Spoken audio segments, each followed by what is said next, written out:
Lord to Mizpeh, saying, He shall surely be put to death. And the children of Israel repented them for Benjamin their brother, and said, There is one tribe cut off from Israel this day. How shall we do for wives for them that remain, seeing we have sworn by the Lord that we will not give them of our daughters to wives? And they said, What one is there of the tribes of Israel that came not up to Mizpeh to the Lord? And behold, there came none to the camp from Jabesh-Gilead to the assembly. For the people were numbered, and behold, there were none of the inhabitants of Jabesh-Gilead there. And the congregation sent thither 12,000 men, of the valiantest, and commanded them, saying, Go, and smite the inhabitants of Jabesh-Gilead with the edge of the sword, with the women and the children. And this is the thing that ye shall do. Ye shall utterly destroy every male, and every woman that hath lain by man. And they found among the inhabitants of Jabesh-Gilead 400 young virgins, that had known no man by lying with any male. And they brought them unto the camp to Shiloh, which is in the land of Canaan. And the whole congregation sent some to speak to the children of Benjamin that were in the rock Rimmon, and to call peaceably unto them. And Benjamin came again at that time, and they gave them wives which they had saved alive of the women of Jabesh-Gilead, and yet so they sufficed them not. And the people repented them for Benjamin, because that the Lord had made a breach in the tribes of Israel.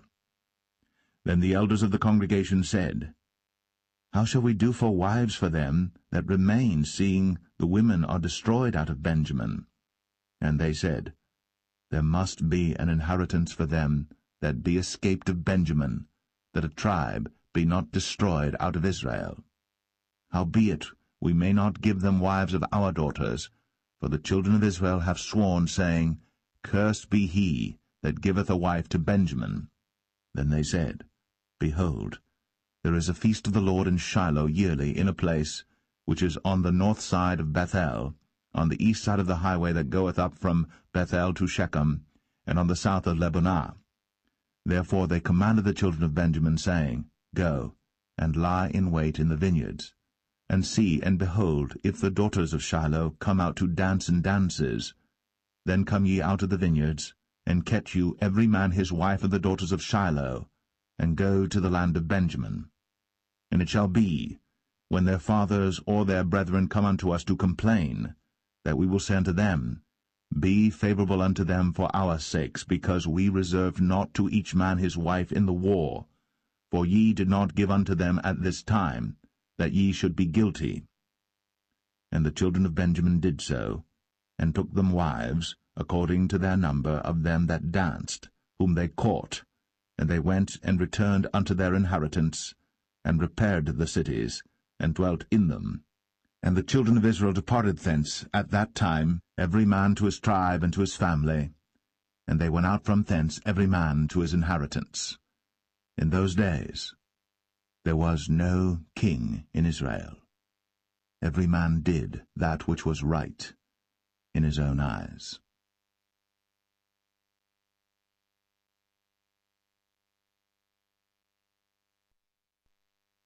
The Book of Ruth, Chapter 1. Now it came to pass in the days when the judges ruled, that there was a famine in the land, and a certain man of Bethlehem, Judah, went to sojourn in the country of Moab, he and his wife, and his 2 sons. And the name of the man was Elimelech, and the name of his wife Naomi, and the name of his 2 sons Mahlon and Chilion, Ephrathites of Bethlehem, Judah. And they came into the country of Moab, and continued there. And Elimelech, Naomi's husband, died, and she was left, and her 2 sons. And they took them wives of the women of Moab. The name of the one was Orpah, and the name of the other Ruth, and they dwelled there about 10 years. And Mahlon and Chilion died also, both of them, and the woman was left of her 2 sons and her husband. Then she arose with her daughters-in-law, that she might return from the country of Moab, for she had heard in the country of Moab how that the Lord had visited his people in giving them bread. Wherefore she went forth out of the place where she was, and her 2 daughters-in-law with her. And they went on the way to return unto the land of Judah. And Naomi said unto her 2 daughters-in-law, Go, return each to her mother's house. The Lord deal kindly with you, as ye have dealt with the dead, and with me. The Lord grant you that ye may find rest, each of you, in the house of her husband. Then she kissed them, and they lifted up their voice, and wept. And they said unto her, Surely we will return with thee unto thy people.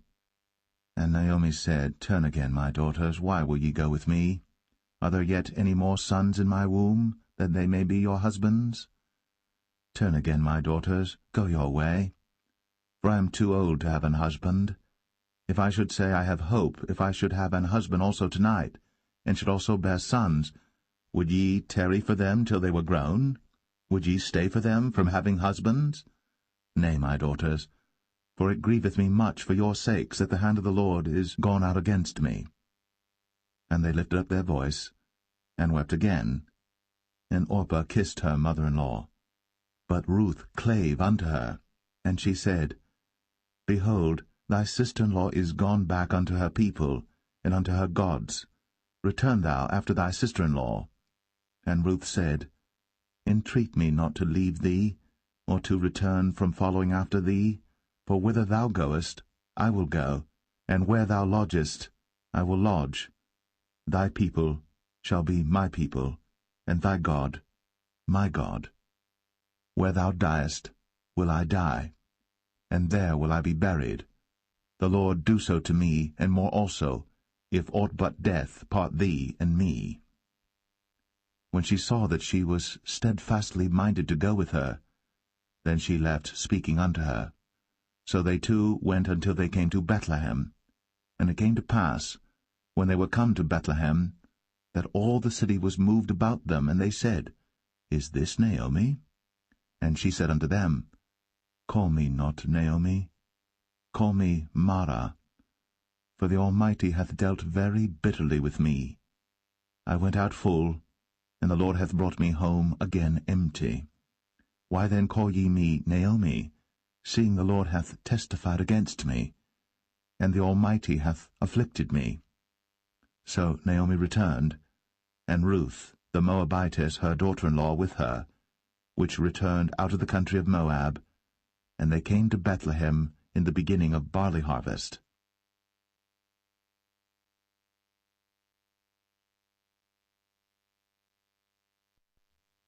Ruth 2.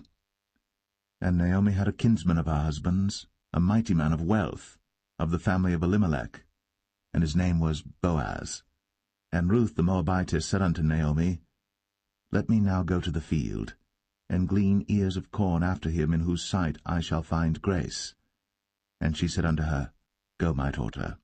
And she went and came and gleaned in the field after the reapers, and her hap was to light on a part of the field belonging unto Boaz, who was of the kindred of Elimelech. And behold, Boaz came from Bethlehem, and said unto the reapers, The Lord be with you. And they answered him, The Lord bless thee. Then said Boaz unto his servant that was set over the reapers, Whose damsel is this? And the servant that was set over the reapers answered and said, It is the Moabitish damsel that came back with Naomi out of the country of Moab.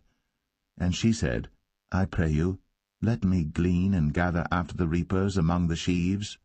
So she came, and hath continued even from the morning until now, that she tarried a little in the house. Then said Boaz unto Ruth, Hearest thou not, my daughter? Go not to glean in another field, neither go from hence, but abide here fast by my maidens. Let thine eyes be on the field that they do reap, and go thou after them. Have I not charged the young men that they shall not touch thee? And when thou art athirst, go unto the vessels, and drink of that which the young men have drawn. Then she fell on her face, and bowed herself to the ground, and said unto him, Why have I found grace in thine eyes, that thou shouldst take knowledge of me, seeing I am a stranger? And Boaz answered and said unto her, It hath fully been shown me all that thou hast done unto thy mother-in-law since the death of thine husband, and how thou hast left thy father and thy mother, and the land of thy nativity, and art come unto a people which thou knewest not heretofore. The Lord recompense thy work, and a full reward be given thee of the Lord God of Israel, under whose wings thou art come to trust. Then she said, Let me find favour in thy sight, my Lord, for that thou hast comforted me, and for that thou hast spoken friendly unto thine handmaid, though I be not like unto one of thine handmaidens. And Boaz said unto her, At mealtime come thou hither, and eat of the bread, and dip thy morsel in the vinegar. And she sat beside the reapers, and he reached her parched corn, and she did eat, and was sufficed, and left. And when she was risen up to glean, Boaz commanded his young men, saying, Let her glean even among the sheaves, and reproach her not. And let fall also some of the handfuls of purpose for her, and leave them, that she may glean them, and rebuke her not. So she gleaned in the field until even, and beat out that she had gleaned, and it was about an ephah of barley. And she took it up, and went into the city, and her mother-in-law saw what she had gleaned, and she brought forth, and gave to her that she had reserved after she was sufficed. And her mother-in-law said unto her, Where hast thou gleaned today? And where wroughtest thou? Blessed be he that did take knowledge of thee. And she showed her mother-in-law with whom she had wrought, and said, The man's name with whom I wrought today is Boaz. And Naomi said unto her daughter-in-law, Blessed be he of the Lord, who hath not left off his kindness to the living and to the dead. And Naomi said unto her, The man is near of kin unto us, one of our next kinsmen. And Ruth, the Moabitess, said, He said unto me also, Thou shalt keep fast by my young men, until they have ended all my harvest. And Naomi said unto Ruth her daughter-in-law, It is good, my daughter, that thou go out with his maidens, that they meet thee not in any other field. So she kept fast by the maidens of Boaz to glean unto the end of barley harvest and of wheat harvest, and dwelt with her mother-in-law.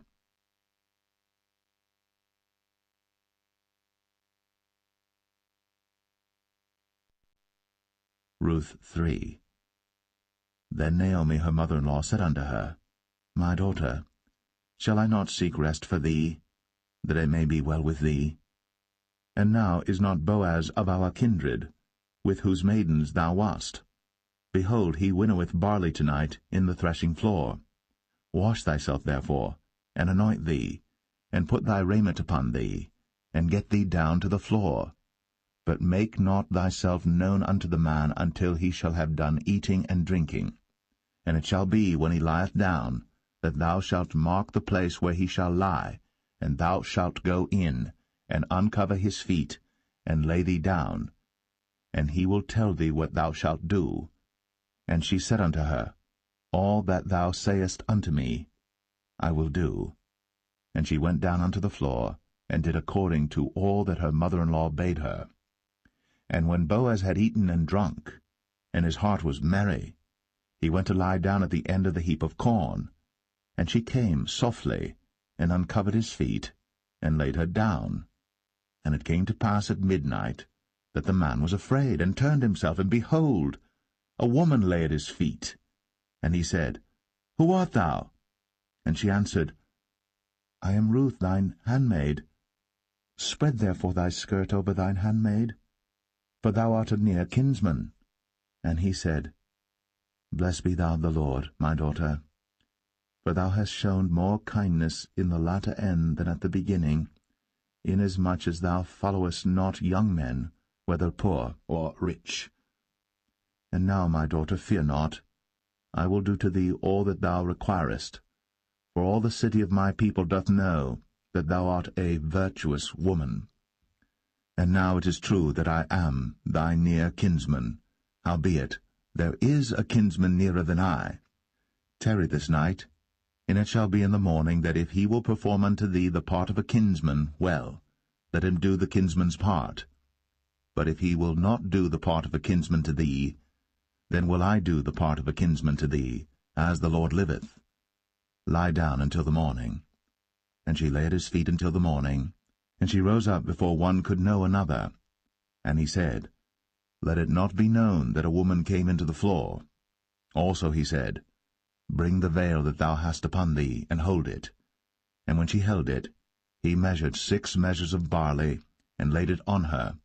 And she went into the city. And when she came to her mother-in-law, she said, Who art thou, my daughter? And she told her all that the man had done to her. And she said, These 6 measures of barley gave he me, for he said to me, Go not empty unto thy mother-in-law.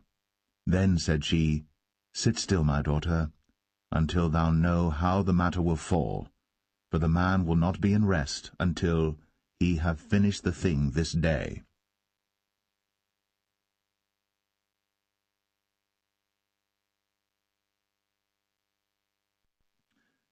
Ruth 4.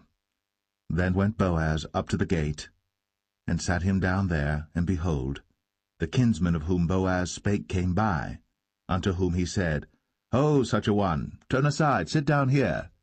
And he turned aside and sat down. And he took 10 men of the elders of the city, and said, Sit ye down here. And they sat down. And he said unto the kinsman, Naomi, that is come again out of the country of Moab, selleth a parcel of land, which was our brother Elimelech's. And I thought to advertise thee, saying, Buy it before the inhabitants, and before the elders of my people. If thou wilt redeem it, redeem it. But if thou wilt not redeem it, then tell me, that I may know. For there is none to redeem it beside thee, and I am after thee. And he said, I will redeem it. Then said Boaz, What day thou buyest the field of the hand of Naomi, thou must buy it also of Ruth the Moabitess, the wife of the dead, to raise up the name of the dead upon his inheritance. And the kinsman said, I cannot redeem it for myself, lest I mar mine own inheritance. Redeem thou my right to thyself, for I cannot redeem it. Now this was the manner in former time in Israel concerning redeeming and concerning changing, for to confirm all things, a man plucked off his shoe, and gave it to his neighbor, and this was a testimony in Israel. Therefore the kinsman said unto Boaz, Buy it for thee. So he drew off his shoe. And Boaz said unto the elders, and unto all the people, Ye are witnesses this day, that I have bought all that was Elimelech's, and all that was Chilion's and Mahlon's of the hand of Naomi. Moreover, Ruth the Moabitess, the wife of Mahlon, have I purchased to be my wife, to raise up the name of the dead upon his inheritance, that the name of the dead be not cut off from among his brethren, and from the gate of his place. Ye are witnesses this day. And all the people that were in the gate, and the elders said, We are witnesses. The Lord make the woman that is come into thine house like Rachel and like Leah, which two did build the house of Israel. And do thou worthily in Ephratah, and be famous in Bethlehem. And let thy house be like the house of Pharez, whom Tamar bare unto Judah, of the seed which the Lord shall give thee of this young woman. So Boaz took Ruth, and she was his wife. And when he went in unto her, the Lord gave her conception, and she bare a son. And the women said unto Naomi, Blessed be the Lord, which hath not left thee this day without a kinsman, that his name may be famous in Israel. And he shall be unto thee a restorer of thy life, and a nourisher of thine old age. For thy daughter-in-law, which loveth thee, which is better to thee than 7 sons, hath borne him. And Naomi took the child, and laid it in her bosom, and became nurse unto it. And the women her neighbors gave it a name, saying, There is a son born to Naomi. And they called his name Obed. He is the father of Jesse, the father of David. Now these are the generations of Pharez. Pharez begat Hezron, and Hezron begat Ram, and Ram begat Amminadab, and Amminadab begat Nahshon, and Nahshon begat Salmon, and Salmon begat Boaz, And Boaz begat Obed, and Obed begat Jesse, and Jesse begat David.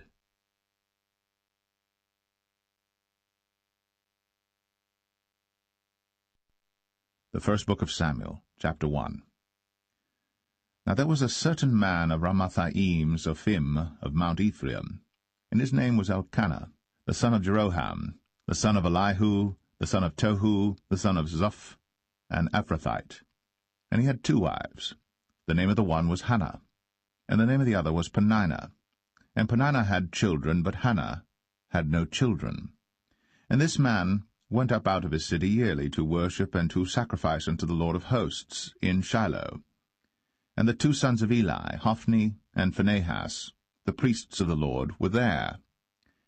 And when the time was that Elkanah offered, he gave to Peninnah his wife and to all her sons and her daughters portions. But unto Hannah he gave a worthy portion, for he loved Hannah. But the Lord had shut up her womb. And her adversary also provoked her sore, for to make her fret, because the Lord had shut up her womb. And as he did so year by year, when she went up to the house of the Lord, so she provoked her. Therefore she wept, and did not eat. Then said Elkanah her husband to her, Hannah, why weepest thou? And why eatest thou not? And why is thy heart grieved? Am not I better to thee than 10 sons? So Hannah rose up after they had eaten in Shiloh, and after they had drunk. Now Eli the priest sat upon a seat by a post of the temple of the Lord. And she was in bitterness of soul, and prayed unto the Lord, and wept sore. And she vowed a vow, and said, O Lord of hosts, if thou wilt indeed look on the affliction of thine handmaid, and remember me, and not forget thine handmaid, but wilt give unto thine handmaid a man-child, then I will give him unto the Lord all the days of his life, and there shall no razor come upon his head. And it came to pass, as she continued praying before the Lord, that Eli marked her mouth. Now Hannah, she spake in her heart, only her lips moved, but her voice was not heard. Therefore Eli thought she had been drunken. And Eli said unto her, How long wilt thou be drunken? Put away thy wine from thee. And Hannah answered and said, No, my lord, I am a woman of a sorrowful spirit. I have drunk neither wine nor strong drink, but have poured out my soul before the Lord. Count not thine handmaid for a daughter of Belial, for out of the abundance of my complaint and grief have I spoken hitherto. Then Eli answered and said, Go in peace, and the God of Israel grant thee thy petition that thou hast asked of him. And she said, Let thine handmaid find grace in thy sight. So the woman went her way, and did eat, and her countenance was no more sad. And they rose up in the morning early, and worshipped before the Lord, and returned, and came to their house to Ramah. And Elkanah knew Hannah his wife, and the Lord remembered her. Wherefore it came to pass, when the time was come about after Hannah had conceived, that she bare a son, and called his name Samuel, saying, Because I have asked him of the Lord. And the man Elkanah and all his house went up to offer unto the Lord the yearly sacrifice and his vow. But Hannah went not up. For she said unto her husband, I will not go up until the child be weaned, and then I will bring him, that he may appear before the Lord, and there abide for ever. And Elkanah her husband said unto her, Do what seemeth thee good. Tarry until thou have weaned him. Only the Lord establish his word. So the woman abode, and gave her son suck, until she weaned him. And when she had weaned him, she took him up with her, with 3 bullocks, and 1 ephah of flour, and a bottle of wine, and brought him unto the house of the Lord in Shiloh. And the child was young. And they slew a bullock, and brought the child to Eli. And she said, O my lord, as thy soul liveth, my lord, I am the woman that stood by thee here, praying unto the Lord. For this child I prayed, and the Lord hath given me my petition, which I asked of him. Therefore also I have lent him to the Lord. As long as he liveth, he shall be lent to the Lord. And he worshipped the Lord there.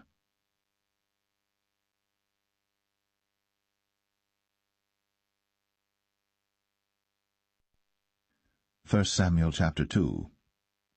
And Hannah prayed and said, My heart rejoiceth in the Lord. Mine horn is exalted in the Lord. My mouth is enlarged over mine enemies, because I rejoice in thy salvation. There is none holy as the Lord, for there is none beside thee. Neither is there any rock like our God. Talk no more so exceeding proudly. Let not arrogancy come out of your mouth. For the Lord is a God of knowledge, and by him actions are weighed. The bows of the mighty men are broken, and they that stumbled are girded with strength. They that were full have hired out themselves for bread, and they that were hungry ceased, so that the barren hath borne 7, and she that hath many children is waxed feeble. The Lord killeth, and maketh alive. He bringeth down to the grave, and bringeth up. The Lord maketh poor, and maketh rich. He bringeth low, and lifteth up. He raiseth up the poor out of the dust, and lifteth up the beggar from the dunghill, to set them among princes, and to make them inherit the throne of glory. For the pillars of the earth are the Lord's, and he hath set the world upon them. He will keep the feet of his saints, and the wicked shall be silent in darkness, for by strength shall no man prevail. The adversaries of the Lord shall be broken to pieces. Out of heaven shall he thunder upon them. The Lord shall judge the ends of the earth, and he shall give strength unto his king, and exalt the horn of his anointed. And Elkanah went to Ramah to his house, and the child did minister unto the Lord before Eli the priest. Now the sons of Eli were sons of Belial. They knew not the Lord.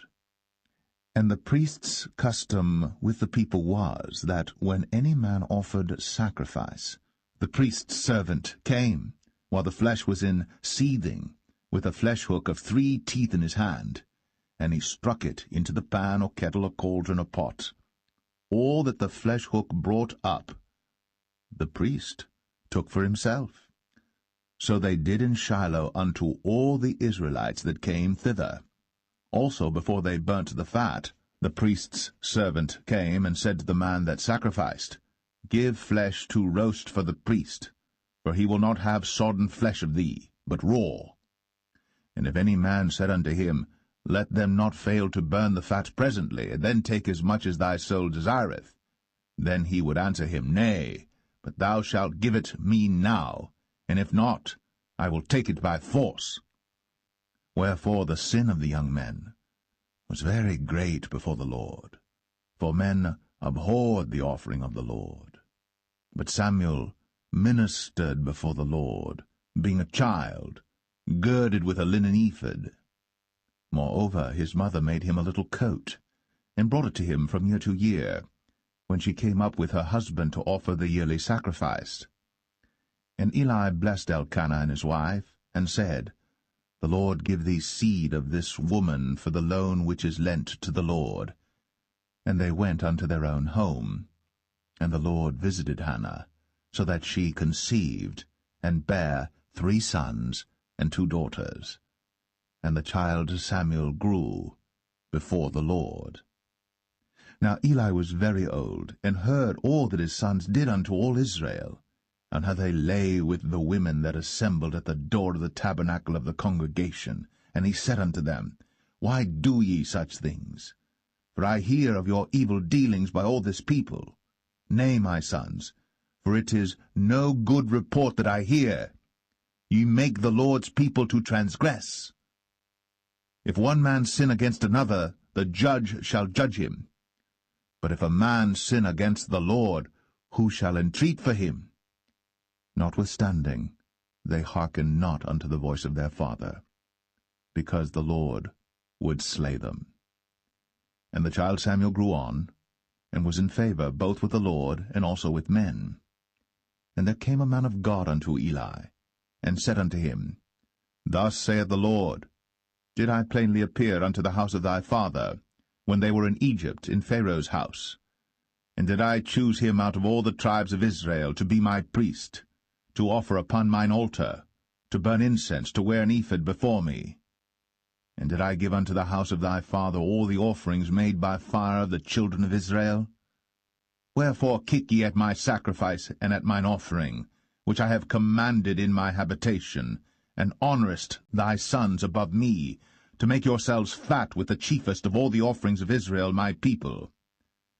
Wherefore the Lord God of Israel saith, I said indeed that thy house and the house of thy father should walk before me for ever. But now the Lord saith, Be it far from me, for them that honour me I will honour, and they that despise me shall be lightly esteemed. Behold, the days come that I will cut off thine arm, and the arm of thy father's house, that there shall not be an old man in thine house. And thou shalt see an enemy in my habitation, in all the wealth which God shall give Israel. And there shall not be an old man in thine house for ever. And the man of thine whom I shall not cut off from mine altar shall be to consume thine eyes and to grieve thine heart, and all the increase of thine house shall die in the flower of their age. And this shall be a sign unto thee, that shall come upon thy two sons, on Hophni and Phinehas, in one day. They shall die, both of them. And I will raise me up a faithful priest, that shall do according to that which is in mine heart and in my mind. And I will build him a sure house, and he shall walk before mine anointed for ever. And it shall come to pass, that every one that is left in thine house shall come and crouch to him for a piece of silver and a morsel of bread, and shall say, Put me, I pray thee, into one of the priest's offices, that I may eat a piece of bread.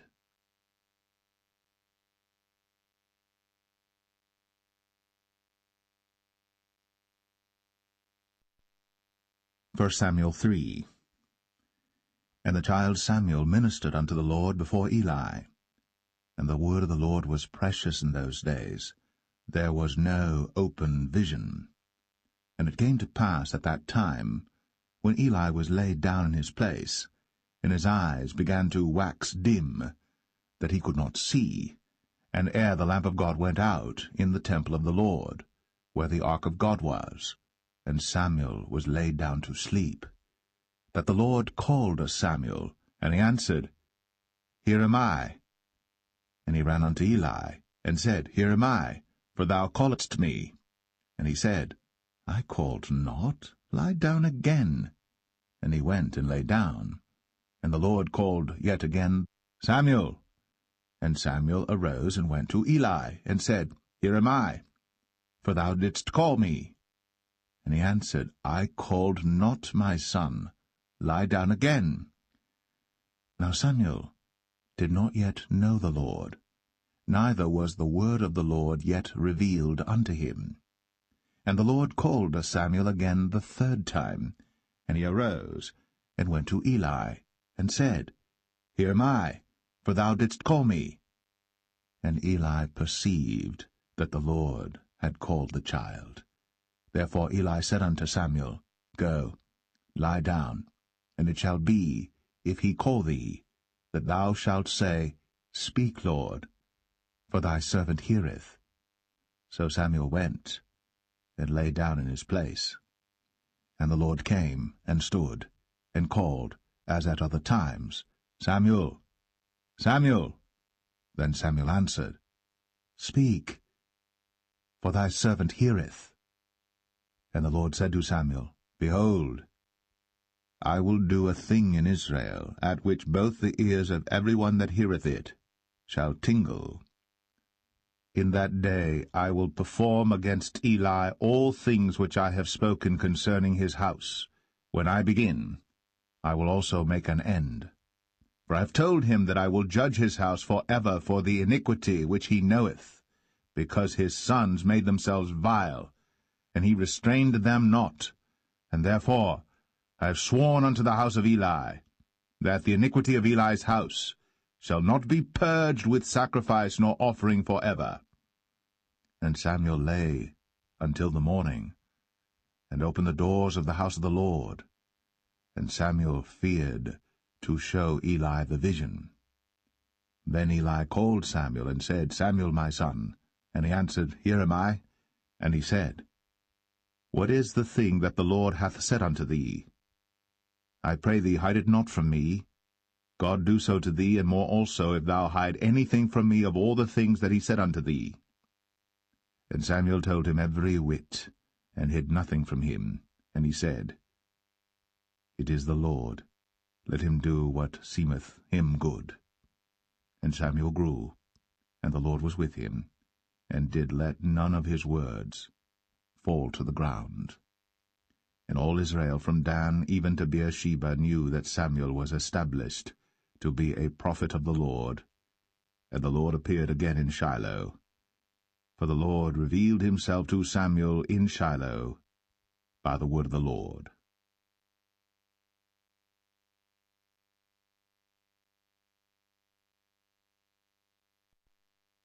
1 Samuel 4. And the word of Samuel came to all Israel. Now Israel went out against the Philistines to battle, and pitched beside Ebenezer. And the Philistines pitched in Aphek. And the Philistines put themselves in array against Israel. And when they joined battle, Israel was smitten before the Philistines, and they slew of the army in the field about 4,000 men. And when the people were come into the camp, the elders of Israel said, Wherefore hath the Lord smitten us today before the Philistines? Let us fetch the ark of the covenant of the Lord out of Shiloh unto us, that, when it cometh among us, it may save us out of the hand of our enemies. So the people sent to Shiloh, that they might bring from thence the ark of the covenant of the Lord of hosts, which dwelleth between the cherubims. And the two sons of Eli, Hophni and Phinehas, were there with the ark of the covenant of God. And when the ark of the covenant of the Lord came into the camp, all Israel shouted with a great shout, so that the earth rang again. And when the Philistines heard the noise of the shout, they said, What meaneth the noise of this great shout in the camp of the Hebrews? And they understood that the ark of the Lord was come into the camp. And the Philistines were afraid, for they said, God is come into the camp. And they said, Woe unto us, for there hath not been such a thing heretofore. Woe unto us! Who shall deliver us out of the hand of these mighty gods? These are the gods that smote the Egyptians with all the plagues in the wilderness.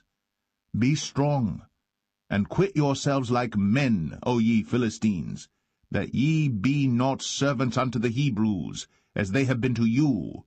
Quit yourselves like men, and fight.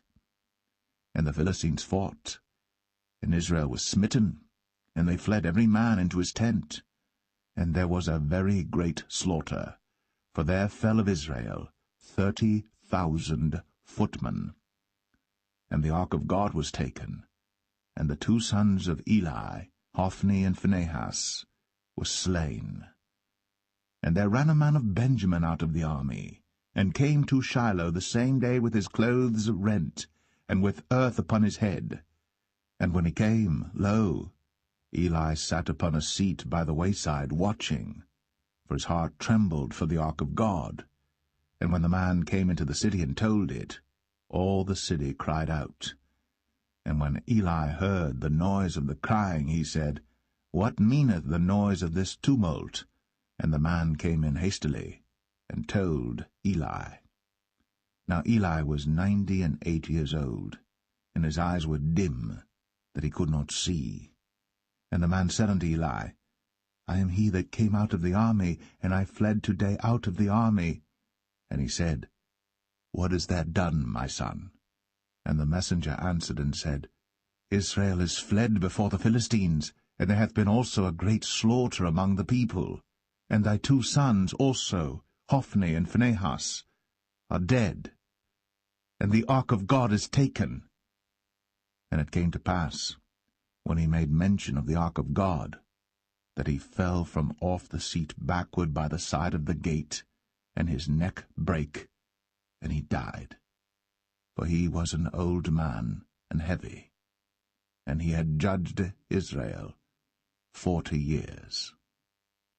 And his daughter-in-law Phinehas' wife was with child, near to be delivered. And when she heard the tidings that the ark of God was taken, and that her father-in-law and her husband were dead, she bowed herself and travailed, for her pains came upon her. And about the time of her death the women that stood by her said unto her, Fear not, for thou hast borne a son. But she answered not, neither did she regard it. And she named the child Ichabod, saying, The glory is departed from Israel, because the ark of God was taken, and because of her father-in-law and her husband. And she said, The glory is departed from Israel, for the ark of God is taken.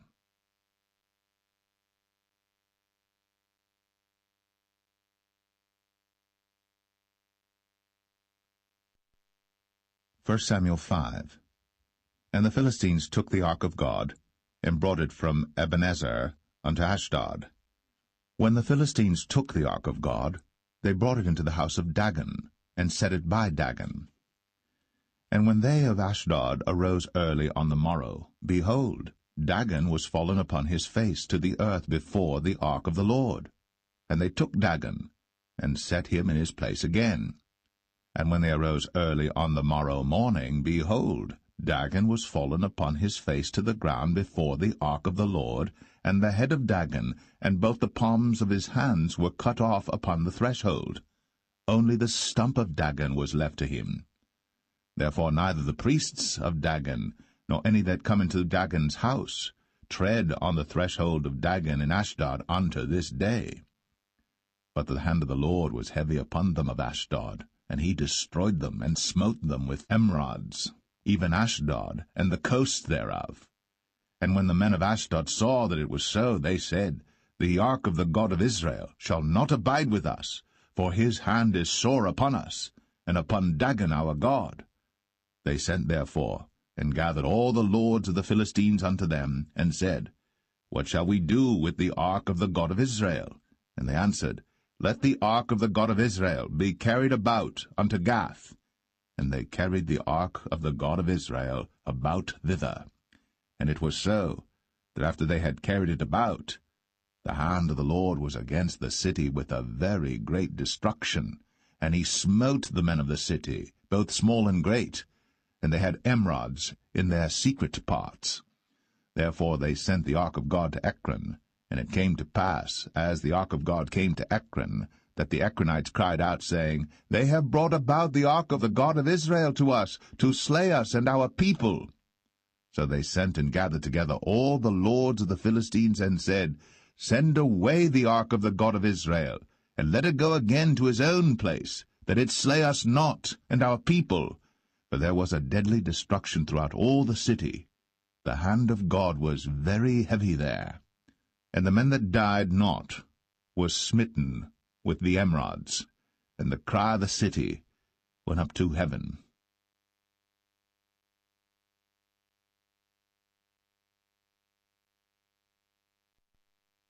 First Samuel 6. And the ark of the Lord was in the country of the Philistines 7 months. And the Philistines called for the priests and the diviners, saying, What shall we do to the ark of the Lord? Tell us wherewith we shall send it to his place. And they said, If ye send away the ark of the God of Israel, send it not empty, but in any wise return him a trespass offering. Then ye shall be healed, and it shall be known to you why his hand is not removed from you. Then said they, What shall be the trespass offering which we shall return to him? They answered, 5 golden emerods, and 5 golden mice, according to the number of the lords of the Philistines. For one plague was on you all, and on your lords. Wherefore ye shall make images of your emerods, and images of your mice that mar the land, and ye shall give glory unto the God of Israel. Peradventure he will lighten his hand from off you, and from off your gods, and from off your land. Wherefore then do ye harden your hearts, as the Egyptians and Pharaoh hardened their hearts, when he had wrought wonderfully among them? Did they not let the people go, and they departed? Now therefore make a new cart, and take 2 milch kine, on which there hath come no yoke, and tie the kine to the cart, and bring their calves home from them. And take the ark of the Lord, and lay it upon the cart, and put the jewels of gold, which ye return him for a trespass offering, in a coffer by the side thereof, and send it away, that it may go. And see, if it goeth up by the way of his own coast, to Bethshemesh, then he hath done us this great evil. But if not, then we shall know that it is not his hand that smote us. It was a chance that happened to us. And the men did so, and took 2 milch kine, and tied them to the cart, and shut up their calves at home. And they laid the ark of the Lord upon the cart, and the coffer with the mice of gold, and the images of their emerods. And the kine took the straight way to the way of Bethshemesh, and went along the highway, lowing as they went, and turned not aside to the right hand or to the left. And the lords of the Philistines went after them unto the border of Bethshemesh. And they of Bethshemesh were reaping their wheat harvest in the valley. And they lifted up their eyes, and saw the ark, and rejoiced to see it. And the cart came into the field of Joshua, a Bethshemite, and stood there, where there was a great stone. And they clave the wood of the cart, and offered the kine a burnt offering unto the Lord. And the Levites took down the ark of the Lord, and the coffer that was with it, wherein the jewels of gold were, and put them on the great stone. And the men of Bethshemesh offered burnt offerings, and sacrificed sacrifices the same day unto the Lord. And when the 5 lords of the Philistines had seen it, they returned to Ekron the same day. And these are the golden emerods, which the Philistines returned for a trespass offering unto the Lord: for Ashdod 1, for Gaza 1, for Ashkelon 1, for Gath 1, for Ekron 1. And the golden mice, according to the number of all the cities of the Philistines, belonging to the 5 lords, both of fenced cities and of country villages, even unto the great stone of Abel, whereon they set down the ark of the Lord, which stone remaineth unto this day in the field of Joshua the Bethshemite. And he smote the men of Bethshemesh, because they had looked into the ark of the Lord. Even he smote of the people 50,060 men. And the people lamented, because the Lord had smitten many of the people with a great slaughter. And the men of Bethshemesh said, Who is able to stand before this holy Lord God? And to whom shall he go up from us? And they sent messengers to the inhabitants of Kirjath-jearim, saying, The Philistines have brought again the ark of the Lord. Come ye down, and fetch it up to you.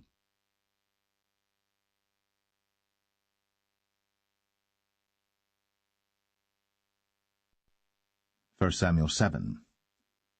And the men of Kirjath-jearim came and fetched up the ark of the Lord, and brought it into the house of Abinadab in the hill, and sanctified Eleazar his son to keep the ark of the Lord. And it came to pass, while the ark abode in Kirjath-jearim, that the time was long, for it was 20 years.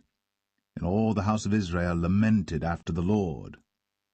And Samuel spake unto all the house of Israel, saying, If ye do return unto the Lord with all your hearts, then put away the strange gods and Ashtoreth from among you, and prepare your hearts unto the Lord, and serve him only, and he will deliver you out of the hand of the Philistines. Then the children of Israel did put away Baalim and Ashtoreth, and served the Lord only. And Samuel said, Gather all Israel to Mizpeh. and I will pray for you unto the Lord. And they gathered together to Mizpeh, and drew water, and poured it out before the Lord, and fasted on that day, and said there, We have sinned against the Lord. And Samuel judged the children of Israel in Mizpeh. And when the Philistines heard that the children of Israel were gathered together to Mizpeh, the lords of the Philistines went up against Israel. And when the children of Israel heard it, they were afraid of the Philistines. And the children of Israel said to Samuel, Cease not to cry unto the Lord our God for us, that he will save us out of the hand of the Philistines. And Samuel took a sucking lamb, and offered it for a burnt offering holy unto the Lord. And Samuel cried unto the Lord for Israel. And the Lord heard him. And as Samuel was offering up the burnt offering, the Philistines drew near to battle against Israel. But the Lord thundered with a great thunder on that day upon the Philistines, and discomfited them, and they were smitten before Israel. And the men of Israel went out of Mizpeh, and pursued the Philistines, and smote them until they came under Bethkar. Then Samuel took a stone, and set it between Mizpeh and Shen, and called the name of it Ebenezer, saying, Hitherto hath the Lord helped us. So the Philistines were subdued, and they came no more into the coast of Israel. And the hand of the Lord was against the Philistines all the days of Samuel. And the cities which the Philistines had taken from Israel were restored to Israel, from Ekron even unto Gath. And the coasts thereof did Israel deliver out of the hands of the Philistines. And there was peace between Israel and the Amorites. And Samuel judged Israel all the days of his life. And he went from year to year in circuit to Bethel, and Gilgal, and Mizpeh, and judged Israel in all those places. And his return was to Ramah, for there was his house, and there he judged Israel, and there he built an altar unto the Lord.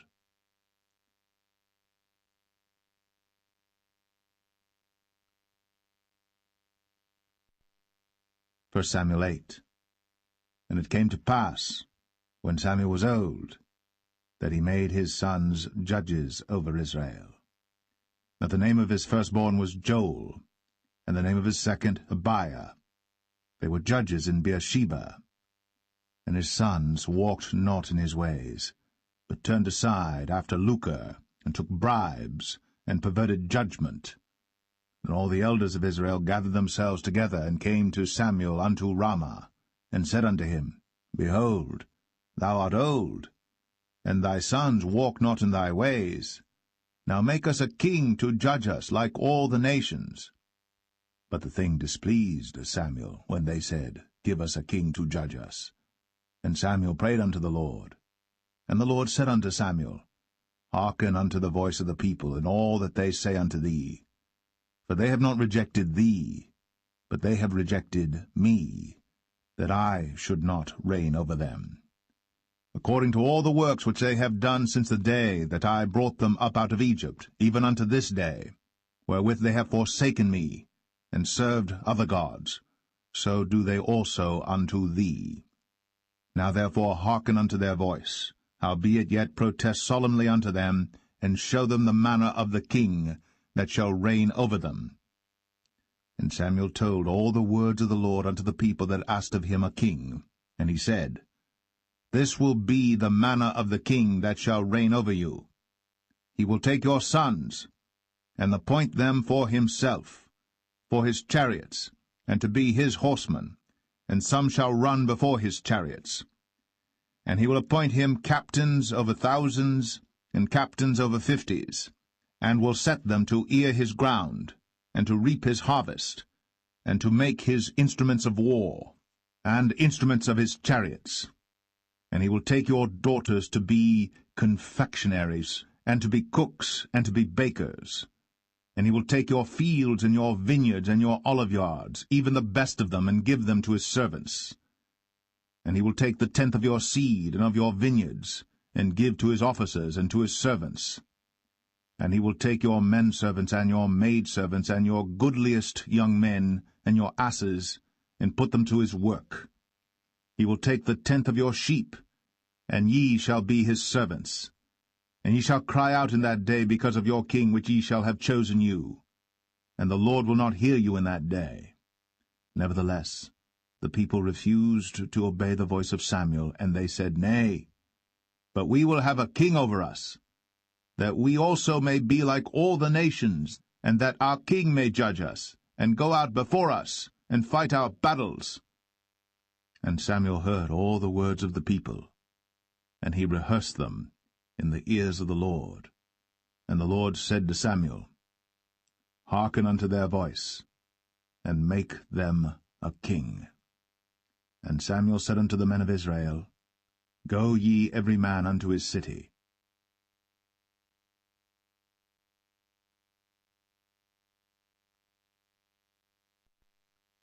1 Samuel 9. Now there was a man of Benjamin, whose name was Kish, the son of Abiel, the son of Zeror, the son of Bechorath, the son of Aphiah, a Benjamite, a mighty man of power. And he had a son whose name was Saul, a choice young man, and a goodly. And there was not among the children of Israel a goodlier person than he. From his shoulders and upward he was higher than any of the people. And the asses of Kish, Saul's father, were lost. And Kish said to Saul his son, Take now one of the servants with thee, and arise, go seek the asses. And he passed through Mount Ephraim, and passed through the land of Shalisha. But they found them not. Then they passed through the land of Shalim, and there they were not. And he passed through the land of the Benjamites, but they found them not. And when they were come to the land of Zuph, Saul said to his servant that was with him, Come, and let us return, lest my father leave caring for the asses, and take thought for us. And he said unto him, Behold now, there is in this city a man of God, and he is an honorable man. All that he saith cometh surely to pass. Now let us go thither. Peradventure he can show us our way that we should go. Then said Saul to his servant, But behold, if we go, what shall we bring the man? For the bread is spent in our vessels, and there is not a present to bring to the man of God. What have we? And the servant answered Saul again, and said, Behold, I have here at hand the 4th part of a shekel of silver. That will I give to the man of God, to tell us our way. Before time in Israel, when a man went to inquire of God, thus he spake, Come, and let us go to the seer. For he that is now called a prophet was before time called a seer.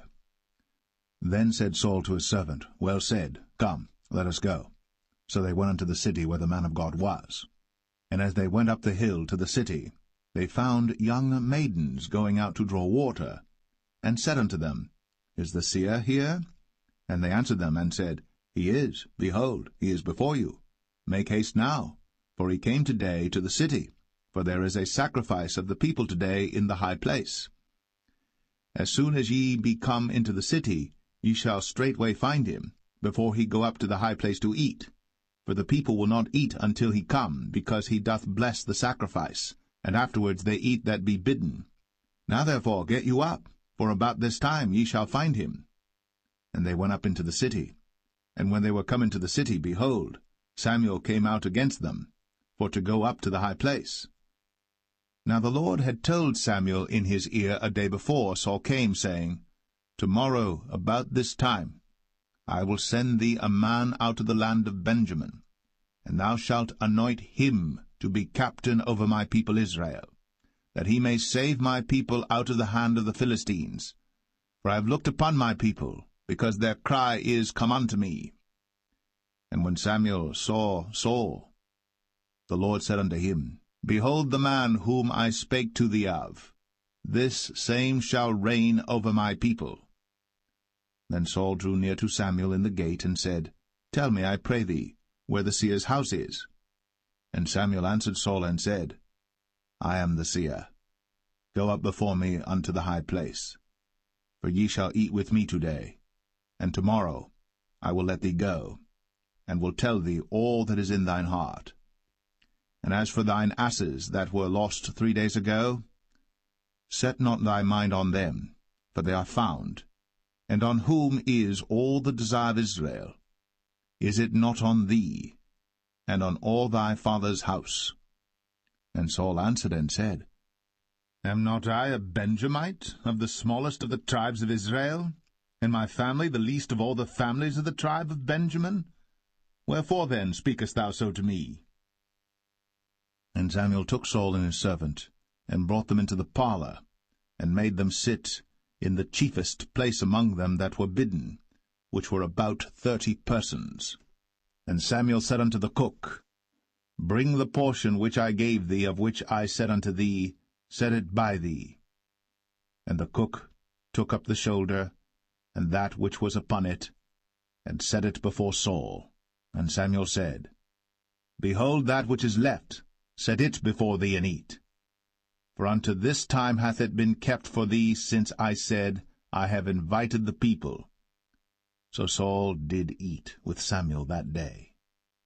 And when they were come down from the high place into the city, Samuel communed with Saul upon the top of the house. And they arose early. And it came to pass about the spring of the day that Samuel called Saul to the top of the house, saying, Up, that I may send thee away. And Saul arose. And they went out, both of them, he and Samuel, abroad. And as they were going down to the end of the city, Samuel said to Saul, Bid the servant pass on before us. And he passed on. But stand thou still a while, that I may show thee the word of God.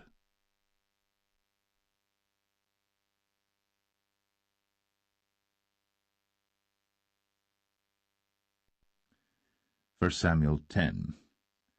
Then Samuel took a vial of oil, and poured it upon his head, and kissed him, and said, Is it not because the Lord hath anointed thee to be captain over his inheritance? When thou art departed from me today, then thou shalt find 2 men by Rachel's sepulchre, in the border of Benjamin at Zelzah.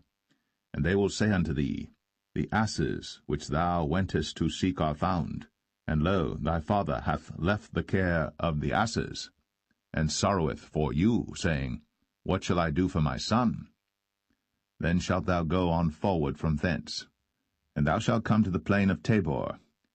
And there shall meet thee 3 men going up to God to Bethel, one carrying 3 kids, and another carrying 3 loaves of bread, and another carrying a bottle of wine.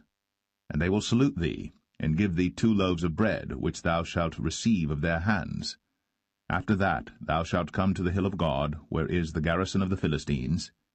And it shall come to pass, when thou art come thither to the city, that thou shalt meet a company of prophets coming down from the high place, with a psaltery, and a tabret, and a pipe, and a harp before them, and they shall prophesy.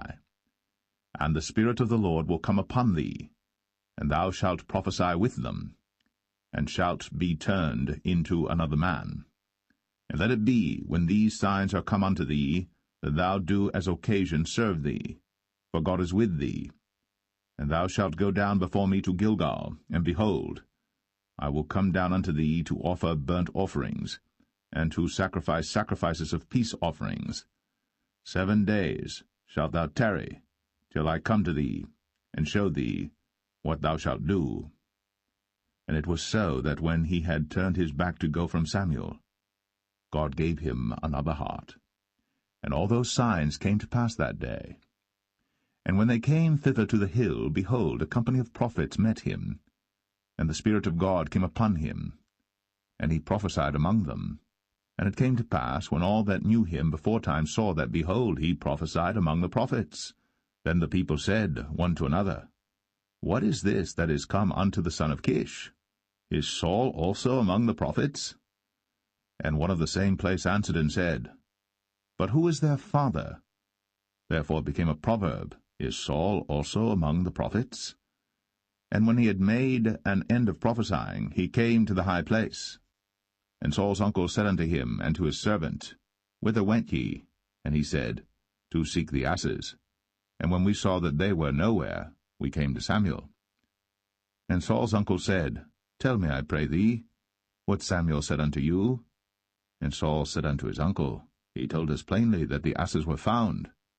But of the matter of the kingdom whereof Samuel spake, he told him not. And Samuel called the people together unto the Lord to Mizpeh. and said unto the children of Israel, Thus saith the Lord God of Israel, I brought up Israel out of Egypt, and delivered you out of the hand of the Egyptians, and out of the hand of all kingdoms, and of them that oppressed you. And ye have this day rejected your God, who himself saved you out of all your adversities and your tribulations. And ye have said unto him, Nay, but set a king over us. Now therefore present yourselves before the Lord by your tribes and by your thousands. And when Samuel had caused all the tribes of Israel to come near, the tribe of Benjamin was taken. When he had caused the tribe of Benjamin to come near by their families, the family of Matri was taken. And Saul the son of Kish was taken. And when they sought him, he could not be found. Therefore they inquired of the Lord further, if the man should yet come thither. And the Lord answered, Behold, he hath hid himself among the stuff. And they ran and fetched him thence. And when he stood among the people, he was higher than any of the people, from his shoulders and upward. And Samuel said to all the people, See ye him, whom the Lord hath chosen, that there is none like him among all the people? And all the people shouted and said, God save the king. Then Samuel told the people the manner of the kingdom, and wrote it in a book, and laid it up before the Lord. And Samuel sent all the people away, every man to his house. And Saul also went home to Gibeah, and there went with him a band of men, whose hearts God had touched. But the children of Belial said, How shall this man save us? And they despised him, and brought him no presents. But he held his peace.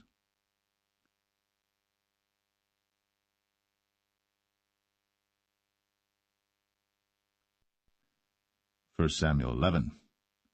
Then Nahash the Ammonite came up, and encamped against Jabesh-Gilead. And all the men of Jabesh said unto Nahash, Make a covenant with us, and we will serve thee. And Nahash the Ammonite answered them, On this condition will I make a covenant with you, that I may thrust out all your right eyes, and lay it for a reproach upon all Israel. And the elders of Jabesh said unto him, Give us 7 days' respite, that we may send messengers unto all the coasts of Israel, and then, if there be no man to save us, we will come out to thee. Then came the messengers to Gibeah of Saul, and told the tidings in the ears of the people. And all the people lifted up their voices and wept. And behold, Saul came after the herd out of the field, and Saul said, What aileth the people that they weep? And they told him the tidings of the men of Jabesh. And the Spirit of God came upon Saul when he heard those tidings, and his anger was kindled greatly. And he took a yoke of oxen, and hewed them in pieces, and sent them throughout all the coasts of Israel by the hands of messengers, saying, Whosoever cometh not forth after Saul and after Samuel, so shall it be done unto his oxen. And the fear of the Lord fell on the people, and they came out with one consent. And when he numbered them in Bezek, the children of Israel were 300,000, and the men of Judah 30,000. And they said unto the messengers that came, Thus shall ye say unto the men of Jabesh-Gilead, Tomorrow by that time the sun be hot, ye shall have help. And the messengers came and showed it to the men of Jabesh, and they were glad. Therefore the men of Jabesh said, Tomorrow we will come out unto you, and ye shall do with us all that seemeth good unto you. And it was so in the morrow, that Saul put the people in 3 companies, and they came into the midst of the host in the morning watch, and slew the Ammonites until the heat of the day. And it came to pass, that they which remained were scattered, so that 2 of them were not left together. And the people said unto Samuel, Who is he that said, Shall Saul reign over us? Bring the men, that we may put them to death.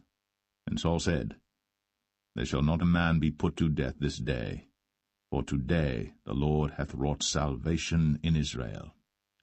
Then said Samuel to the people, Come, and let us go to Gilgal, and renew the kingdom there. And all the people went to Gilgal, and there they made Saul king before the Lord in Gilgal. And there they sacrificed sacrifices of peace offerings before the Lord. And there Saul and all the men of Israel rejoiced greatly.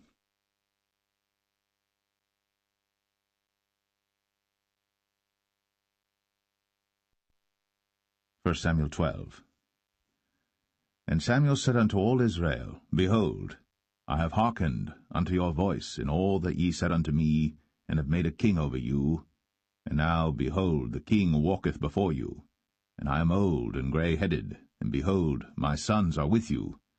And I have walked before you from my childhood unto this day.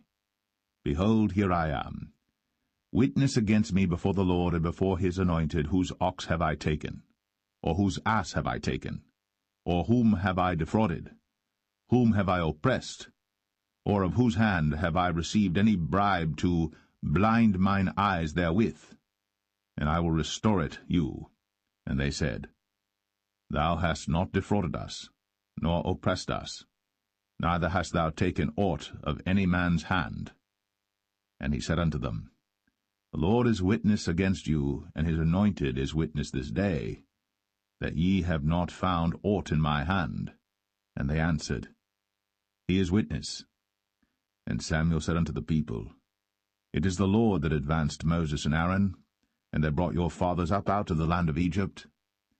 Now therefore stand still, that I may reason with you before the Lord of all the righteous acts of the Lord, which he did to you and to your fathers. When Jacob was come into Egypt, and your fathers cried unto the Lord, then the Lord sent Moses and Aaron, which brought forth your fathers out of Egypt, and made them dwell in this place. And when they forgat the Lord their God, he sold them into the hand of Sisera, captain of the host of Hazor, and into the hand of the Philistines, and into the hand of the king of Moab. And they fought against them. And they cried unto the Lord, and said, We have sinned, because we have forsaken the Lord, and have served Balaam and Ashtoreth. But now deliver us out of the hand of our enemies, and we will serve thee. And the Lord sent Jerubbaal, and Bedan, and Jephthah, and Samuel, and delivered you out of the hand of your enemies on every side, and ye dwelled safe. And when ye saw that Nahash the king of the children of Ammon came against you, ye said unto me, Nay, but a king shall reign over us, when the Lord your God was your king. Now therefore, behold, the king whom ye have chosen, and whom ye have desired, and behold, the Lord hath set a king over you. If ye will fear the Lord, and serve him, and obey his voice, and not rebel against the commandment of the Lord, then shall both ye and also the king that reigneth over you continue following the Lord your God. But if ye will not obey the voice of the Lord, but rebel against the commandment of the Lord, then shall the hand of the Lord be against you, as it was against your fathers. Now therefore stand and see this great thing which the Lord will do before your eyes. Is it not wheat harvest today? I will call unto the Lord, and he shall send thunder and rain, that ye may perceive and see that your wickedness is great, which ye have done in the sight of the Lord in asking you a king. So Samuel called unto the Lord, and the Lord sent thunder and rain that day. And all the people greatly feared the Lord and Samuel. And all the people said unto Samuel, Pray for thy servants unto the Lord thy God, that we die not. For we have added unto all our sins this evil, to ask us a king. And Samuel said unto the people, Fear not, ye have done all this wickedness. Yet turn not aside from following the Lord, but serve the Lord with all your heart. And turn ye not aside, for then should ye go after vain things which cannot profit nor deliver, for they are vain. For the Lord will not forsake his people for his great name's sake, because it hath pleased the Lord to make you his people. Moreover, as for me, God forbid that I should sin against the Lord in ceasing to pray for you. But I will teach you the good and the right way.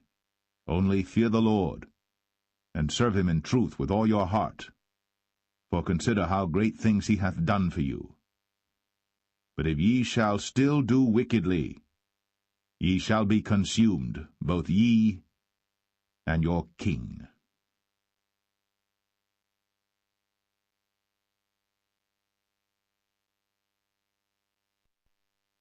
1 Samuel 13. Saul reigned 1 year. And when he had reigned 2 years over Israel, Saul chose him 3,000 men of Israel, whereof 2,000 were with Saul in Michmash and in Mount Bethel, and 1,000 were with Jonathan in Gibeah of Benjamin. And the rest of the people he sent every man to his tent. And Jonathan smote the garrison of the Philistines that was in Geba, and the Philistines heard of it. And Saul blew the trumpet throughout all the land, saying, Let the Hebrews hear. And all Israel heard say that Saul had smitten a garrison of the Philistines, and that Israel also was had in abomination with the Philistines. And the people were called together after Saul to Gilgal. And the Philistines gathered themselves together to fight with Israel, 30,000 chariots and 6,000 horsemen, and people as the sand which is on the seashore in multitude. And they came up, and pitched in Michmash, eastward from Bethaven. When the men of Israel saw that they were in a strait, for the people were distressed, then the people did hide themselves in caves, and in thickets, and in rocks, and in high places, and in pits. And some of the Hebrews went over Jordan to the land of Gad and Gilead. As for Saul, he was yet in Gilgal, and all the people followed him, trembling. And he tarried 7 days according to the set time that Samuel had appointed. But Samuel came not to Gilgal, and the people were scattered from him. And Saul said, Bring hither a burnt offering to me, and peace offerings. And he offered the burnt offering. And it came to pass that as soon as he had made an end of offering the burnt offering, behold, Samuel came. And Saul went out to meet him, that he might salute him. And Samuel said, What hast thou done? And Saul said, Because I saw that the people were scattered from me, and that thou camest not within the days appointed, and that the Philistines gathered themselves together at Michmash. Therefore said I, The Philistines will come down now upon me to Gilgal, and I have not made supplication unto the Lord. I forced myself therefore, and offered a burnt offering. And Samuel said to Saul, Thou hast done foolishly. Thou hast not kept the commandment of the Lord thy God, which he commanded thee. For now would the Lord have established thy kingdom upon Israel for ever. But now thy kingdom shall not continue. The Lord hath sought him a man after his own heart. And the Lord hath commanded him to be captain over his people, because thou hast not kept that which the Lord commanded thee. And Samuel arose, and gat him up from Gilgal unto Gibeah of Benjamin. And Saul numbered the people that were present with him about 600 men. And Saul and Jonathan his son, and the people that were present with him, abode in Gibeah of Benjamin. But the Philistines encamped in Michmash. And the spoilers came out of the camp of the Philistines in 3 companies. 1 company turned unto the way that leadeth to Ophrah, unto the land of Shual. And another company turned the way to Bethhoron. And another company turned to the way of the border that looketh to the valley of Zeboim, toward the wilderness. Now there was no smith found throughout all the land of Israel. For the Philistines said, Lest the Hebrews make them swords or spears. But all the Israelites went down to the Philistines to sharpen every man his share, and his coulter, and his axe, and his mattock. Yet they had a file for the mattocks, and for the coulters, and for the forks, and for the axes, and to sharpen the goads. So it came to pass in the day of battle that there was neither sword nor spear found in the hand of any of the people that were with Saul and Jonathan. But with Saul and with Jonathan his son was there found. And the garrison of the Philistines went out to the passage of Michmash.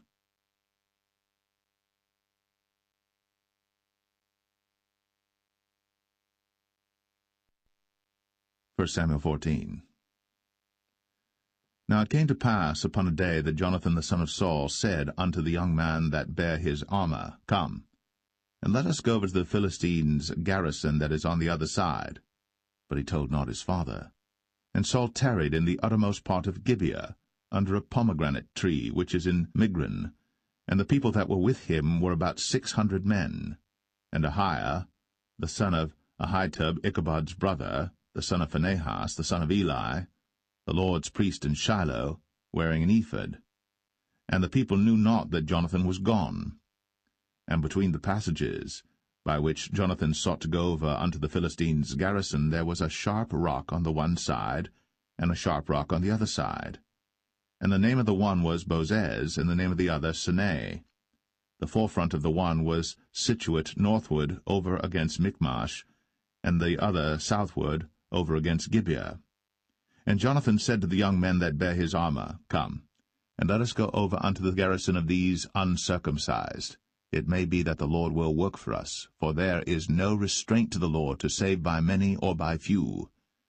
And his armor-bearer said unto him, Do all that is in thine heart, turn thee, behold, I am with thee according to thy heart.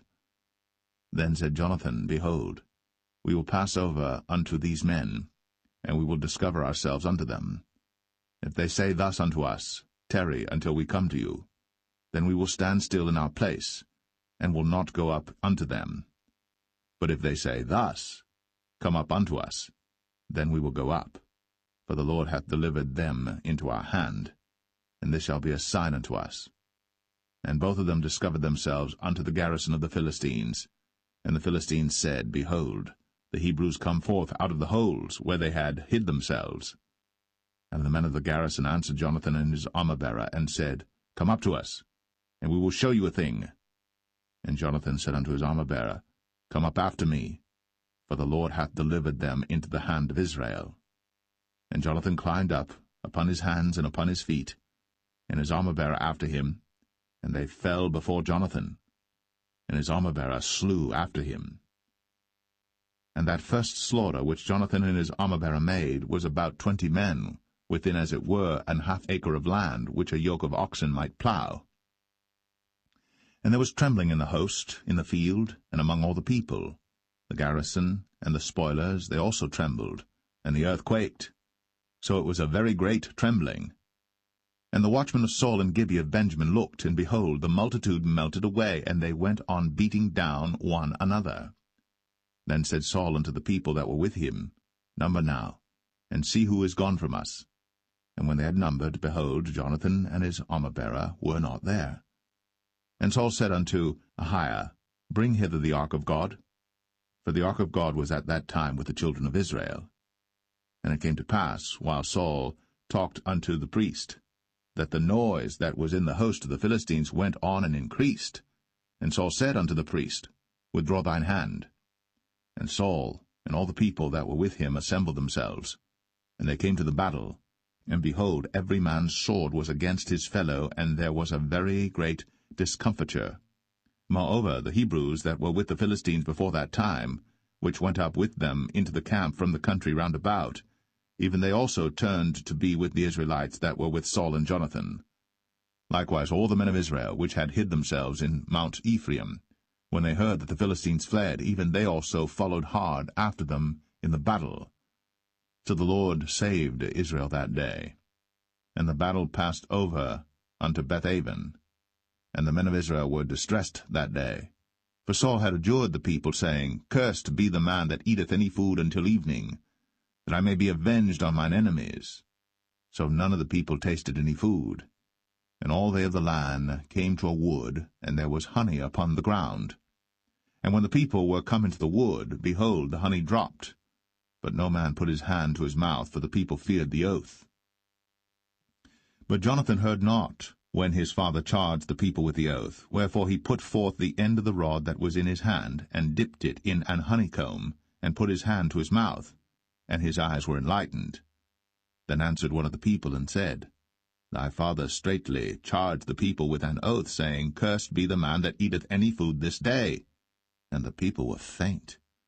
Then said Jonathan, My father hath troubled the land. See, I pray you, how mine eyes have been enlightened, because I tasted a little of this honey. How much more, if haply the people had eaten freely today of the spoil of their enemies which they found? For had there not been now a much greater slaughter among the Philistines? And they smote the Philistines that day, from Michmash to Ajalon. And the people were very faint. And the people flew upon the spoil, and took sheep and oxen and calves, and slew them on the ground. And the people did eat them with the blood. Then they told Saul, saying, Behold, the people sin against the Lord, in that they eat with the blood. And he said, Ye have transgressed. Roll a great stone unto me this day. And Saul said, Disperse yourselves among the people, and say unto them, Bring me hither every man his ox, and every man his sheep, and slay them here, and eat, and sin not against the Lord in eating with the blood. And all the people brought every man his ox with him that night, and slew them there. And Saul built an altar unto the Lord. The same was the first altar that he built unto the Lord. And Saul said, Let us go down after the Philistines by night, and spoil them until the morning light, and let us not leave a man of them. And they said, Do whatsoever seemeth good unto thee. Then said the priest, Let us draw near hither unto God. And Saul asked counsel of God, Shall I go down after the Philistines? Wilt thou deliver them into the hand of Israel? But he answered him not that day. And Saul said, Draw ye near hither, all the chief of the people, and know and see wherein this sin hath been this day. For as the Lord liveth, which saveth Israel, though it be in Jonathan my son, he shall surely die. But there was not a man among all the people that answered him. Then said he unto all Israel, Be ye on one side, and I and Jonathan my son will be on the other side. And the people said unto Saul, Do what seemeth good unto thee. Therefore Saul said unto the Lord God of Israel, Give a perfect lot. And Saul and Jonathan were taken, but the people escaped. And Saul said, Cast lots between me and Jonathan my son. And Jonathan was taken. Then Saul said to Jonathan, Tell me what thou hast done. And Jonathan told him, and said, I did but taste a little honey with the end of the rod that was in mine hand, and lo, I must die. And Saul answered, God do so and more also, for thou shalt surely die, Jonathan. And the people said unto Saul, Shall Jonathan die, who hath wrought this great salvation in Israel? God forbid, as the Lord liveth. There shall not one hair of his head fall to the ground, for he hath wrought with God this day. So the people rescued Jonathan, that he died not. Then Saul went up from following the Philistines, and the Philistines went to their own place. So Saul took the kingdom over Israel, and fought against all his enemies on every side, against Moab, and against the children of Ammon, and against Edom, and against the kings of Zobah, and against the Philistines, and whithersoever he turned himself, he vexed them. And he gathered an host, and smote the Amalekites, and delivered Israel out of the hands of them that spoiled them. Now the sons of Saul were Jonathan and Ishuai, and Melch-Ishuai. And the names of his two daughters were these, the name of the firstborn Merab, and the name of the younger Michal. And the name of Saul's wife was Ahinoam, the daughter of Ahimaaz. And the name of the captain of his host was Abner, the son of Ner, Saul's uncle. And Kish was the father of Saul, and Ner, the father of Abner, was the son of Abiel. And there was sore war against the Philistines all the days of Saul. And when Saul saw any strong man or any valiant man, he took him unto him.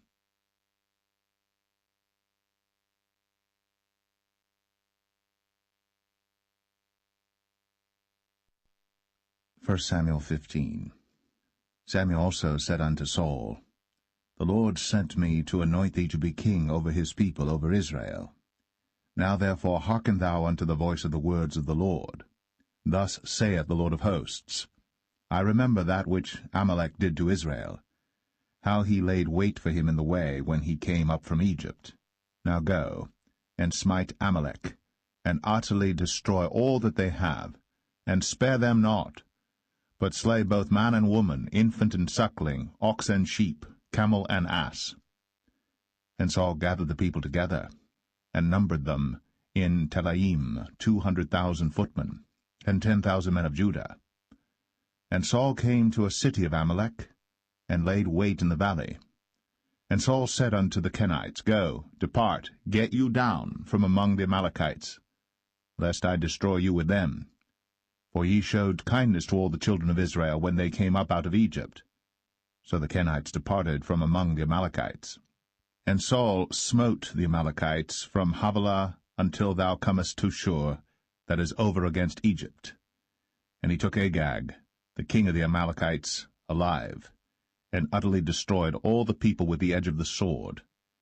But Saul and the people spared Agag, and the best of the sheep, and of the oxen, and of the fatlings, and the lambs, and all that was good.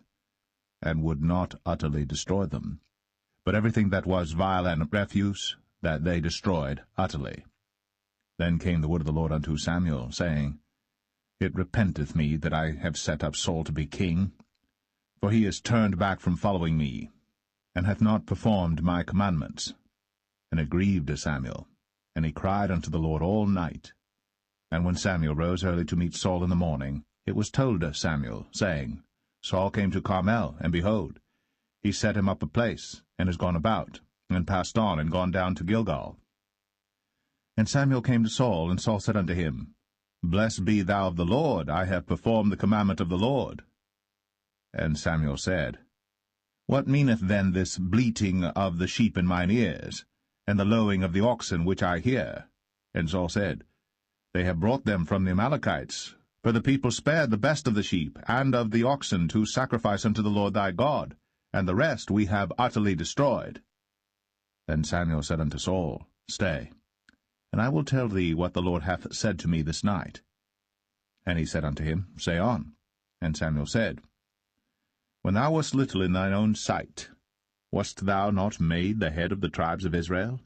And the Lord anointed thee king over Israel? And the Lord sent thee on a journey, and said, Go, and utterly destroy the sinners, the Amalekites, and fight against them until they be consumed. Wherefore then didst thou not obey the voice of the Lord, but didst fly upon the spoil, and didst evil in the sight of the Lord?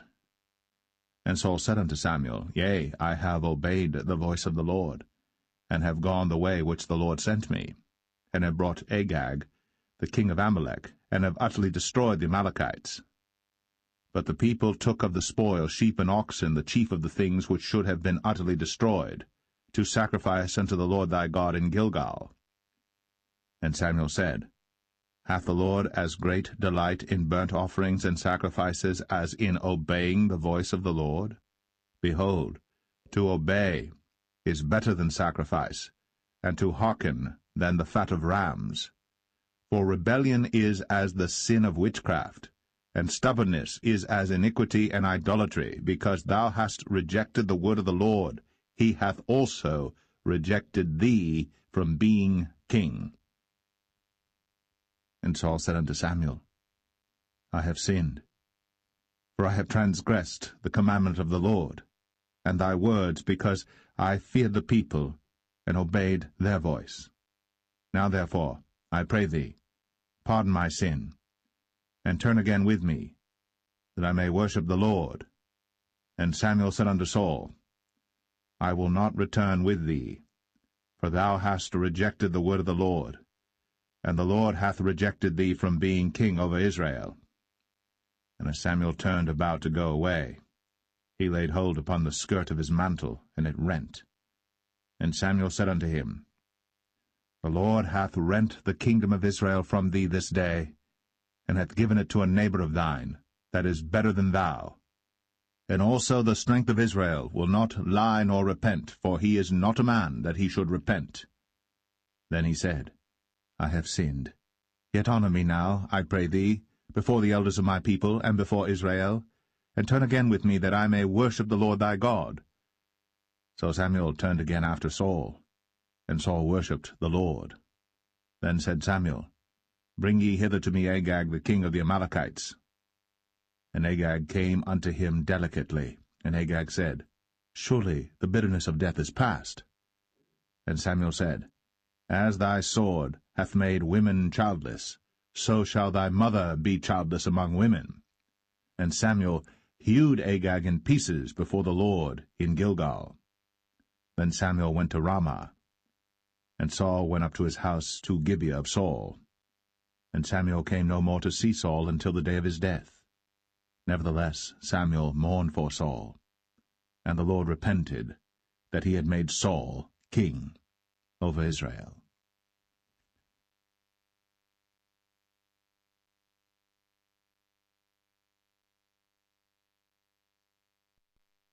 1 Samuel 16.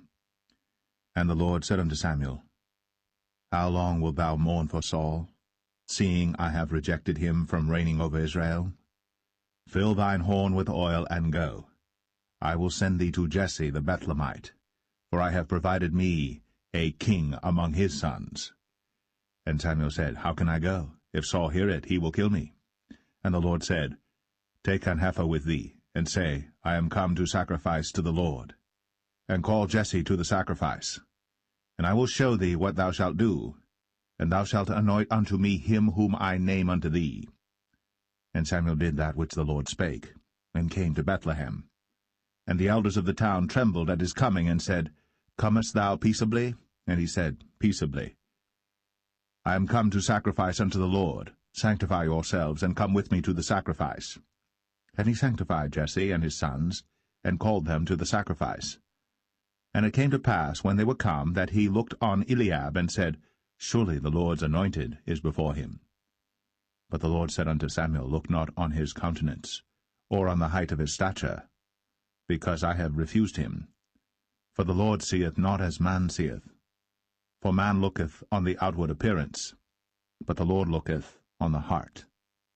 Then Jesse called Abinadab, and made him pass before Samuel, and he said, Neither hath the Lord chosen this. Then Jesse made Shammah to pass by, and he said, Neither hath the Lord chosen this. Again Jesse made 7 of his sons to pass before Samuel. And Samuel said unto Jesse, The Lord hath not chosen these. And Samuel said unto Jesse, Are here all thy children? And he said, There remaineth yet the youngest, and behold, he keepeth the sheep. And Samuel said unto Jesse, Send and fetch him, for we will not sit down till he come hither. And he sent and brought him in. Now he was ruddy, and withal of a beautiful countenance, and goodly to look to. And the Lord said, Arise, anoint him, for this is he. Then Samuel took the horn of oil, and anointed him in the midst of his brethren. And the Spirit of the Lord came upon David from that day forward. So Samuel rose up, and went to Ramah. But the Spirit of the Lord departed from Saul, and an evil spirit from the Lord troubled him. And Saul's servant said unto him, Behold now, an evil spirit from God troubleth thee. Let our Lord now command thy servants, which are before thee, to seek out a man, who is a cunning player on an harp. And it shall come to pass, when the evil spirit from God is upon thee, that he shall play with his hand, and thou shalt be well. And Saul said unto his servants, Provide me now a man that can play well, and bring him to me. Then answered one of the servants, and said, Behold, I have seen a son of Jesse the Bethlehemite, that is cunning in playing, and a mighty valiant man, and a man of war, and prudent in matters, and a comely person. And the Lord is with him. Wherefore Saul sent messengers unto Jesse, and said, Send me David thy son, which is with the sheep. And Jesse took an ass laden with bread, and a bottle of wine, and a kid, and sent them by David his son unto Saul. And David came to Saul, and stood before him. And he loved him greatly, and he became his armor-bearer. And Saul sent to Jesse, saying, Let David, I pray thee, stand before me, for he hath found favor in my sight. And it came to pass, when the evil spirit from God was upon Saul, that David took an harp, and played with his hand. So Saul was refreshed, and was well, and the evil spirit departed from him.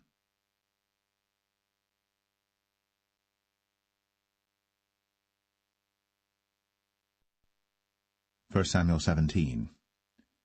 Now the Philistines gathered together their armies to battle, and were gathered together at Shochoh, which belongeth to Judah, and pitched between Shochoh and Azekah in Ephes-dammim. And Saul and the men of Israel were gathered together and pitched by the valley of Elah, and set the battle in array against the Philistines. And the Philistines stood on a mountain on the one side, and Israel stood on a mountain on the other side, and there was a valley between them.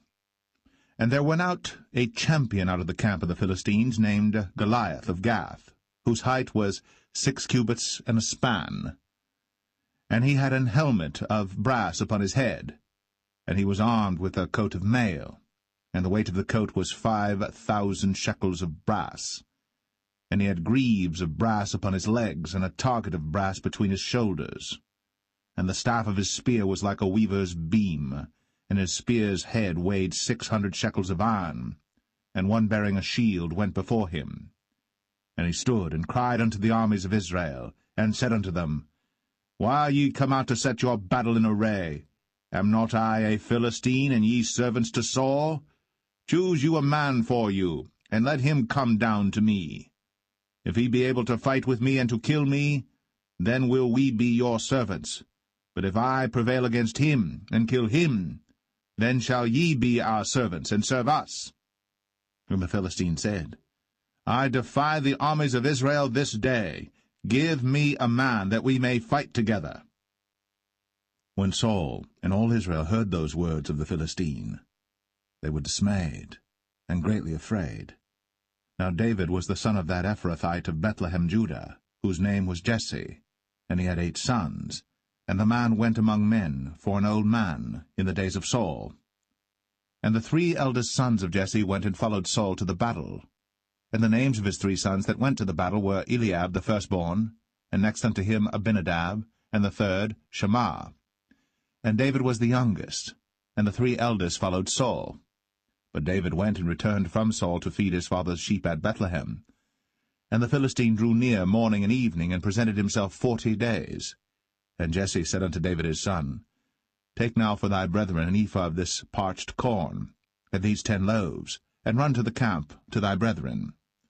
And carry these 10 cheeses unto the captain of their 1,000, and look how thy brethren fare, and take their pledge. Now Saul and they, and all the men of Israel, were in the valley of Elah, fighting with the Philistines. And David rose up early in the morning, and left the sheep with a keeper, and took and went, as Jesse had commanded him. And he came to the trench, as the host was going forth to the fight, and shouted for the battle. For Israel and the Philistines had put the battle in array, army against army. And David left his carriage in the hand of the keeper of the carriage, and ran into the army, and came and saluted his brethren. And as he talked with them, behold, there came up the champion, the Philistine of Gath, Goliath by name, out of the armies of the Philistines, and spake according to the same words, and David heard them. And all the men of Israel, when they saw the man, fled from him, and were sore afraid. And the men of Israel said, Have ye seen this man that is come up? Surely to defy Israel is he come up. And it shall be that the man who killeth him, the king will enrich him with great riches, and will give him his daughter, and make his father's house free in Israel. And David spake to the men that stood by him, saying, What shall be done to the man that killeth this Philistine, and taketh away the reproach from Israel? For who is this uncircumcised Philistine, that he should defy the armies of the living God? And the people answered him after this manner, saying, So shall it be done to the man that killeth him. And Eliab, his eldest brother, heard when he spake unto the men. And Eliab's anger was kindled against David, and he said, Why camest thou down hither? And with whom hast thou left those few sheep in the wilderness? I know thy pride, and the naughtiness of thine heart, for thou art come down that thou mightest see the battle.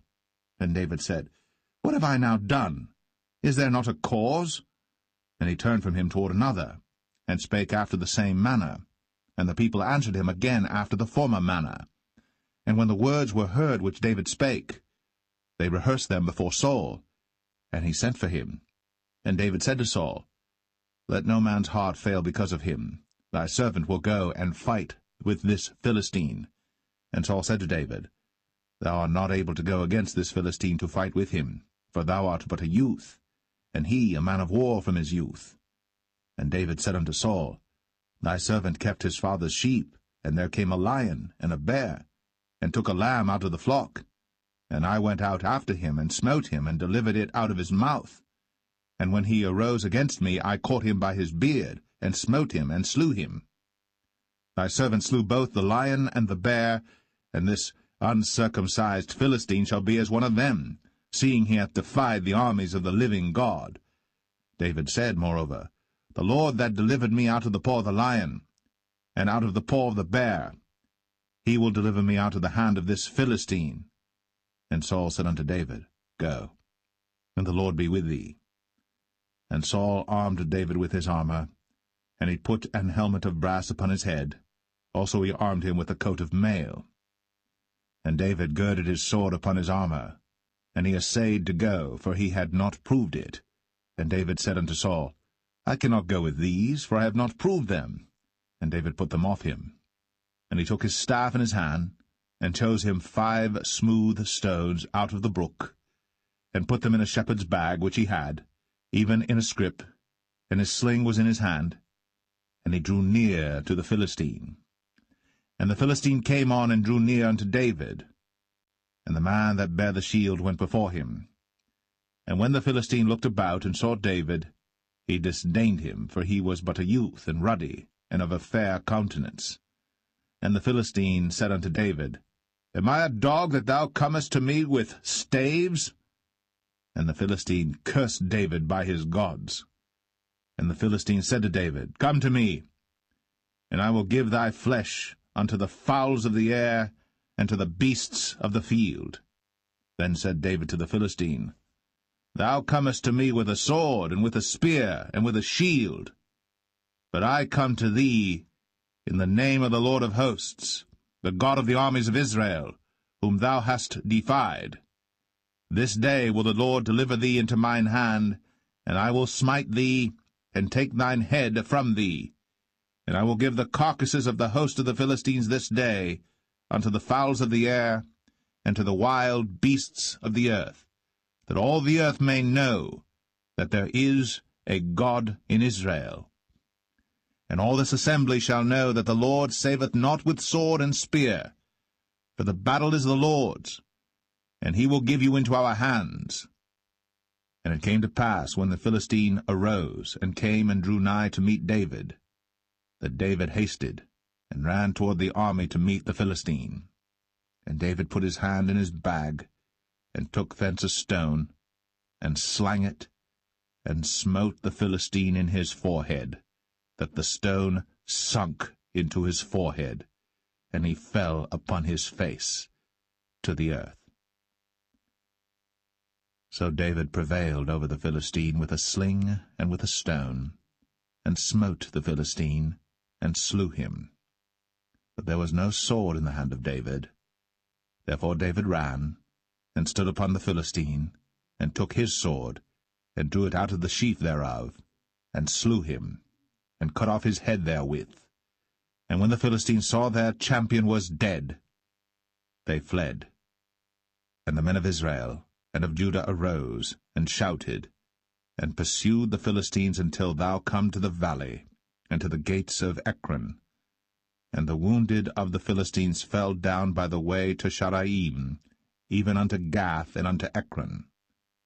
And the children of Israel returned from chasing after the Philistines, and they spoiled their tents. And David took the head of the Philistine, and brought it to Jerusalem, but he put his armor in his tent. And when Saul saw David go forth against the Philistines, he said unto Abner, the captain of the host, Abner, whose son is this youth? And Abner said, As thy soul liveth, O king, I cannot tell. And the king said, Inquire thou whose son the stripling is. And as David returned from the slaughter of the Philistine, Abner took him, and brought him before Saul with the head of the Philistine in his hand. And Saul said to him, Whose son art thou, thou young man? And David answered, I am the son of thy servant Jesse, the Bethlehemite.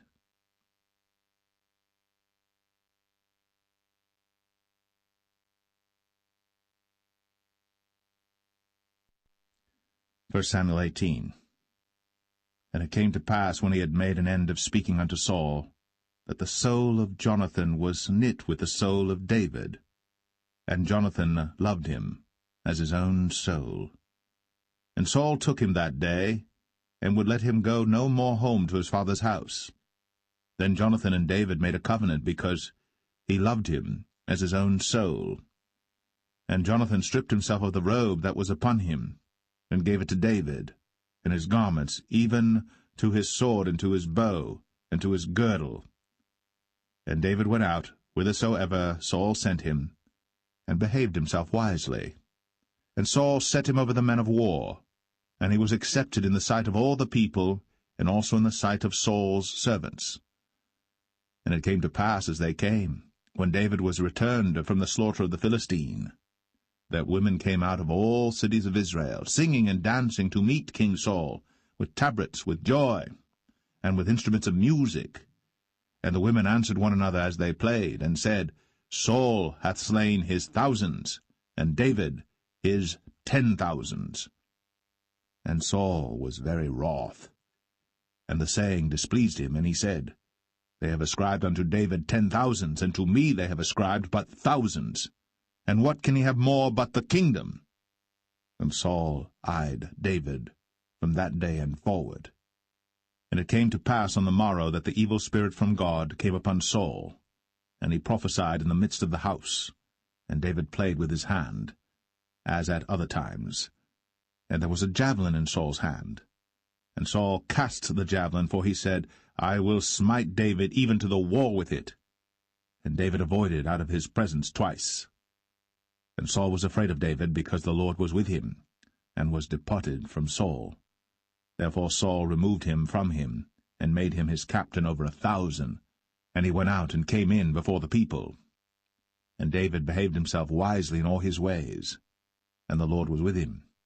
Wherefore when Saul saw that he behaved himself very wisely, he was afraid of him. But all Israel and Judah loved David, because he went out and came in before them. And Saul said to David, Behold my elder daughter Merab, her will I give thee to wife. Only be thou valiant for me, and fight the Lord's battles. For Saul said, Let not mine hand be upon him, but let the hand of the Philistines be upon him.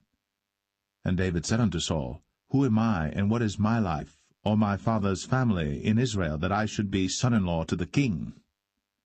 But it came to pass at the time when Merab, Saul's daughter, should have been given to David, that she was given unto Adriel, the Maholathite, to wife. And Michal, Saul's daughter, loved David. And they told Saul, and the thing pleased him. And Saul said, I will give him her, that she may be a snare to him, and that the hand of the Philistines may be against him. Wherefore Saul said to David, Thou shalt this day be my son-in-law in the one of the twain. And Saul commanded his servants, saying, Commune with David secretly, and say, Behold, the king hath delight in thee, and all his servants love thee. Now therefore be the king's son-in-law. And Saul's servant spake those words in the ears of David. And David said, Seemeth it to you a light thing to be a king's son-in-law, seeing that I am a poor man, and lightly esteemed? And the servants of Saul told him, saying, On this manner spake David. And Saul said, Thus shall ye say to David, The king desireth not any dowry, but 100 foreskins of the Philistines, to be avenged of the king's enemies. But Saul thought to make David fall by the hand of the Philistines. And when his servants told David these words, it pleased David well to be the king's son-in-law, and the days were not expired. Wherefore David arose, and went, he and his men, and slew of the Philistines 200 men. And David brought their foreskins, and they gave them in full tale to the king, that he might be the king's son-in-law. And Saul gave him Michal his daughter to wife. And Saul saw and knew that the Lord was with David, and that Michal, Saul's daughter, loved him. And Saul was yet the more afraid of David, and Saul became David's enemy continually. Then the princes of the Philistines went forth, and it came to pass after they went forth that David behaved himself more wisely than all the servants of Saul, so that his name was much set by.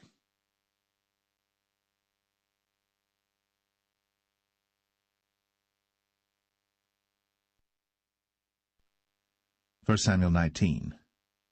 And Saul spake to Jonathan his son, and to all his servants, that they should kill David. But Jonathan Saul's son delighted much in David. And Jonathan told David, saying, Saul my father seeketh to kill thee. Now therefore I pray thee, take heed to thyself until the morning, and abide in a secret place, and hide thyself. And I will go out and stand beside my father in the field where thou art, and I will commune with my father of thee, and what I see, that I will tell thee. And Jonathan spake good of David unto Saul his father, and said unto him, Let not the king sin against his servant, against David, because he hath not sinned against thee, and because his works have been to thee ward very good. For he did put his life in his hand, and slew the Philistine. And the Lord wrought a great salvation for all Israel. Thou sawest it, and didst rejoice. Wherefore then wilt thou sin against innocent blood, to slay David without a cause? And Saul hearkened unto the voice of Jonathan. And Saul sware, As the Lord liveth, he shall not be slain. And Jonathan called David. And Jonathan showed him all those things. And Jonathan brought David to Saul, and he was in his presence, as in times past. And there was war again, and David went out and fought with the Philistines, and slew them with a great slaughter, and they fled from him. And the evil spirit from the Lord was upon Saul, as he sat in his house with his javelin in his hand. And David played with his hand. And Saul sought to smite David even to the wall with the javelin, but he slipped away out of Saul's presence. And he smote the javelin to the wall, and David fled, and escaped that night. Saul also sent messengers unto David's house to watch him and to slay him in the morning. And Michal, David's wife, told him, saying, If thou save not thy life tonight, tomorrow thou shalt be slain. So Michal let David down through a window, and he went and fled, and escaped. And Michal took an image, and laid it in the bed, and put a pillow of goat's hair for his bolster, and covered it with a cloth. And when Saul sent messengers to take David, she said, He is sick. And Saul sent the messengers again to see David, saying, Bring him up to me in the bed, that I may slay him. And when the messengers were come in, behold, there was an image in the bed, with a pillow of goat's hair for his bolster. And Saul said unto Michal, Why hast thou deceived me so, and sent away mine enemy, that he is escaped? And Michal answered Saul, He said unto me, Let me go, why should I kill thee? So David fled, and escaped, and came to Samuel to Ramah, and told him all that Saul had done to him. And he and Samuel went, and dwelt in Naueth. It was told Saul, saying, Behold, David is at Naueth in Ramah. And Saul sent messengers to take David. And when they saw the company of the prophets prophesying, and Samuel standing as appointed over them, the Spirit of God was upon the messengers of Saul, and they also prophesied. And when it was told Saul, he sent other messengers, and they prophesied likewise. And Saul sent messengers again the third time, and they prophesied also. Then went he also to Ramah, and came to a great well that is in Sechu. And he asked and said, Where are Samuel and David? And one said, Behold, they be at Naueth in Ramah. And he went thither to Naueth in Ramah. And the Spirit of God was upon him also. And he went on, and prophesied, until he came to Naueth in Ramah. And he stripped off his clothes also, and prophesied before Samuel in like manner, and lay down naked all that day, and all that night. Wherefore they say, Is Saul also among the prophets?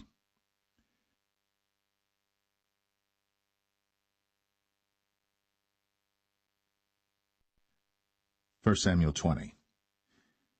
And David fled from Naueth in Ramah, and came and said before Jonathan, What have I done? What is mine iniquity? And what is my sin before thy father, that he seeketh my life? And he said unto him, God forbid, thou shalt not die. Behold, my father will do nothing either great or small, but that he will show it me. And why should my father hide this thing from me? It is not so. And David sware moreover, and said, Thy father certainly knoweth that I have found grace in thine eyes. And he saith, Let not Jonathan know this, lest he be grieved. But truly as the Lord liveth, and as thy soul liveth, there is but a step between me and death. Then said Jonathan unto David, Whatsoever thy soul desireth, I will even do it for thee. And David said unto Jonathan, Behold, tomorrow is the new moon, and I should not fail to sit with the king at meat, but let me go, that I may hide myself in the field unto the third day at even. If thy father at all miss me, then say, David earnestly asked leave of me that he might run to Bethlehem his city, for there is a yearly sacrifice there for all the family. If he say thus, it is well, thy servant shall have peace. But if he be very wroth, then be sure that evil is determined by him. Therefore thou shalt deal kindly with thy servant, for thou hast brought thy servant into a covenant of the Lord with thee. Notwithstanding, if there be in me iniquity, slay me thyself. For why shouldest thou bring me to thy father? And Jonathan said, Far be it from thee, for if I knew certainly that evil were determined by my father to come upon thee, then would not I tell it thee? Then said David to Jonathan, Who shall tell me? Or what if thy father answer thee roughly? And Jonathan said unto David, Come, and let us go out into the field. And they went out, both of them, into the field. And Jonathan said unto David, O Lord God of Israel, when I have sounded my father about tomorrow any time, or the third day, and behold, if there be good toward David, and I then send not unto thee, and show it thee, the Lord do so, and much more to Jonathan. But if it please my father to do thee evil, then I will show it thee, and send thee away, that thou mayest go in peace, and the Lord be with thee, as he hath been with my father. And thou shalt not only while yet I live show me the kindness of the Lord, that I die not, but also thou shalt not cut off thy kindness from my house for ever, no, not when the Lord hath cut off the enemies of David every one from the face of the earth. So Jonathan made a covenant with the house of David, saying, Let the Lord even require it at the hand of David's enemies. And Jonathan caused David to swear again, because he loved him, for he loved him as he loved his own soul. Then Jonathan said to David, Tomorrow is the new moon, and thou shalt be missed, because thy seat will be empty. And when thou hast stayed 3 days, then thou shalt go down quickly, and come to the place where thou didst hide thyself when the business was in hand, and shalt remain by the stone Zelle. And I will shoot 3 arrows on the side thereof, as though I shot at a mark, and behold, I will send a lad, saying, Go, find out the arrows. If I expressly say unto the lad, Behold, the arrows are on this side of thee, take them, then come thou. For there is peace to thee, and no hurt, as the Lord liveth. But if I say thus unto the young man, Behold, the arrows are beyond thee, go thy way, for the Lord hath sent thee away. And as touching the matter which thou and I have spoken of, behold, the Lord be between thee and me for ever. So David hid himself in the field. And when the new moon was come, the king sat him down to eat meat. And the king sat upon his seat as at other times, even upon a seat by the wall. And Jonathan arose, and Abner sat by Saul's side, and David's place was empty. Nevertheless Saul spake not anything that day, for he thought, Something hath befallen him. He is not clean. Surely he is not clean. And it came to pass on the morrow, which was the 2nd day of the month, that David's place was empty. And Saul said unto Jonathan his son, Wherefore cometh not the son of Jesse to meat, neither yesterday nor today? And Jonathan answered Saul, David earnestly asked leave of me to go to Bethlehem. And he said, Let me go, I pray thee. For our family hath a sacrifice in the city, and my brother, he hath commanded me to be there. And now, if I have found favor in thine eyes, let me get away, I pray thee, and see my brethren. Therefore he cometh not unto the king's table. Then Saul's anger was kindled against Jonathan. And he said unto him, Thou son of the perverse, rebellious woman, do not I know that thou hast chosen the son of Jesse to thine own confusion, and unto the confusion of thy mother's nakedness? For as long as the son of Jesse liveth upon the ground, thou shalt not be established, nor thy kingdom. Wherefore, now send and fetch him unto me, for he shall surely die. And Jonathan answered Saul his father, and said unto him, Wherefore shall he be slain? What hath he done? And Saul cast a javelin at him to smite him, whereby Jonathan knew that it was determined of his father to slay David. So Jonathan arose from the table in fierce anger, and did eat no meat the 2nd day of the month, for he was grieved for David, because his father had done him shame. And it came to pass in the morning that Jonathan went out into the field at the time appointed with David, and a little lad with him. And he said unto his lad, Run, find out now the arrows which I shoot. And as the lad ran, he shot an arrow beyond him. And when the lad was come to the place of the arrow which Jonathan had shot, Jonathan cried after the lad, and said, Is not the arrow beyond thee? And Jonathan cried after the lad, Make speed, haste, stay not. And Jonathan's lad gathered up the arrows, and came to his master. But the lad knew not anything, only Jonathan and David knew the matter. And Jonathan gave his artillery unto his lad, and said unto him, Go, carry them to the city. And as soon as the lad was gone, David arose out of a place toward the south, and fell on his face to the ground, and bowed himself 3 times. And they kissed one another, and wept one with another, until David exceeded. And Jonathan said to David, Go in peace, for as much as we have sworn both of us in the name of the Lord, saying, The Lord be between me and thee, and between my seed and thy seed forever. And he arose, and departed. And Jonathan went into the city.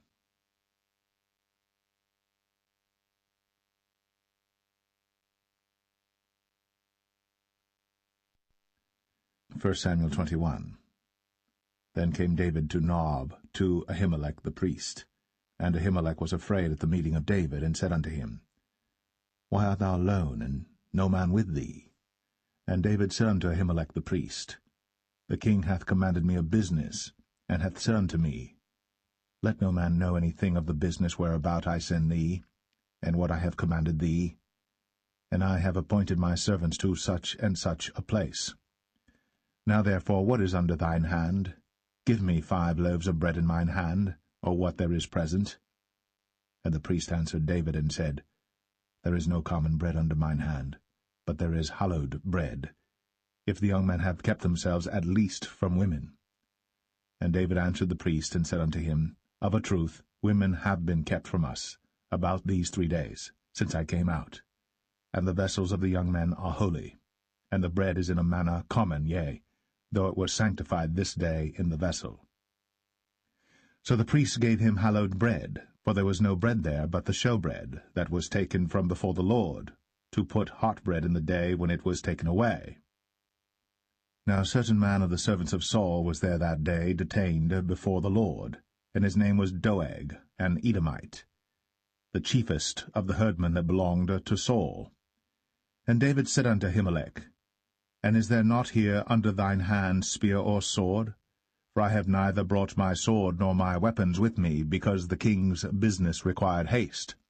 And the priest said, The sword of Goliath the Philistine, whom thou slewest in the valley of Elah, behold, it is here, wrapped in a cloth behind the ephod. If thou wilt take that, take it, for there is no other save that here. And David said, There is none like that, give it me. And David arose, and fled that day for fear of Saul, and went to Achish, the king of Gath. And the servants of Achish said unto him, Is not this David the king of the land? Did they not sing one to another of him in dances, saying, Saul hath slain his thousands, and David his 10,000s? And David laid up these words in his heart, and was sore afraid of Achish, the king of Gath. And he changed his behavior before them, and feigned himself mad in their hands, and scrabbled on the doors of the gate, and let his spittle fall down upon his beard. Then said Achish unto his servants, Lo, ye see the man is mad. Wherefore then have ye brought him to me? Have I need of madmen, that ye have brought this fellow to play the madman in my presence? Shall this fellow come into my house?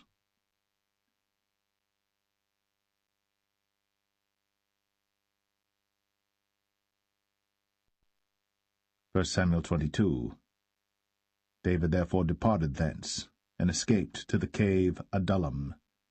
And when his brethren and all his father's house heard it, they went down thither to him.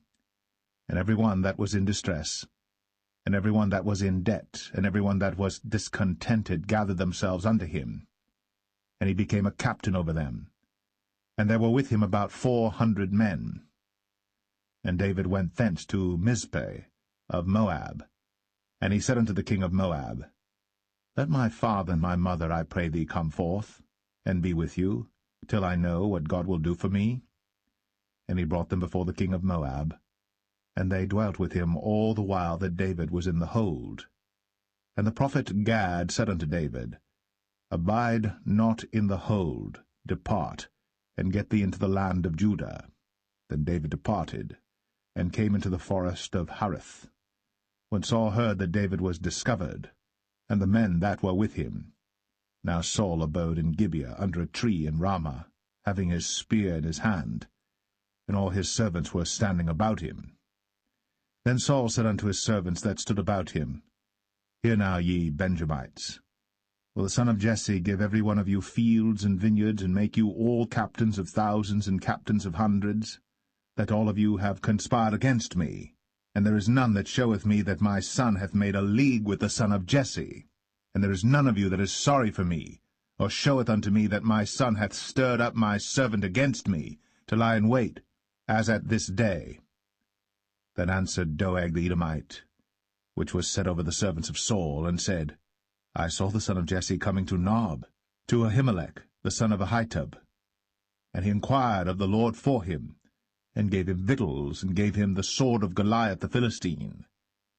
Then the king sent to call Ahimelech the priest, the son of Ahitub, and all his father's house, the priests that were in Nob, and they came all of them to the king. And Saul said, Hear now, thou son of Ahitub. And he answered, Here I am, my lord. And Saul said unto him, Why have ye conspired against me, thou and the son of Jesse, in that thou hast given him bread and a sword, and hast inquired of God for him, that he should rise against me to lie in wait, as at this day? Then Ahimelech answered the king, and said, And who is so faithful among all thy servants as David, which is the king's son-in-law, and goeth at thy bidding, and is honourable in thine house? Did I then begin to inquire of God for him? Be it far from me.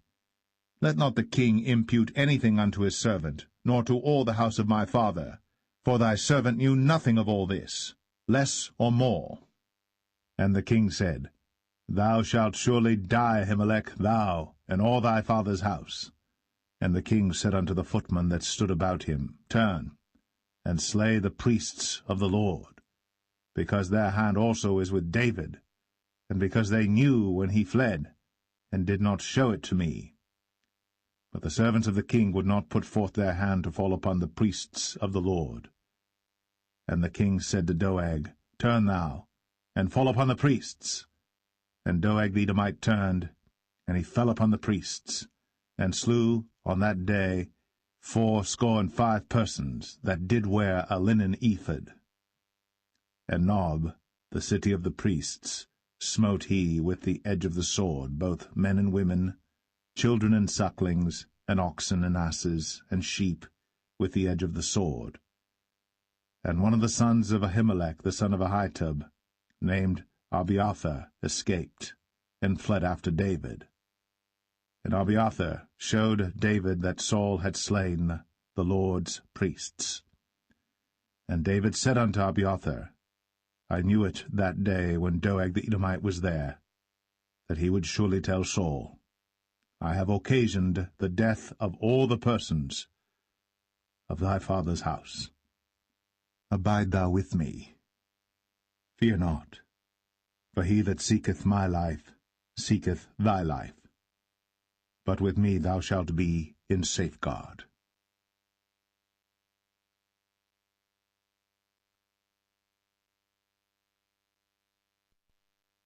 1 Samuel 23.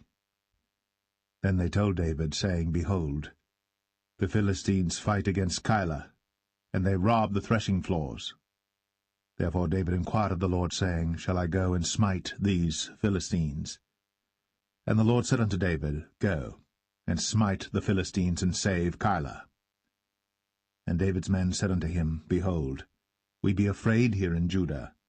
How much more then if we come to Keilah against the armies of the Philistines? Then David inquired of the Lord yet again. And the Lord answered him and said, Arise, go down to Keilah, for I will deliver the Philistines into thine hand. So David and his men went to Keilah, and fought with the Philistines, and brought away their cattle, and smote them with a great slaughter. So David saved the inhabitants of Keilah. And it came to pass, when Abiathar the son of Ahimelech fled to David to Keilah, that he came down with an ephod in his hand. And it was told Saul that David was come to Keilah, and Saul said, God hath delivered him into mine hand, for he is shut in, by entering into a town that hath gates and bars. And Saul called all the people together to war, to go down to Keilah, to besiege David and his men. And David knew that Saul secretly practiced mischief against him. And he said to Abiathar the priest, Bring hither the ephod. Then said David, O Lord God of Israel, Thy servant hath certainly heard that Saul seeketh to come to Keilah, to destroy the city for my sake. Will the men of Keilah deliver me up into his hand? Will Saul come down as thy servant hath heard? O Lord God of Israel, I beseech thee, tell thy servant. And the Lord said, He will come down. Then said David, Will the men of Keilah deliver me and my men into the hand of Saul? And the Lord said, They will deliver thee up. Then David and his men, which were about 600, arose, and departed out of Keilah, and went whithersoever they could go. And it was told Saul that David was escaped from Keilah, and he forbare to go forth. And David abode in the wilderness in strongholds, and remained in a mountain in the wilderness of Ziph. And Saul sought him every day, but God delivered him not into his hand. And David saw that Saul was come out to seek his life. And David was in the wilderness of Ziph in a wood. And Jonathan, Saul's son, arose, and went to David into the wood, and strengthened his hand in God. And he said unto him, Fear not, but the hand of Saul my father shall not find thee, and thou shalt be king over Israel, and I shall be next unto thee, and that also Saul my father knoweth. And they two made a covenant before the Lord. And David abode in the wood, and Jonathan went to his house. Then came up the Ziphites to Saul to Gibeah, saying, Doth not David hide himself with us in strongholds in the wood, in the hill of Hachilah, which is on the south of Jeshimon? Now therefore, O king, come down according to all the desire of thy soul to come down, and our part shall be to deliver him into the king's hand. And Saul said, Blessed be ye of the Lord, for ye have compassion on me. Go, I pray you, prepare yet, and know and see his place where his haunt is, and who hath seen him there. For it is told me that he dealeth very subtly. See therefore, and take knowledge of all the lurking places where he hideth himself, and come ye again to me with the certainty, and I will go with you. And it shall come to pass, if he be in the land, that I will search him out throughout all the thousands of Judah. And they arose, and went to Ziph before Saul. But David and his men were in the wilderness of Maon, in the plain on the south of Jeshimon. Saul also and his men went to seek him, and they told David, wherefore he came down into a rock, and abode in the wilderness of Maon. And when Saul heard that, he pursued after David in the wilderness of Maon. And Saul went on this side of the mountain, and David and his men on that side of the mountain. And David made haste to get away for fear of Saul. For Saul and his men compassed David and his men round about to take them. But there came a messenger unto Saul, saying, Haste thee, and come, for the Philistines have invaded the land. Wherefore Saul returned from pursuing after David, and went against the Philistines. Therefore they called that place Selah Hamalekoth. And David went up from thence, and dwelt in strongholds at En-gedi.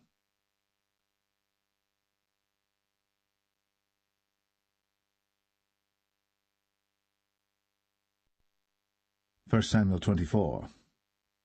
And it came to pass, when Saul was returned from following the Philistines, that it was told him, saying, Behold, David is in the wilderness of En-gedi.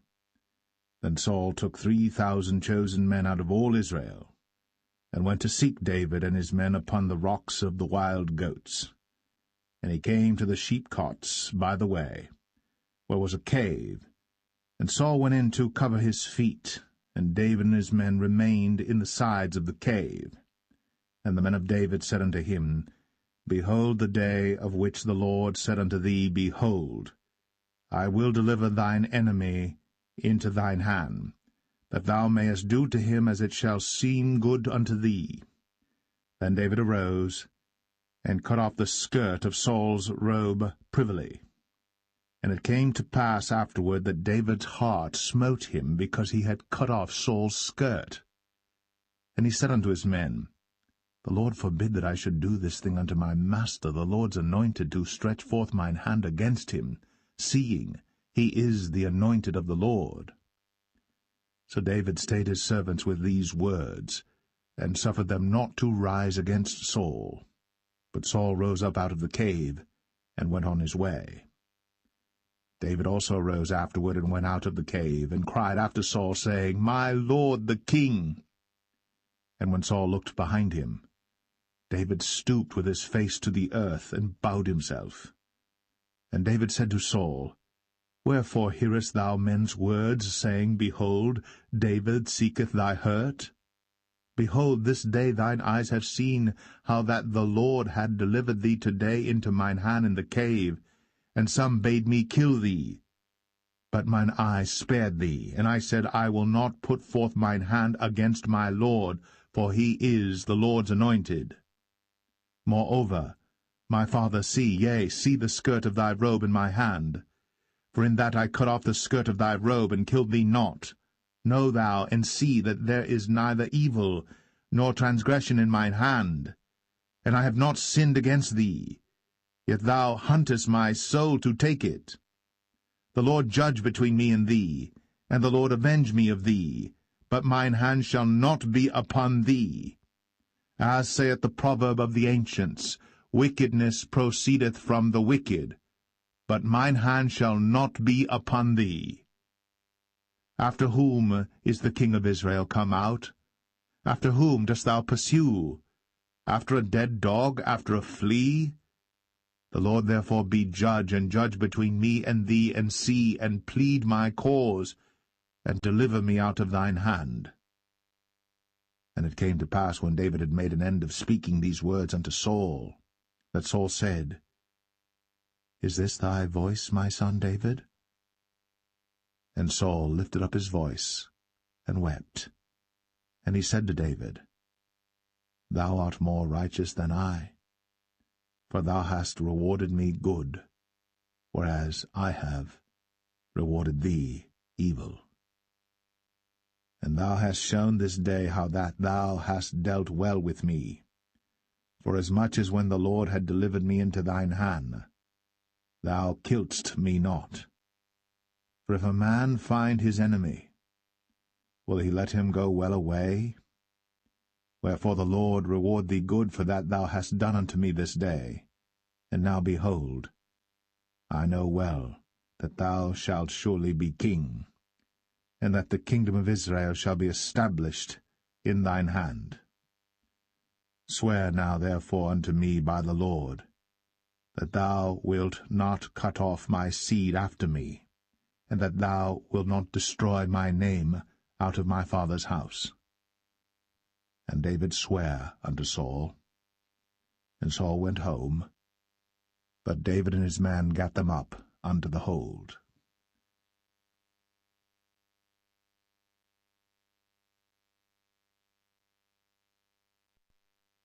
1 Samuel 25. And Samuel died, and all the Israelites were gathered together, and lamented him, and buried him in his house at Ramah. And David arose, and went down to the wilderness of Paran. And there was a man in Maon, whose possessions were in Carmel. And the man was very great, and he had 3,000 sheep and 1,000 goats. And he was shearing his sheep in Carmel. Now the name of the man was Nabal, and the name of his wife Abigail. And she was a woman of good understanding, and of a beautiful countenance. But the man was churlish, and evil in his doings, and he was of the house of Caleb. And David heard in the wilderness that Nabal did shear his sheep. And David sent out 10 young men, and David said unto the young men, Get you up to Carmel, and go to Nabal, and greet him in my name.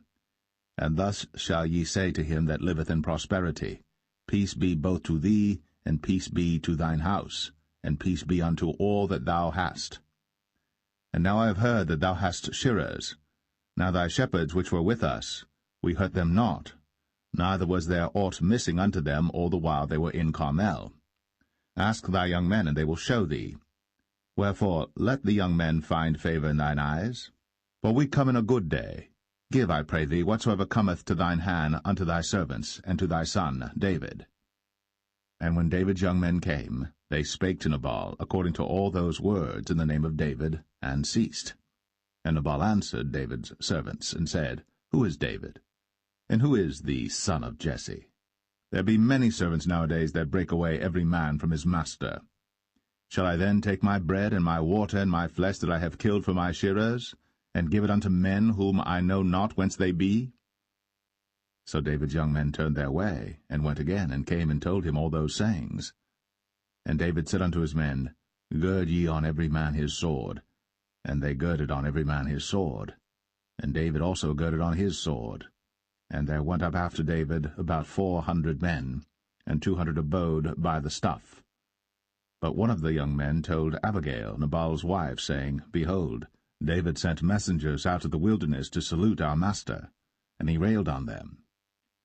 But the men were very good unto us, and we were not hurt, neither missed we any thing as long as we were conversant with them when we were in the fields. They were a wall unto us both by night and day. All the while we were with them keeping the sheep. Now therefore know and consider what thou wilt do, for evil is determined against our master, and against all his household. For he is such a son of Belial, that a man cannot speak to him.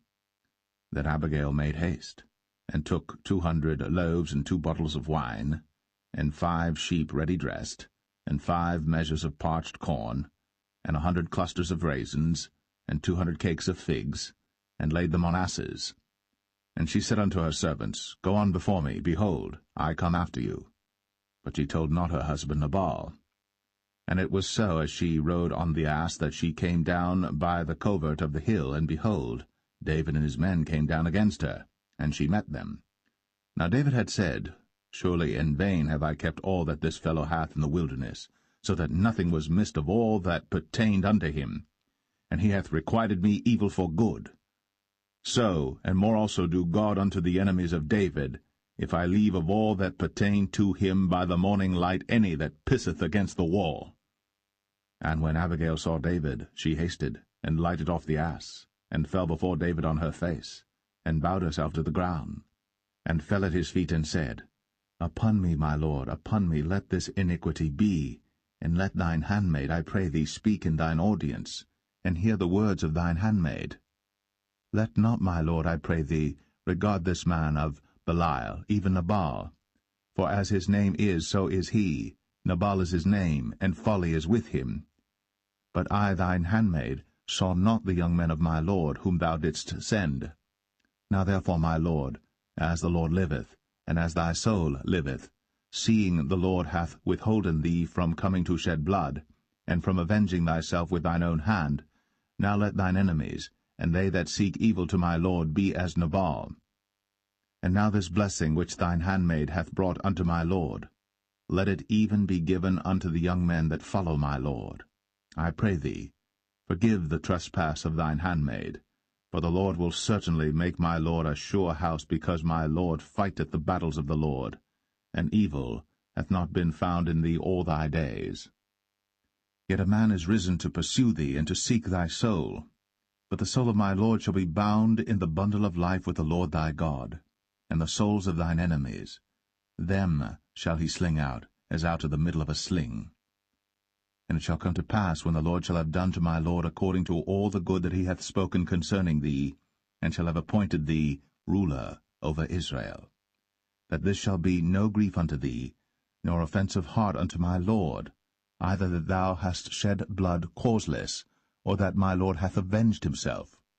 But when the Lord shall have dealt well with my lord, then remember thine handmaid. And David said to Abigail, Blessed be the Lord God of Israel, which sent thee this day to meet me. And blessed be thy advice, and blessed be thou, which hast kept me this day from coming to shed blood, and from avenging myself with mine own hand. For in very deed, as the Lord God of Israel liveth, which hath kept me back from hurting thee, except thou hadst hasted and come to meet me, surely there had not been left unto Nabal by the morning light any that pisseth against the wall. So David received of her hand that which she had brought him, and said unto her, Go up in peace to thine house. See, I have hearkened to thy voice, and have accepted thy person. And Abigail came to Nabal, and behold, he held a feast in his house, like the feast of a king. And Nabal's heart was merry within him, for he was very drunken. Wherefore she told him nothing, less or more, until the morning light. But it came to pass in the morning, when the wine was gone out of Nabal, and his wife had told him these things, that his heart died within him, and he became as a stone. And it came to pass about 10 days after, that the Lord smote Nabal, that he died. And when David heard that Nabal was dead, he said, Blessed be the Lord, that hath pleaded the cause of my reproach from the hand of Nabal, and hath kept his servant from evil. For the Lord hath returned the wickedness of Nabal upon his own head. And David sent and communed with Abigail, to take her to him to wife. And when the servants of David were come to Abigail to Carmel, they spake unto her, saying, David sent us unto thee, to take thee to him to wife. And she arose, and bowed herself on her face to the earth, and said, Behold, let thine handmaid be a servant to wash the feet of the servants of my lord. And Abigail hasted, and arose, and rode upon an ass, with 5 damsels of hers that went after her. And she went after the messengers of David, and became his wife. David also took Ahinoam of Jezreel, and they were also both of them his wives. But Saul had given Michal his daughter, David's wife, to Phalti, the son of Laish, which was of Galim.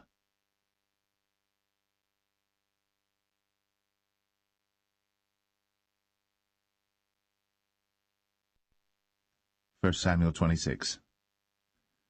And the Ziphites came unto Saul to Gibeah, saying, Doth not David hide himself in the hill of Hachilah, which is before Jeshimon? Then Saul arose, and went down to the wilderness of Ziph, having 3,000 chosen men of Israel with him to seek David in the wilderness of Ziph. And Saul pitched in the hill of Hachilah, which is before Jeshimon, by the way. But David abode in the wilderness, and he saw that Saul came after him into the wilderness.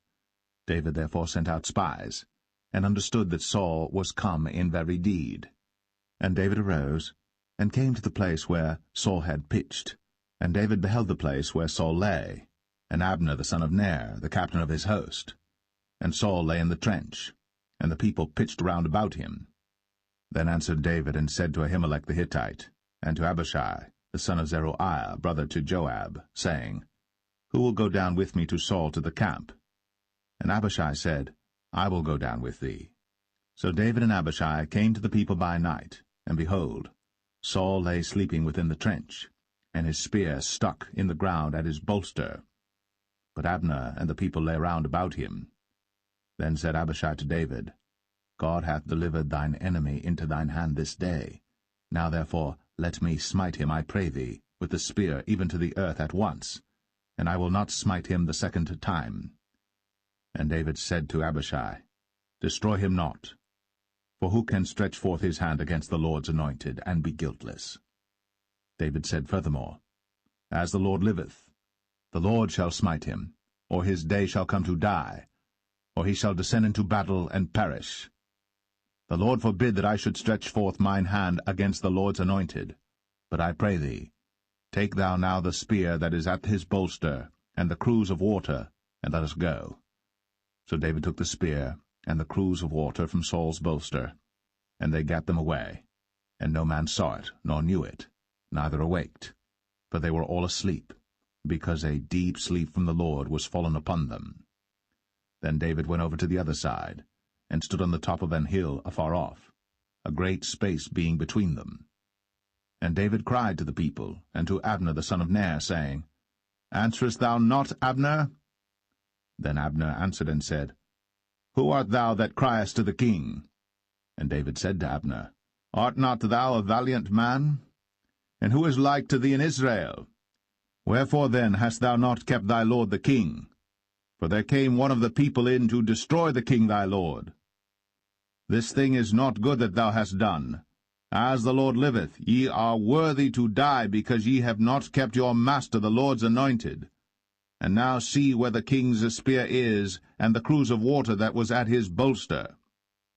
And Saul knew David's voice, and said, Is this thy voice, my son, David? And David said, It is my voice, my lord, O king. And he said, Wherefore doth my lord thus pursue after his servant?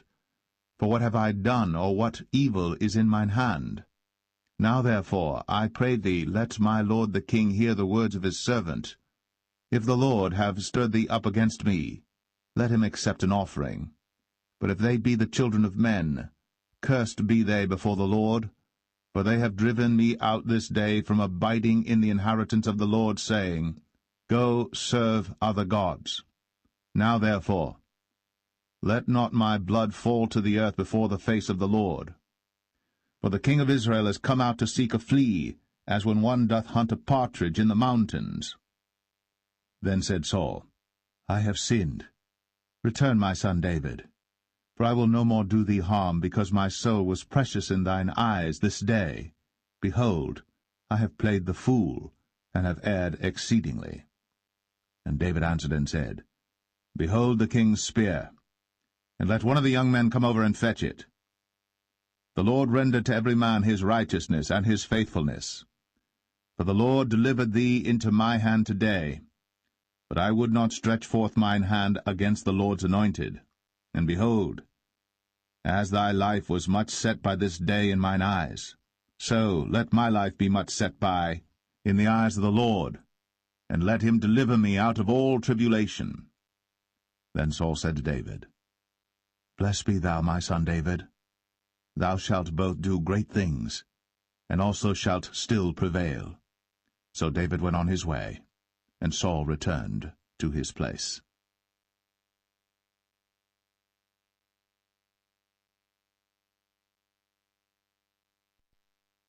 1 Samuel 27. And David said in his heart, I shall now perish one day by the hand of Saul. There is nothing better for me than that I should speedily escape into the land of the Philistines, and Saul shall despair of me, to seek me any more in any coast of Israel. So shall I escape out of his hand. And David arose, and he passed over with the 600 men that were with him unto Achish, the son of Maoch, king of Gath. And David dwelt with Achish at Gath, he and his men, every man with his household, even David with his 2 wives, Ahinoam the Jezreelitess, and Abigail the Carmelitess, Nabal's wife. And it was told Saul that David was fled to Gath, and he sought no more again for him. And David said unto Achish, If I have now found grace in thine eyes, let them give me a place in some town in the country, that I may dwell there. For why should thy servant dwell in the royal city with thee? Then Achish gave him Ziklag that day. Wherefore Ziklag pertaineth unto the kings of Judah unto this day. And the time that David dwelt in the country of the Philistines was a full year and 4 months. And David and his men went up, and invaded the Geshurites, and the Gezrites, and the Amalekites, for those nations were of old the inhabitants of the land, as thou goest to Shur, even unto the land of Egypt. And David smote the land, and left neither man nor woman alive, and took away the sheep and the oxen, and the asses, and the camels, and the apparel, and returned and came to Achish.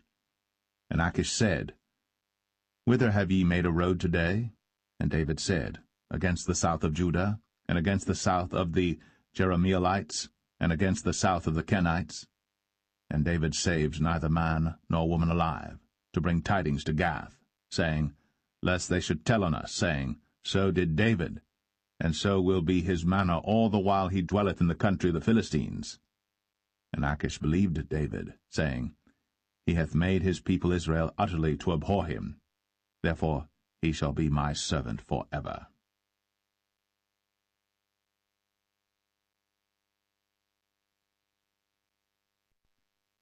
1 Samuel 28. And it came to pass in those days that the Philistines gathered their armies together for warfare, to fight with Israel. And Achish said unto David, Know thou assuredly that thou shalt go out with me to battle, thou and thy men.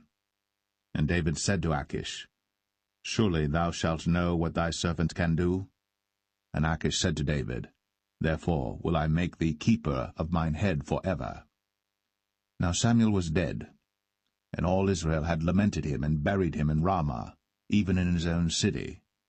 And Saul had put away those that had familiar spirits, and the wizards out of the land.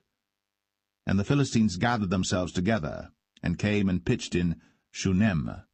And Saul gathered all Israel together, and they pitched in Gilboa. And when Saul saw the host of the Philistines, he was afraid, and his heart greatly trembled. And when Saul inquired of the Lord answered him not, neither by dreams, nor by Urim, nor by prophets. Then said Saul unto his servants, Seek me a woman that hath a familiar spirit, that I may go to her, and inquire of her. And his servants said to him, Behold, there is a woman that hath a familiar spirit at Endor. And Saul disguised himself, and put on other raiment, and he went, and 2 men with him. And they came to the woman by night. And he said, I pray thee, divine unto me by the familiar spirit, and bring me him up, whom I shall name unto thee. And the woman said unto him, Behold, thou knowest what Saul hath done, how he hath cut off those that have familiar spirits and the wizards out of the land? Wherefore then layest thou a snare for my life, to cause me to die? And Saul sware to her by the Lord, saying, As the Lord liveth, there shall no punishment happen to thee for this thing. Then said the woman, Whom shall I bring up unto thee? And he said, Bring me up Samuel. And when the woman saw Samuel, she cried with a loud voice, and the woman spake to Saul, saying, Why hast thou deceived me? For thou art Saul. And the king said unto her, Be not afraid. For what sawest thou? And the woman said unto Saul, I saw gods ascending out of the earth. And he said unto her, What form is he of? And she said, An old man cometh up, and he is covered with a mantle. And Saul perceived that it was Samuel, and he stooped with his face to the ground, and bowed himself. And Samuel said to Saul, Why hast thou disquieted me to bring me up? And Saul answered, I am sore distressed, for the Philistines make war against me, and God is departed from me, and answereth me no more, neither by prophets nor by dreams. Therefore I have called thee, that thou mayest make known unto me what I shall do. Then said Samuel, Wherefore then dost thou ask of me, seeing the Lord is departed from thee, and is become thine enemy? And the Lord hath done to him as he spake by me. For the Lord hath rent the kingdom out of thine hand, and given it to thy neighbor, even to David, because thou obeyest not the voice of the Lord, nor executest his fierce wrath upon Amalek. Therefore hath the Lord done this thing unto thee this day. Moreover the Lord will also deliver Israel with thee into the hand of the Philistines. And tomorrow shalt thou and thy sons be with me. The Lord also shall deliver the host of Israel into the hand of the Philistines. Then Saul fell straightway all along on the earth, and was sore afraid because of the words of Samuel. And there was no strength in him, for he had eaten no bread all the day, nor all the night.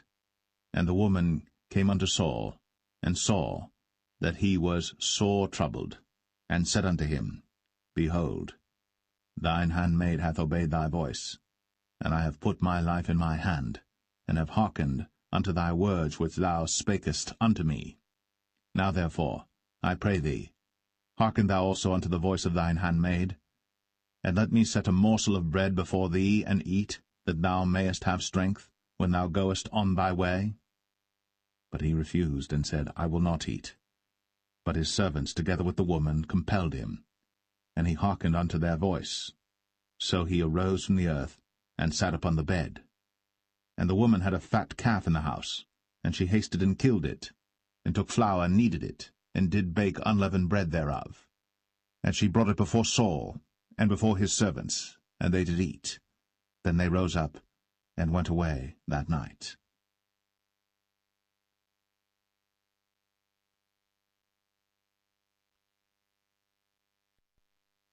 1 Samuel 29. Now the Philistines gathered together all their armies to Aphek, and the Israelites pitched by a fountain which is in Jezreel.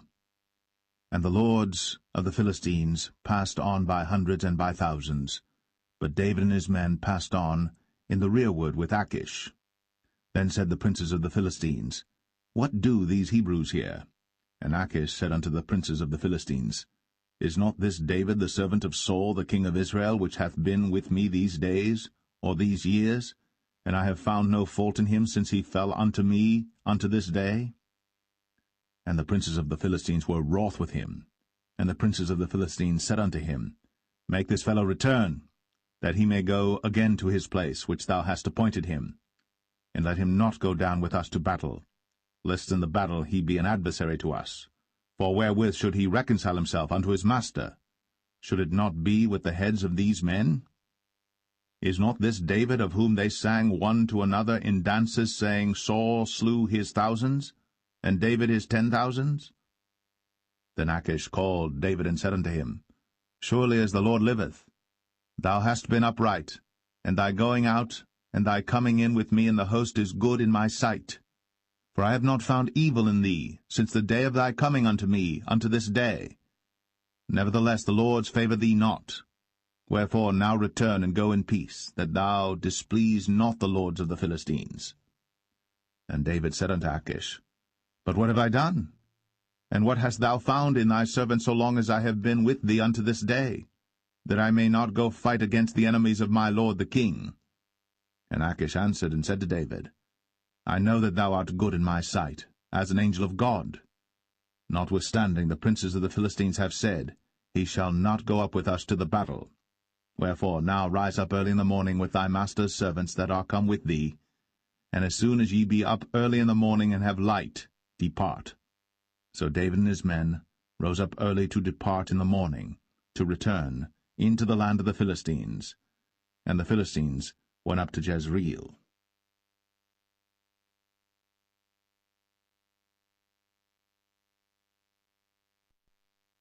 1 Samuel 30.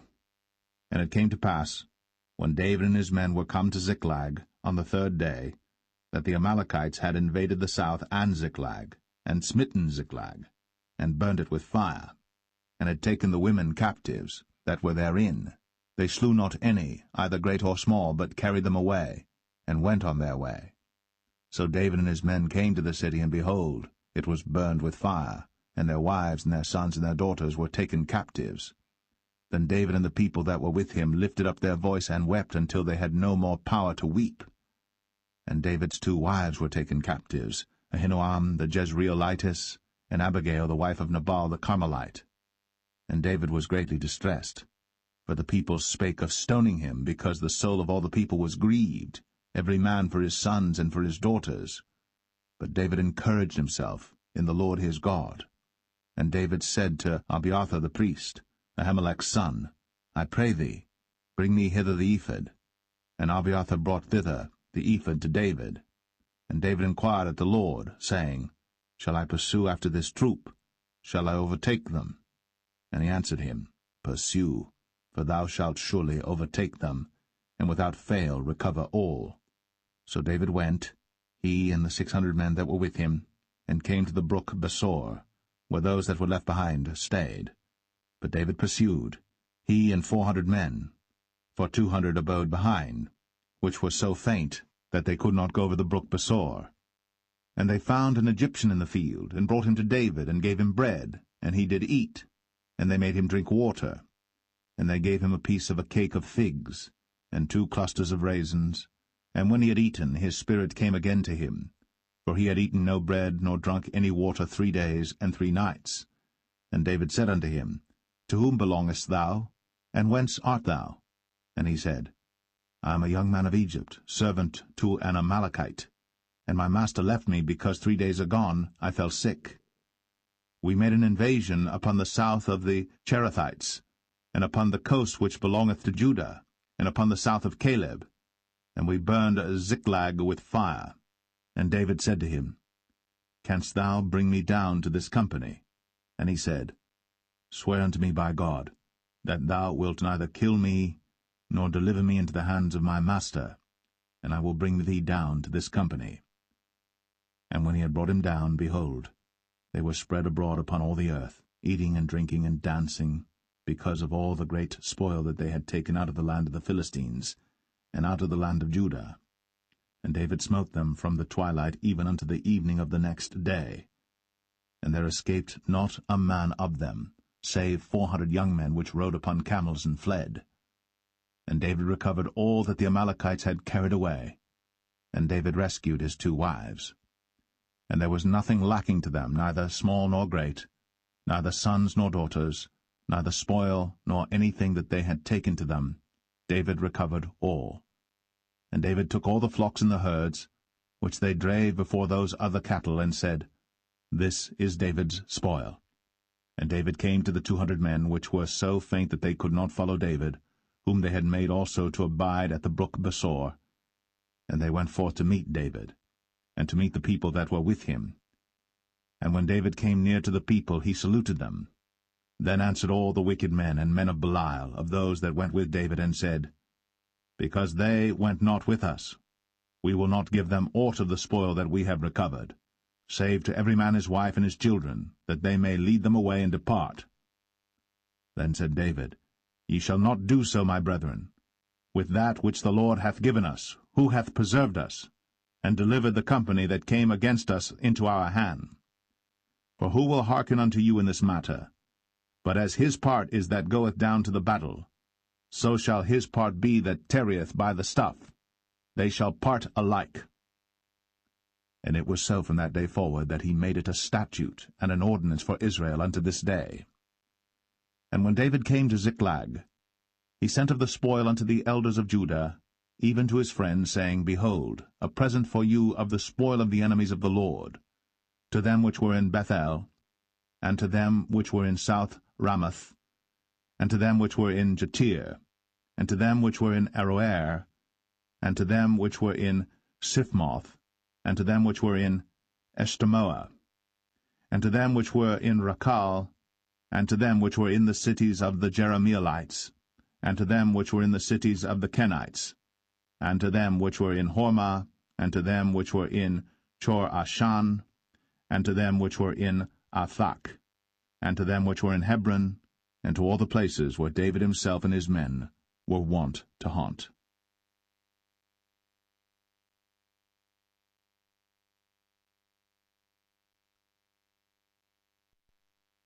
First Samuel 31. Now the Philistines fought against Israel, and the men of Israel fled from before the Philistines, and fell down slain in Mount Gilboa. And the Philistines followed hard upon Saul and upon his sons. And the Philistines slew Jonathan, and Abinadab, and Malchishua, Saul's sons. And the battle went sore against Saul, and the archers hit him, and he was sore wounded of the archers. Then said Saul unto his armor-bearer, Draw thy sword, and thrust me through therewith, lest these uncircumcised come and thrust me through and abuse me. But his armor-bearer would not, for he was sore afraid. Therefore Saul took a sword, and fell upon it. And when his armor-bearer saw that Saul was dead, he fell likewise upon his sword, and died with him. So Saul died, and his 3 sons, and his armor-bearer, and all his men, that same day together. And when the men of Israel that were on the other side of the valley, and they that were on the other side Jordan, saw that the men of Israel fled, and that Saul and his sons were dead, they forsook the cities and fled. And the Philistines came and dwelt in them. And it came to pass on the morrow, when the Philistines came to strip the slain, that they found Saul and his 3 sons fallen in Mount Gilboa.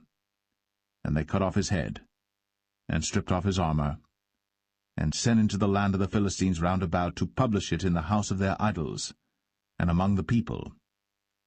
And they put his armor in the house of Ashtoreth, and they fastened his body to the wall of Bethshan.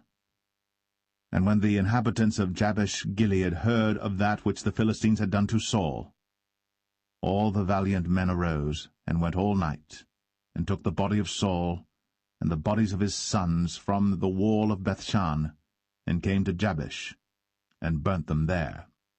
And they took their bones, and buried them under a tree at Jabesh, and fasted 7 days.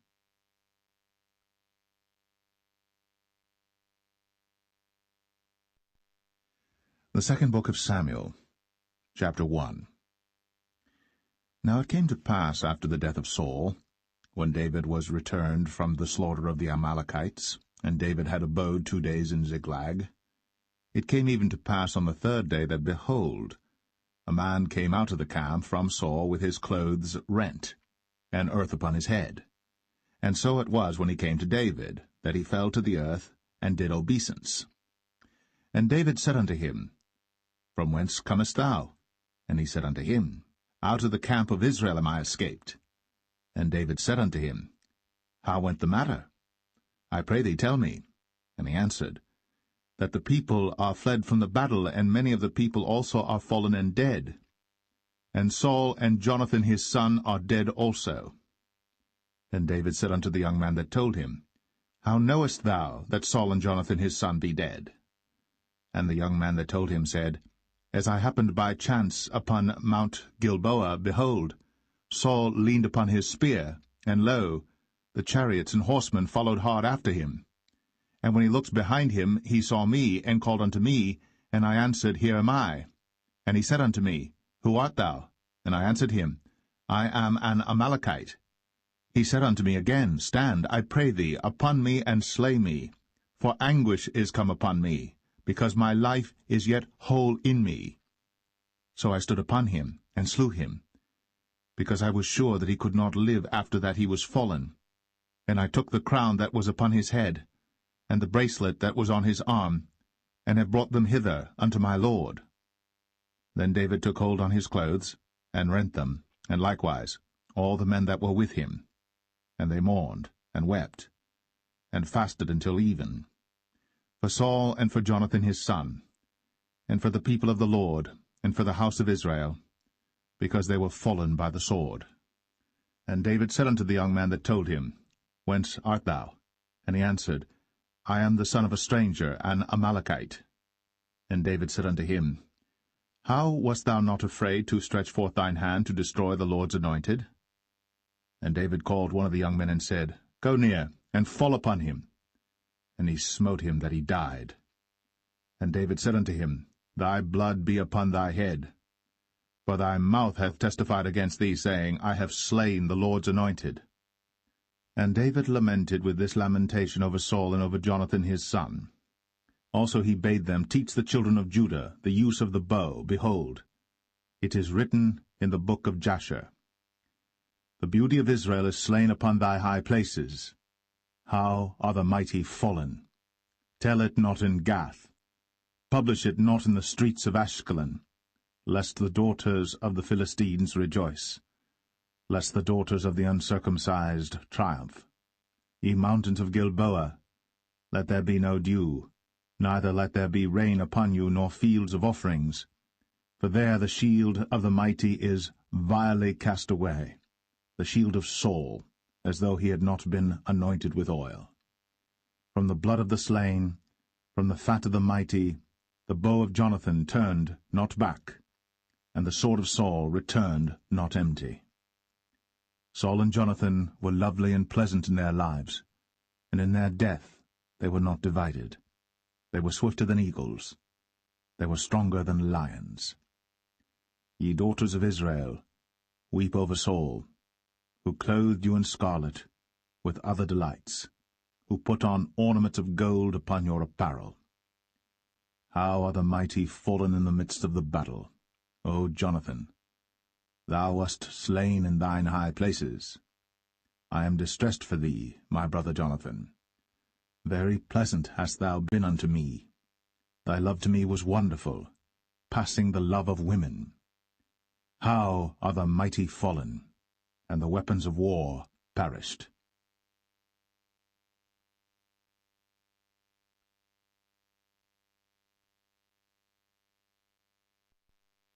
Second Samuel 2. And it came to pass after this that David inquired of the Lord, saying, Shall I go up into any of the cities of Judah? And the Lord said unto him, Go up. And David said, Whither shall I go up? And he said, Unto Hebron. So David went up thither, and his 2 wives also, Ahinoam the Jezreelitess, and Abigail Nabal's wife, the Carmelite. And his men that were with him did David bring up, every man with his household, and they dwelt in the cities of Hebron. And the men of Judah came, and there they anointed David king over the house of Judah. And they told David, saying, that the men of Jabesh-Gilead were they that buried Saul. And David sent messengers unto the men of Jabesh-Gilead, and said unto them, Blessed be ye of the Lord, that ye have shown this kindness unto your Lord, even unto Saul, and have buried him. And now the Lord show kindness and truth unto you, and I also will requite you this kindness, because ye have done this thing.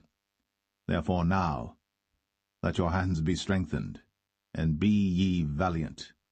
For your master Saul is dead, and also the house of Judah have anointed me king over them. But Abner, the son of Ner, captain of Saul's host, took Ishbosheth, the son of Saul, and brought him over to Mahanaim, and made him king over Gilead, and over the Asherites, and over Jezreel, and over Ephraim, and over Benjamin, and over all Israel. Ishbosheth, Saul's son, was 40 years old when he began to reign over Israel, and reigned 2 years. But the house of Judah followed David.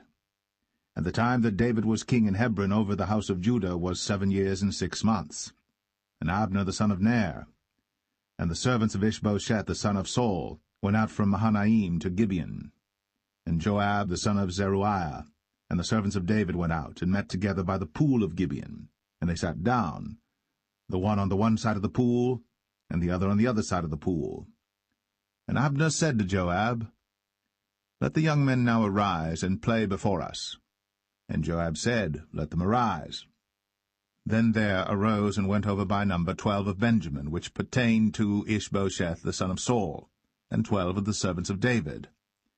And they caught every one his fellow by the head, and thrust his sword in his fellow's side, so they fell down together. Wherefore that place was called Helkath Hazurim, which is in Gibeon. And there was a very sore battle that day. And Abner was beaten, and the men of Israel, before the servants of David. And there were 3 sons of Zeruiah there, Joab, and Abishai, and Asahel. And Asahel was as light of foot as a wild roe. And Asahel pursued after Abner, and in going he turned not to the right hand nor to the left from following Abner. Then Abner looked behind him, and said, Art thou Asahel? And he answered, I am. And Abner said to him, Turn thee aside to thy right hand or to thy left, and lay thee hold on one of the young men, and take thee his armor. But Asahel would not turn aside from following of him. And Abner said again to Asahel, Turn thee aside from following me. Wherefore should I smite thee to the ground? How then should I hold up my face to Joab thy brother? Howbeit he refused to turn aside. Wherefore Abner with the hinder end of the spear smote him under the 5th rib, that the spear came out behind him, and he fell down there, and died in the same place. And it came to pass, that as many as came to the place where Asahel fell down and died stood still. Joab also and Abishai pursued after Abner, and the sun went down when they were come to the hill of Ammah, that lieth before Giah by the way of the wilderness of Gibeon. And the children of Benjamin gathered themselves together after Abner, and became one troop, and stood on the top of an hill. Then Abner called to Joab and said, Shall the sword devour for ever? Knowest thou not that it will be bitterness in the latter end? How long shall it be then, ere thou bid the people return from following their brethren? And Joab said, As God liveth, unless thou hadst spoken. Surely then in the morning the people had gone up every one from following his brother. So Joab blew a trumpet, and all the people stood still, and pursued after Israel no more, neither fought they any more. And Abner and his men walked all that night through the plain, and passed over Jordan, and went through all Bithron, and they came to Mahanaim. And Joab returned from following Abner. And when he had gathered all the people together, there lacked of David's servants 19 men, and Asahel. But the servants of David had smitten of Benjamin, and of Abner's men, so that 360 men died.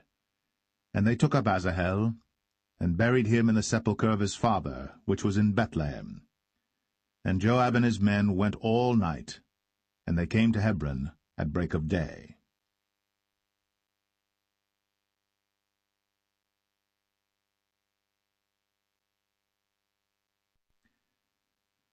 2 Samuel 3.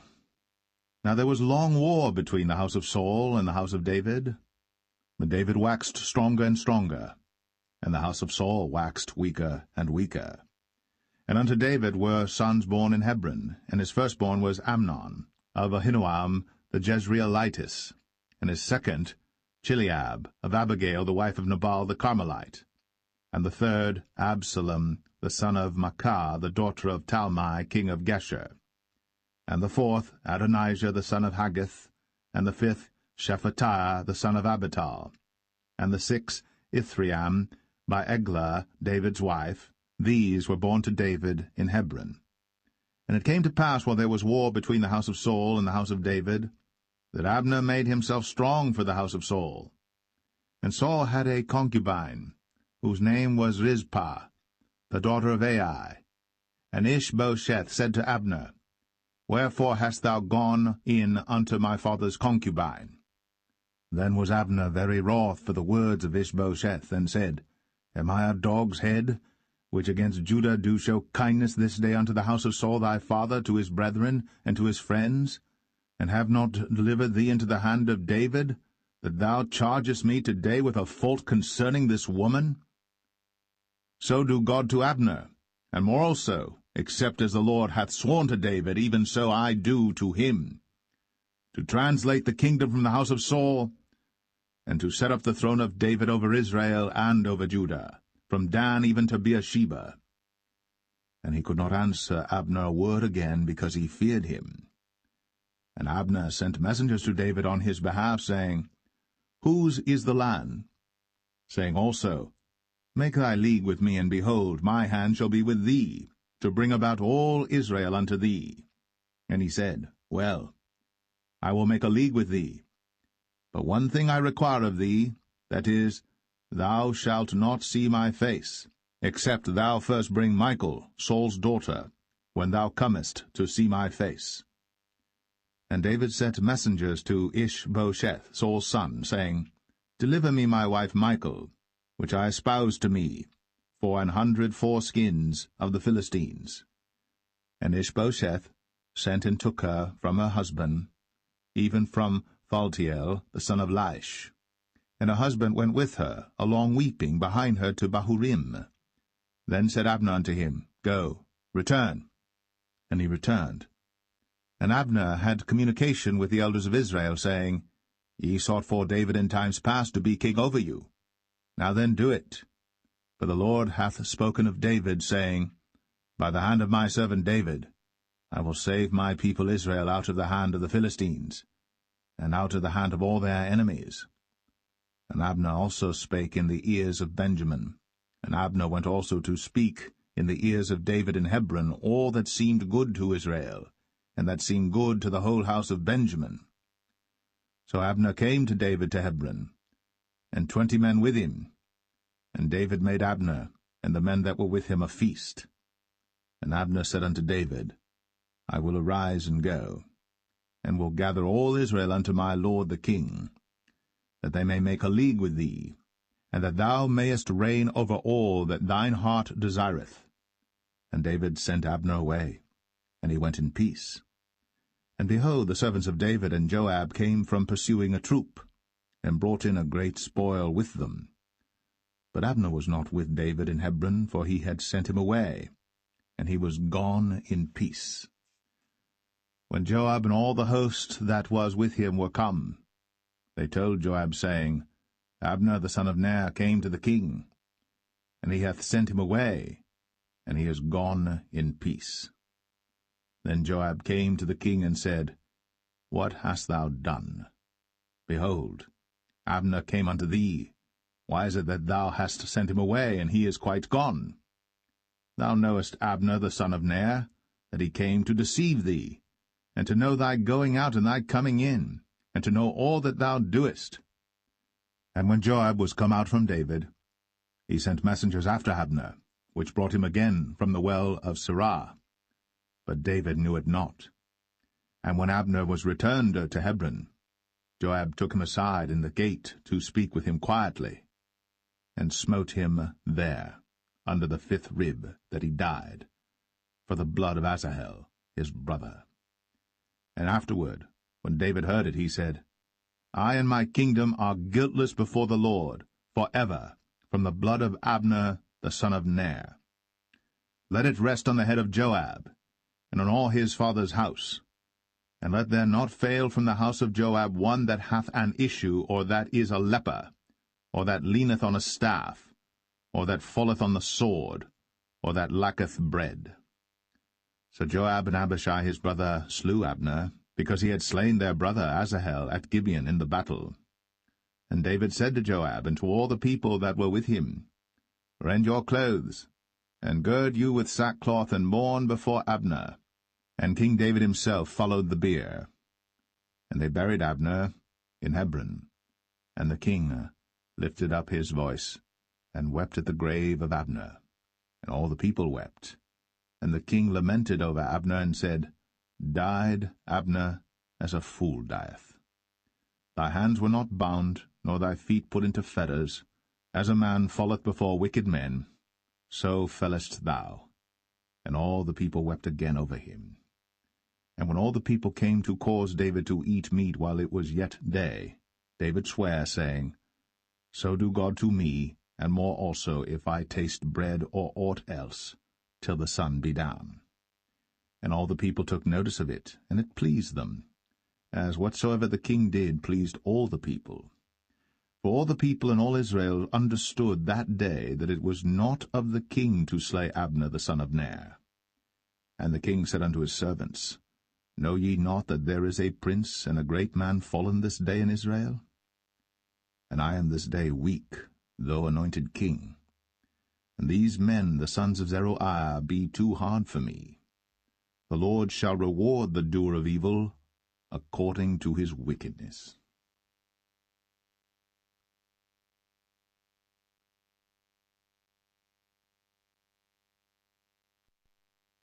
2 Samuel 4. And when Saul's son heard that Abner was dead in Hebron, his hands were feeble, and all the Israelites were troubled. And Saul's son had 2 men that were captains of bands. The name of the one was Baanah, and the name of the other Rechab, the sons of Rimmon, a Beerothite, of the children of Benjamin. For Beeroth also was reckoned to Benjamin. And the Beerothites fled to Gittaim, and were sojourners there until this day. And Jonathan, Saul's son, had a son that was lame of his feet.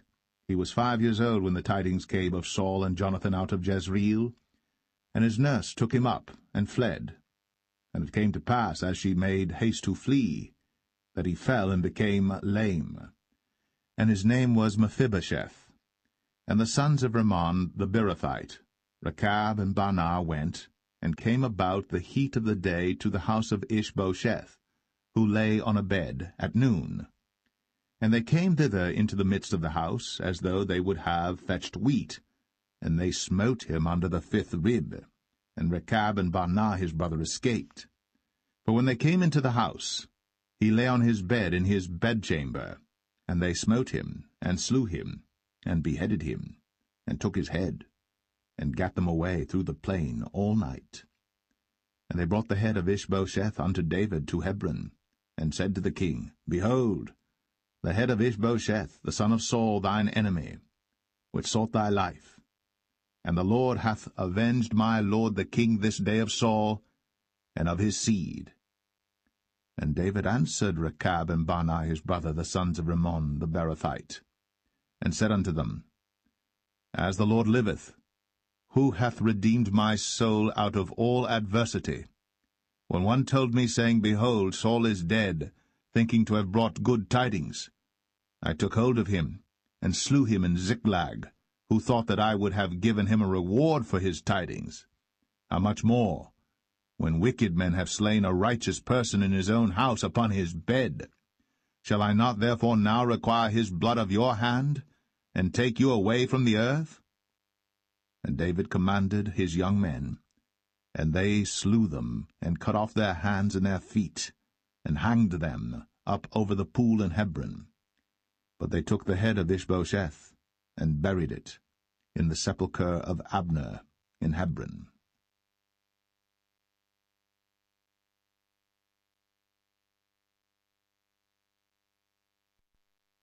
2 Samuel 5. Then came all the tribes of Israel to David unto Hebron, and spake, saying, Behold, we are thy bone and thy flesh. Also in time past, when Saul was king over us, thou wast he that leddest out and broughtest in Israel. And the Lord said to thee, Thou shalt feed my people Israel, and thou shalt be a captain over Israel. So all the elders of Israel came to the king to Hebron, and King David made a league with them in Hebron before the Lord, and they anointed David king over Israel. David was 30 years old when he began to reign, and he reigned 40 years. In Hebron he reigned over Judah 7 years and 6 months, and in Jerusalem he reigned 33 years over all Israel and Judah. And the king and his men went to Jerusalem unto the Jebusites, the inhabitants of the land, which spake unto David, saying, Except thou take away the blind and the lame, thou shalt not come in hither, thinking, David cannot come in hither. Nevertheless, David took the stronghold of Zion, the same is the city of David. And David said on that day, Whosoever getteth up to the gutter, and smiteth the Jebusites, and the lame and the blind, that are hated of David's soul, he shall be chief and captain. Wherefore they said, The blind and the lame shall not come into the house. So David dwelt in the fort, and called it the city of David. And David built round about from Millo and inward. And David went on, and grew great, and the Lord God of hosts was with him. And Hiram king of Tyre sent messengers to David, and cedar trees, and carpenters, and masons, and they built David an house. And David perceived that the Lord had established him king over Israel, and that he had exalted his kingdom for his people Israel's sake.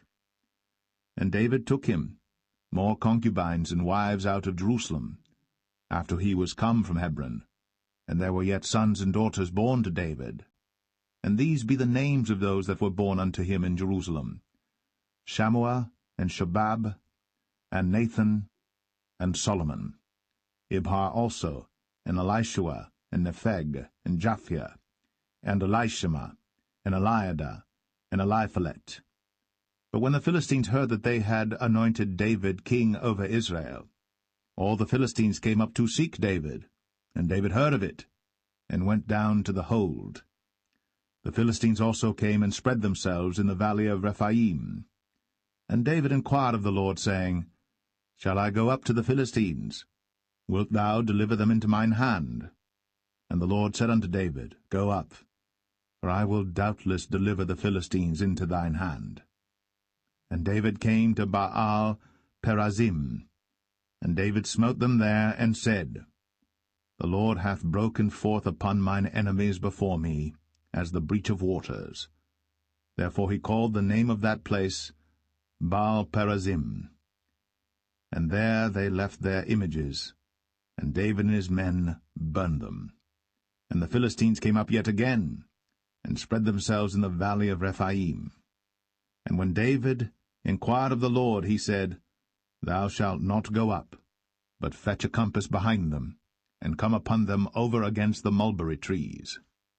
And let it be, when thou hearest the sound of a going in the tops of the mulberry trees, that then thou shalt bestir thyself, for then shall the Lord go out before thee to smite the host of the Philistines. And David did so, as the Lord had commanded him, and smote the Philistines from Geba until thou come to Gazer.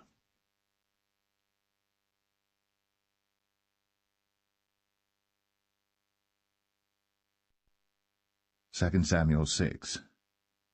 Again David gathered together all the chosen men of Israel, 30,000. And David arose and went with all the people that were with him from Baale of Judah, to bring up from thence the ark of God, whose name is called by the name of the Lord of hosts, that dwelleth between the cherubims. And they set the ark of God upon a new cart, and brought it out of the house of Abinadab that was in Gibeah. And Uzzah and Ahio, the sons of Abinadab, drave the new cart. And they brought it out of the house of Abinadab, which was at Gibeah, accompanying the ark of God, and Ahio went before the ark. And David and all the house of Israel played before the Lord in all manner of instruments made of fir wood, even on harps, and on psalteries, and on timbrels, and on cornets, and on cymbals. And when they came to Nachon's threshing floor, Uzzah put forth his hand to the ark of God, and took hold of it, for the oxen shook it. And the anger of the Lord was kindled against Uzzah, and God smote him there for his error, and there he died by the ark of God. And David was displeased, because the Lord had made a breach upon Uzzah, and he called the name of the place Perez Uzzah to this day. And David was afraid of the Lord that day, and said, How shall the ark of the Lord come to me? So David would not remove the ark of the Lord unto him into the city of David, but David carried it aside into the house of Obed-Edom the Gittite. And the ark of the Lord continued in the house of Obed-Edom the Gittite 3 months. And the Lord blessed Obed-Edom and all his household. And it was told King David, saying, The Lord hath blessed the house of Obed-Edom, and all that pertaineth unto him, because of the ark of God. So David went and brought up the ark of God from the house of Obed-Edom into the city of David with gladness. And it was so, that when they that bare the ark of the Lord had gone 6 paces, he sacrificed oxen and fatlings. And David danced before the Lord with all his might. And David was girded with a linen ephod. So David and all the house of Israel brought up the ark of the Lord with shouting, and with the sound of the trumpet. And as the ark of the Lord came into the city of David, Michal, Saul's daughter, looked through a window, and saw King David leaping and dancing before the Lord. And she despised him in her heart. And they brought in the ark of the Lord, and set it in his place in the midst of the tabernacle that David had pitched for it. And David offered burnt offerings and peace offerings before the Lord. And as soon as David had made an end of offering burnt offerings and peace offerings, he blessed the people in the name of the Lord of hosts. And he dealt among all the people, even among the whole multitude of Israel, as well to the women as men, to every one a cake of bread, and a good piece of flesh, and a flagon of wine. So all the people departed every one to his house. Then David returned to bless his household, and Michal, the daughter of Saul, came out to meet David, and said, How glorious was the king of Israel today, who uncovered himself today in the eyes of the handmaids of his servants, as one of the vain fellows shamelessly uncovereth himself. And David said unto Michal, It was before the Lord which chose me before thy father, and before all his house, to appoint me ruler over the people of the Lord, over Israel. Therefore will I play before the Lord. And I will yet be more vile than thus, and will be base in mine own sight. And of the maidservants which thou hast spoken of them shall I be had in honor. Therefore Michal, the daughter of Saul, had no child unto the day of her death.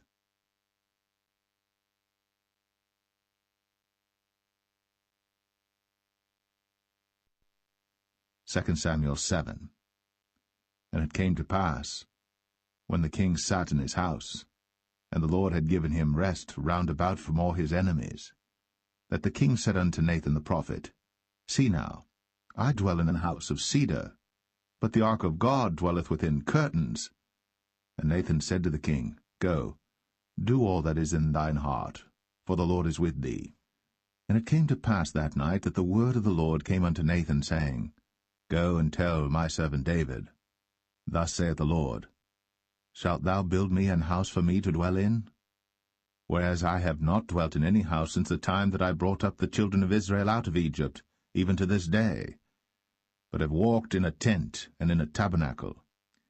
In all the places wherein I have walked with all the children of Israel spake I a word with any of the tribes of Israel, whom I commanded to feed my people Israel, saying, Why build ye not me an house of cedar?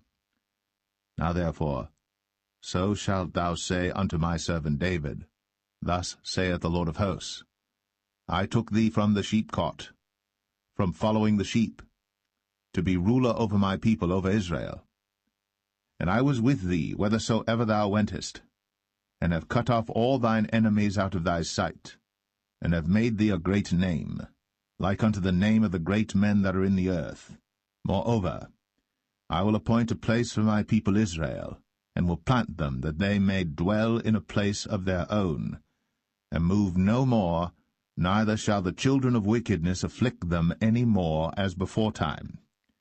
And as since the time that I commanded judges to be over my people Israel, and have caused thee to rest from all thine enemies, also the Lord telleth thee, that he will make thee an house. And when thy days be fulfilled, and thou shalt sleep with thy fathers, I will set up thy seed after thee, which shall proceed out of thy bowels, and I will establish his kingdom. He shall build an house for my name, and I will establish the throne of his kingdom for ever. I will be his father, and he shall be my son. If he commit iniquity, I will chasten him with the rod of men, and with the stripes of the children of men. But my mercy shall not depart away from him, as I took it from Saul, whom I put away before thee. And thine house, and thy kingdom shall be established for ever before thee. Thy throne shall be established for ever. According to all these words, and according to all this vision, so did Nathan speak unto David. Then went King David in, and sat before the Lord, and he said, Who am I, O Lord God? And what is my house that thou hast brought me hitherto? And this was yet a small thing in thy sight, O Lord God. But thou hast spoken also of thy servant's house for a great while to come. And is this the manner of man, O Lord God? And what can David say more unto thee? For thou, Lord God, knowest thy servant. For thy word's sake, and according to thine own heart, hast thou done all these great things, to make thy servant know them. Wherefore thou art great, O Lord God. For there is none like thee, neither is there any God beside thee, according to all that we have heard with our ears. And what one nation in the earth is like thy people, even like Israel, whom God went to redeem for a people to himself, and to make him a name, and to do for you great things and terrible for thy land, before thy people, which thou redeemedst to thee from Egypt, from the nations and their gods. For thou hast confirmed to thyself thy people Israel to be a people unto thee for ever, and thou, Lord, art become their God. And now, O Lord God, the word that thou hast spoken concerning thy servant, and concerning his house, establish it for ever, and do as thou hast said. And let thy name be magnified for ever, saying, The Lord of hosts is the God of Israel. And let the house of thy servant David be established before thee. For thou, O Lord of hosts, God of Israel, hast revealed to thy servant, saying, I will build thee an house. Therefore hath thy servant found in his heart to pray this prayer unto thee. And now, O Lord God, thou art that God, and thy words be true, and thou hast promised this goodness unto thy servant. Therefore now, let it please thee to bless the house of thy servant, that it may continue for ever before thee. For thou, O Lord God, hast spoken it, and with thy blessing let the house of thy servant be blessed for ever.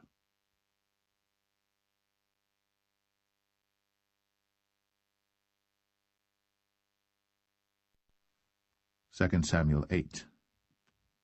And after this, it came to pass that David smote the Philistines, and subdued them. And David took Metheg Ammah out of the hand of the Philistines. And he smote Moab, and measured them with a line, casting them down to the ground.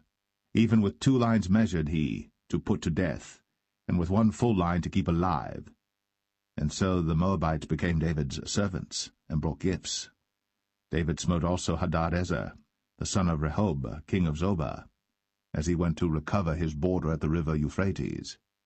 And David took from him 1,000 chariots, and 700 horsemen, and 20,000 footmen. And David houghed all the chariot horses, but reserved of them 400 chariots. And when the Syrians of Damascus came to succor Hadadezer, king of Zobah, David slew of the Syrians 22,000 men. Then David put garrisons in Syria of Damascus, and the Syrians became servants to David and brought gifts. And the Lord preserved David whithersoever he went. And David took the shields of gold that were on the servants of Hadadezer, and brought them to Jerusalem. And from Betah and from Berothai, cities of Hadadezer, King David took exceeding much brass. When Toi, king of Hamath, heard that David had smitten all the host of Hadadezer, then Toi sent Joram his son unto King David to salute him and to bless him, because he had fought against Hadadezer, and smitten him. For Hadadezer had wars with Toi. And Joram brought with him vessels of silver, and vessels of gold, and vessels of brass, which also King David did dedicate unto the Lord, with the silver and gold that he had dedicated of all nations which he subdued, of Syria, and of Moab, and of the children of Ammon, and of the Philistines, and of Amalek, and of the spoil of Hadadezer, son of Rehob, king of Zobah. And David gat him a name when he returned from smiting of the Syrians in the valley of Salt, being 18,000 men. And he put garrisons in Edom. Throughout all Edom put he garrisons, and all they of Edom became David's servants. And the Lord preserved David whithersoever he went. And David reigned over all Israel. And David executed judgment and justice unto all his people. And Joab the son of Zeruiah was over the host, and Jehoshaphat the son of Ahilud was recorder, and Zadok the son of Ahitub, and Ahimelech the son of Abiathar were the priests, and Seraiah was the scribe, and Benaniah the son of Jehoiada was over both the Cherethites and the Pelethites, and David's sons were chief rulers.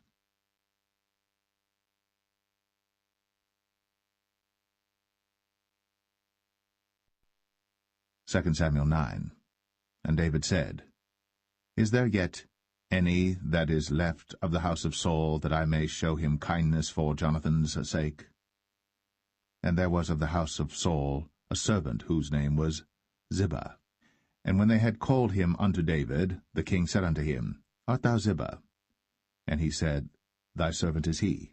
And the king said, Is there not yet any of the house of Saul, that I may show the kindness of God unto him? And Ziba said unto the king, Jonathan hath yet a son which is lame on his feet. And the king said unto him, Where is he? And Ziba said unto the king, Behold, he is in the house of Machir, the son of Amiel, in Lo-debar. Then King David sent and fetched him out of the house of Machir, the son of Amiel, from Lo-debar. Now when Mephibosheth, the son of Jonathan, the son of Saul, was come unto David, he fell on his face and did reverence. And David said, Mephibosheth. And he answered, Behold, thy servant. And David said unto him, Fear not, for I will surely show thee kindness for Jonathan thy father's sake, and will restore thee all the land of Saul thy father, and thou shalt eat bread at my table continually. And he bowed himself and said, What is thy servant, that thou shouldst look upon such a dead dog as I am? Then the king called to Ziba, Saul's servant, and said unto him, I have given unto thy master's son all that pertained to Saul, and to all his house. Thou therefore, and thy sons and thy servants, shall till the land for him, and thou shalt bring in the fruits, that thy master's son may have food to eat. But Mephibosheth, thy master's son, shall eat bread always at my table. Now Ziba had 15 sons and 20 servants. Then said Ziba unto the king, According to all that my lord the king hath commanded his servant, so shall thy servant do. As for Mephibosheth, said the king, he shall eat at my table as one of the king's sons. And Mephibosheth had a young son whose name was Micah. And all that dwelt in the house of Ziba were servants unto Mephibosheth. So Mephibosheth dwelt in Jerusalem, for he did eat continually at the king's table, and was lame on both his feet.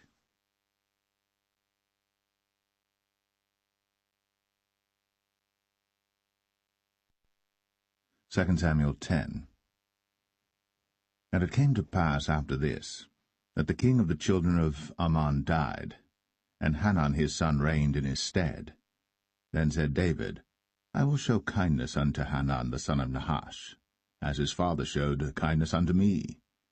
And David sent to comfort him by the hand of his servants for his father. And David's servants came into the land of the children of Ammon.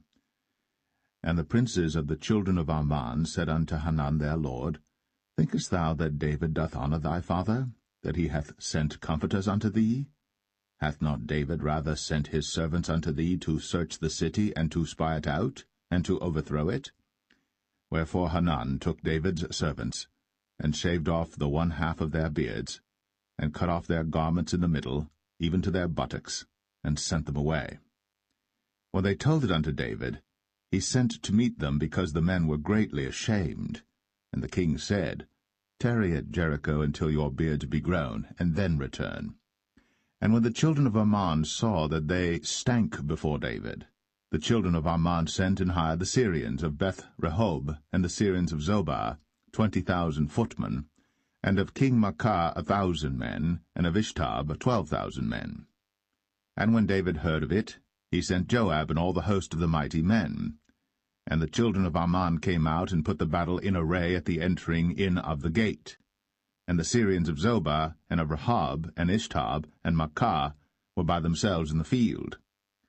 When Joab saw that the front of the battle was against him before and behind, he chose of all the choice men of Israel, and put them in array against the Syrians. And the rest of the people he delivered into the hand of Abishai his brother, that he might put them in array against the children of Ammon. And he said, If the Syrians be too strong for me, then thou shalt help me. But if the children of Ammon be too strong for thee, then I will come and help thee. Be of good courage. Let us play the men for our people, and for the cities of our God. And the Lord do that which seemeth him good. And Joab drew nigh, and the people that were with him, unto the battle against the Syrians. And they fled before him.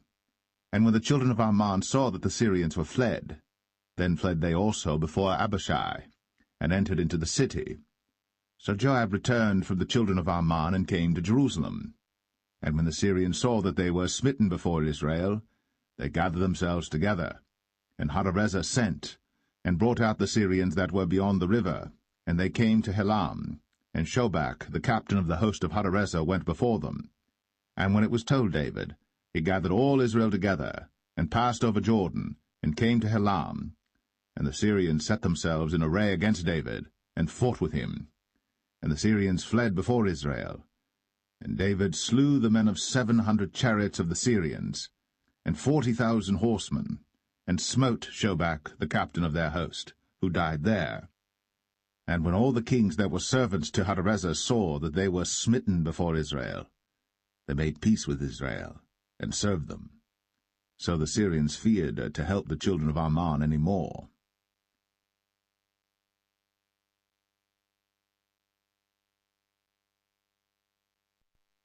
Second Samuel 11.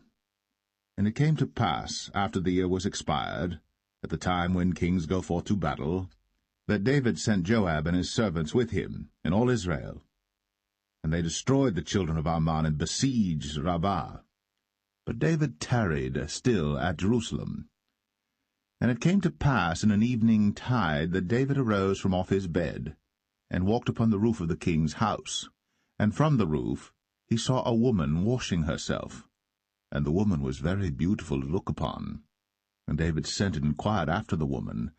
And one said, Is not this Bathsheba, the daughter of Eliam, the wife of Uriah the Hittite?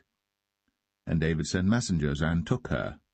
And she came in unto him, and he lay with her, for she was purified from her uncleanness, and she returned unto her house. And the woman conceived, and sent and told David, and said, I am with child. And David sent to Joab, saying, Send me Uriah the Hittite. And Joab sent Uriah to David. And when Uriah was come unto him, David demanded of him how Joab did, and how the people did, and how the war prospered. And David said to Uriah, Go down to thy house, and wash thy feet. And Uriah departed out of the king's house, and there followed him a mess of meat from the king. But Uriah slept at the door of the king's house with all the servants of his lord, and went not down to his house.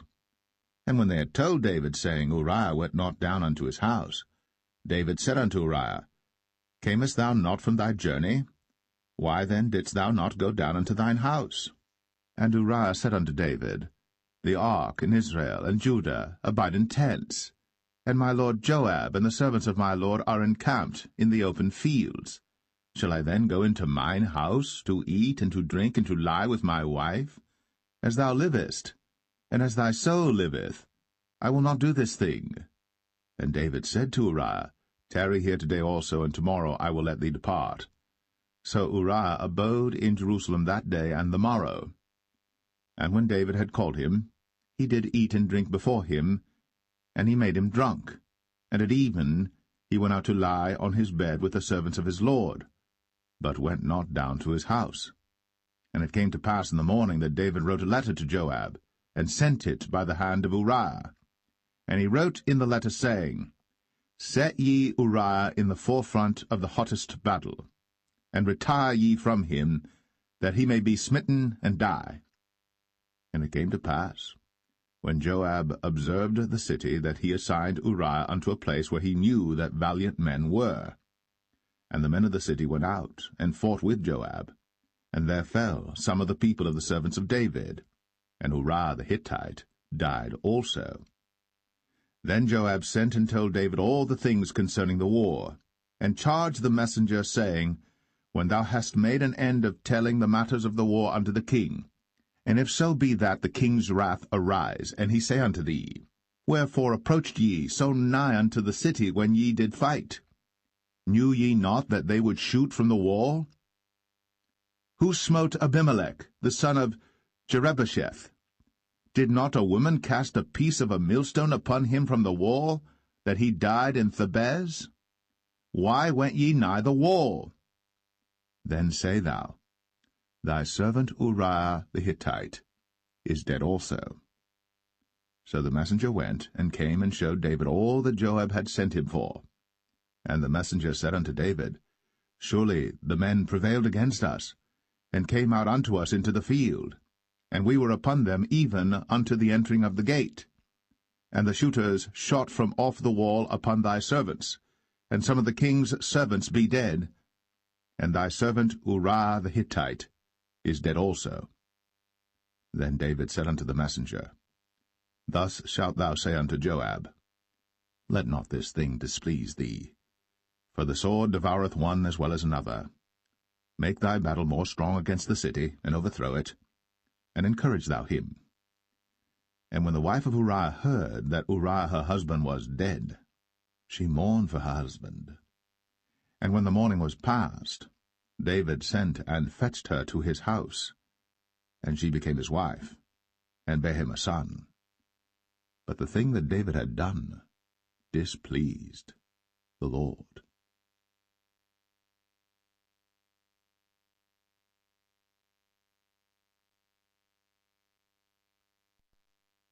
2 Samuel 12. And the Lord sent Nathan unto David. And he came unto him, and said unto him, There were 2 men in one city, the one rich and the other poor. The rich man had exceeding many flocks and herds, but the poor man had nothing save one little ewe lamb, which he had bought and nourished up. And it grew up together with him, and with his children. It did eat of his own meat, and drank of his own cup, and lay in his bosom, and was unto him as a daughter. And there came a traveller unto the rich man, and he spared to take of his own flock and of his own herd to dress for the wayfaring man that was come unto him, but took the poor man's lamb, and dressed it for the man that was come to him. And David's anger was greatly kindled against the man, and he said to Nathan, As the Lord liveth, the man that hath done this thing shall surely die, and he shall restore the lamb 4-fold, because he did this thing, and because he had no pity. And Nathan said to David, Thou art the man. Thus saith the Lord God of Israel, I anointed thee king over Israel, and I delivered thee out of the hand of Saul. And I gave thee thy master's house, and thy master's wives into thy bosom. and gave thee the house of Israel and of Judah. And if that had been too little, I would moreover have given unto thee such and such things. Wherefore hast thou despised the commandment of the Lord to do evil in his sight? Thou hast killed Uriah the Hittite with the sword, and hast taken his wife to be thy wife, and hast slain him with the sword of the children of Ammon. Now, therefore, the sword shall never depart from thine house, because thou hast despised me, and hast taken the wife of Uriah the Hittite to be thy wife. Thus saith the Lord, Behold, I will raise up evil against thee out of thine own house, and I will take thy wives before thine eyes, and give them unto thy neighbor, and he shall lie with thy wives in the sight of this sun. For thou didst it secretly, but I will do this thing before all Israel, and before the sun. And David said unto Nathan, I have sinned against the Lord. And Nathan said unto David, The Lord also hath put away thy sin. Thou shalt not die. Howbeit, because by this deed thou hast given great occasion to the enemies of the Lord to blaspheme, the child also that is born unto thee shall surely die. And Nathan departed unto his house. And the Lord struck the child that Uriah's wife bare unto David, and it was very sick. David therefore besought God for the child. And David fasted and went in, and lay all night upon the earth. And the elders of his house arose and went to him, to raise him up from the earth. But he would not, neither did he eat bread with them. And it came to pass on the 7th day that the child died. And the servants of David feared to tell him that the child was dead, for they said, Behold, while the child was yet alive, we spake unto him, and he would not hearken unto our voice. How will he then vex himself, if we tell him that the child is dead? But when David saw that his servants whispered, David perceived that the child was dead. Therefore David said unto his servants, Is the child dead? And they said, He is dead. Then David arose from the earth, and washed, and anointed himself, and changed his apparel, and came into the house of the Lord, and worshipped. Then he came to his own house, and when he required, they set bread before him, and he did eat. Then said his servants unto him, What thing is this that thou hast done? Thou didst fast and weep for the child while it was alive, but when the child was dead thou didst rise and eat bread. And he said, While the child was yet alive, I fasted and wept, for I said, Who can tell whether God will be gracious to me, that the child may live? But now he is dead. Wherefore should I fast? Can I bring him back again? I shall go to him, but he shall not return to me. And David comforted Bathsheba his wife, and went in unto her, and lay with her. And she bare a son, and he called his name Solomon. And the Lord loved him. And he sent by the hand of Nathan the prophet, and he called his name Jedediah, because of the Lord. And Joab fought against Rabbah of the children of Ammon, and took the royal city. And Joab sent messengers to David, and said, I have fought against Rabbah, and have taken the city of waters. Now therefore, gather the rest of the people together, and encamp against the city, and take it, lest I take the city, and it be called after my name. And David gathered all the people together, and went to Rabbah, and fought against it, and took it. And he took their king's crown from off his head, the weight whereof was a talent of gold, with the precious stones, and it was set on David's head. And he brought forth the spoil of the city in great abundance. And he brought forth the people that were therein, and put them under saws, and under harrows of iron, and under axes of iron, and made them pass through the brick kiln. And thus did he unto all the cities of the children of Ammon.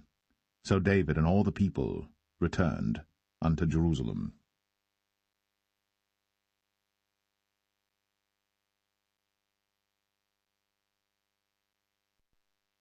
2 Samuel 13.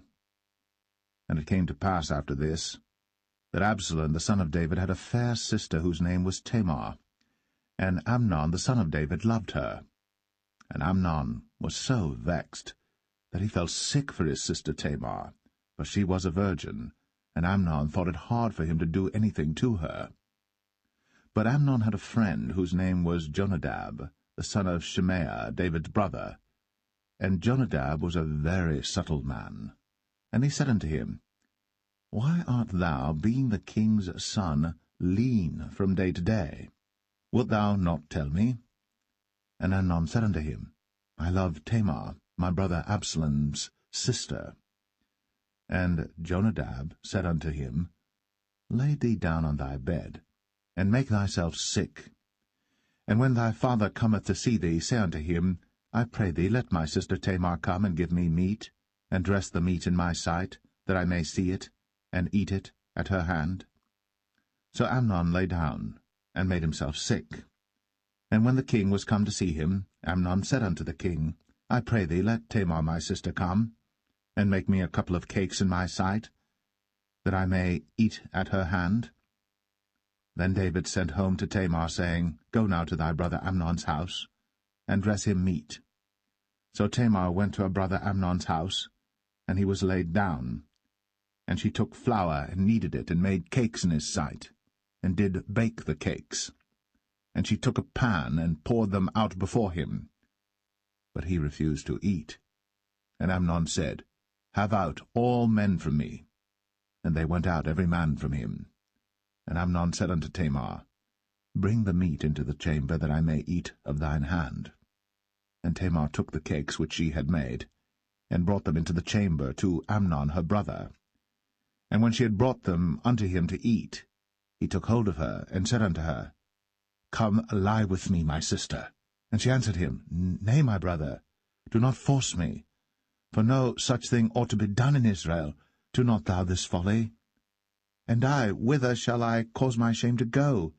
And as for thee, thou shalt be as one of the fools in Israel. Now therefore I pray thee, speak unto the king, for he will not withhold me from thee.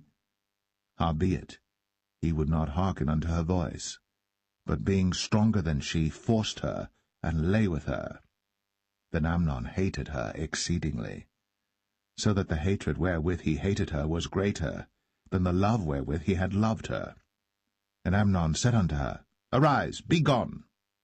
And she said unto him, There is no cause. This evil in sending me away is greater than the other that thou didst unto me.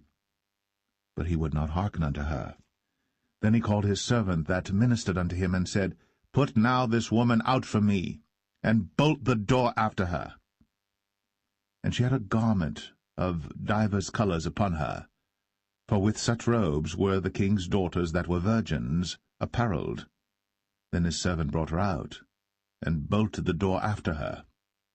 And Tamar put ashes on her head, and rent her garment of divers colours that was on her, and laid her hand on her head, and went on crying.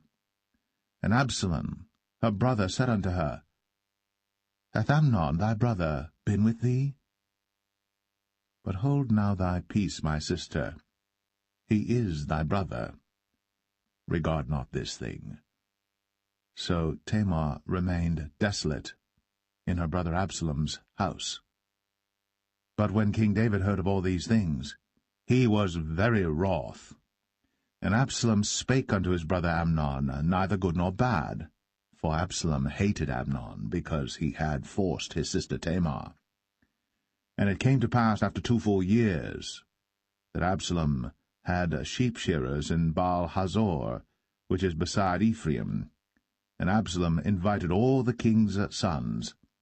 And Absalom came to the king and said, Behold now, thy servant hath sheep-shearers. Let the king, I beseech thee, and his servants go with thy servant. And the king said to Absalom, Nay, my son, let us not all now go, lest we be chargeable unto thee. And he pressed him, howbeit he would not go, but blessed him. Then said Absalom, If not, I pray thee, let my brother Amnon go with us.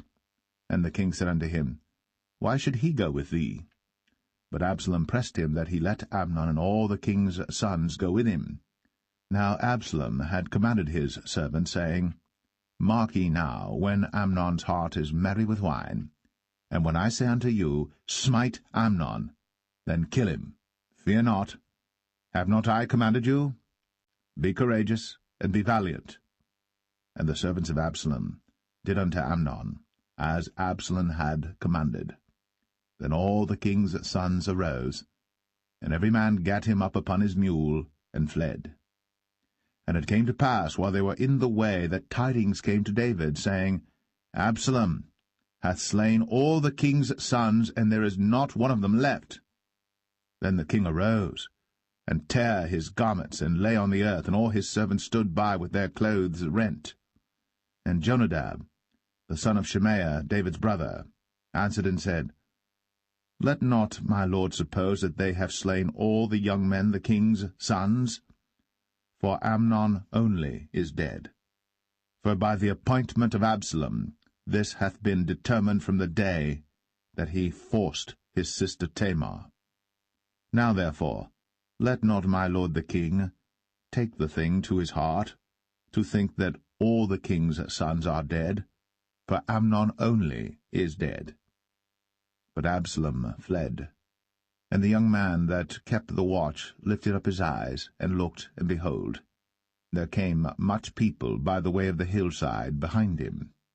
And Jonadab said unto the king, Behold, the king's sons come, as thy servant said, so it is.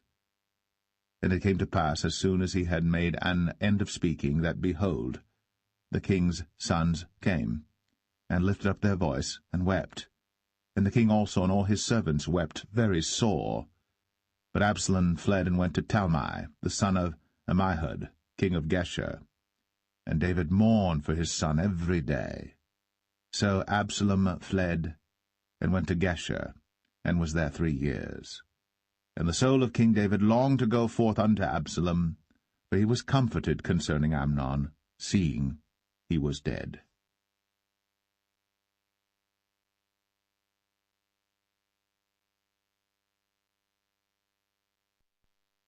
2 Samuel 14. Now Joab the son of Zeruiah perceived that the king's heart was toward Absalom.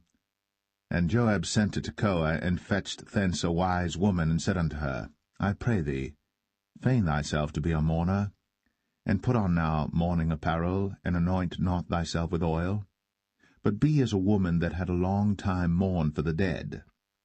And come to the king, and speak on this manner unto him.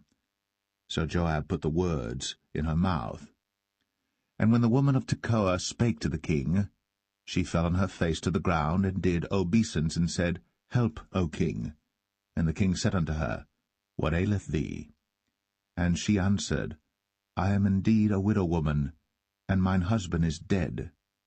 And thy handmaid had 2 sons, and they 2 strove together in the field, and there was none to part them.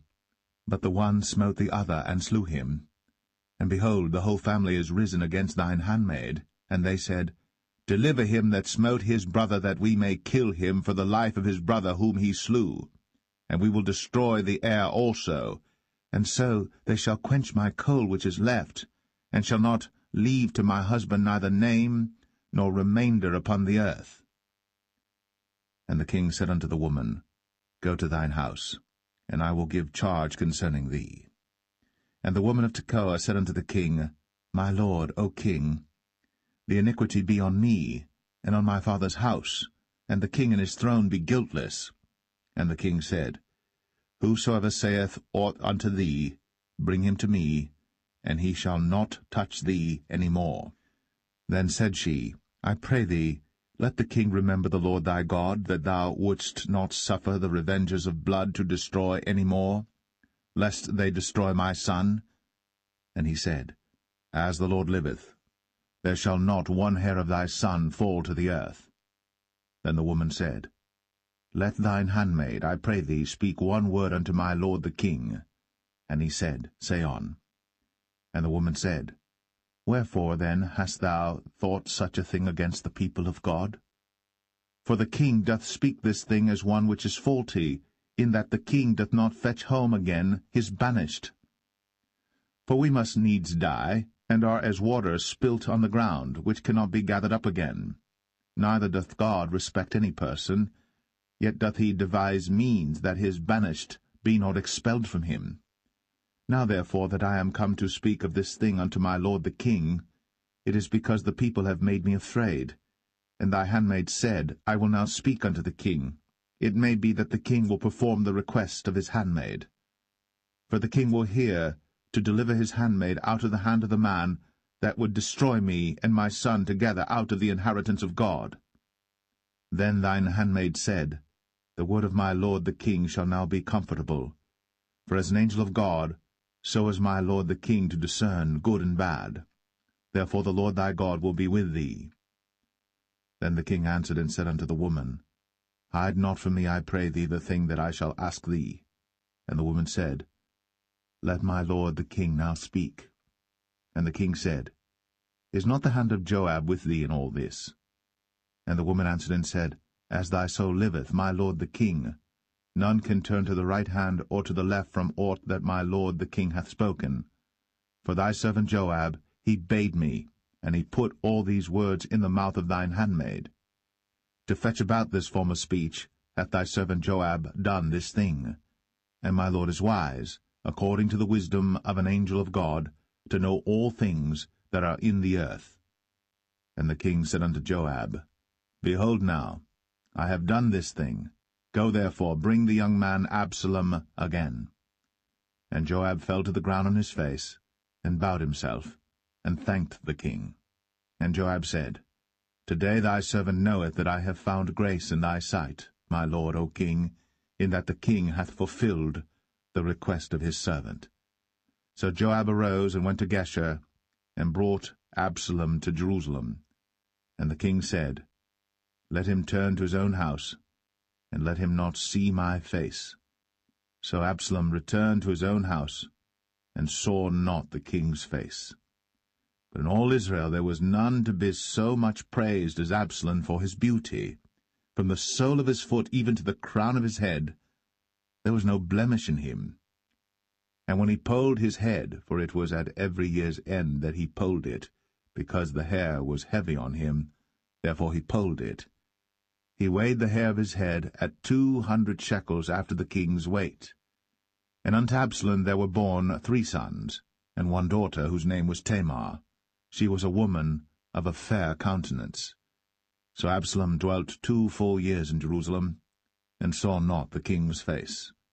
Therefore Absalom sent for Joab to have sent him to the king. But he would not come to him. And when he sent again the second time, he would not come. Therefore he said unto his servants, See, Joab's field is near mine, and he hath barley there. Go and set it on fire. And Absalom's servants set the field on fire. Then Joab arose, and came to Absalom unto his house, and said unto him, Wherefore have thy servants set my field on fire? And Absalom answered Joab, Behold, I sent unto thee, saying, Come hither, that I may send thee to the king, to say, Wherefore am I come from Geshur? It had been good for me to have been there still. Now therefore let me see the king's face, and if there be any iniquity in me, let him kill me. So Joab came to the king, and told him. And when he had called for Absalom, he came to the king, and bowed himself on his face to the ground before the king. And the king kissed Absalom.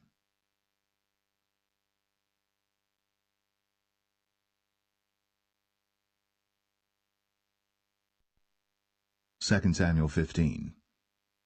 And it came to pass after this, that Absalom prepared him chariots and horses, and 50 men to run before him. And Absalom rose up early, and stood beside the way of the gate. And it was so, that when any man that had a controversy came to the king for judgment, then Absalom called unto him, and said, Of what city art thou? And he said, Thy servant is of one of the tribes of Israel. And Absalom said unto him, See, thy matters are good and right, but there is no man deputed of the king to hear thee.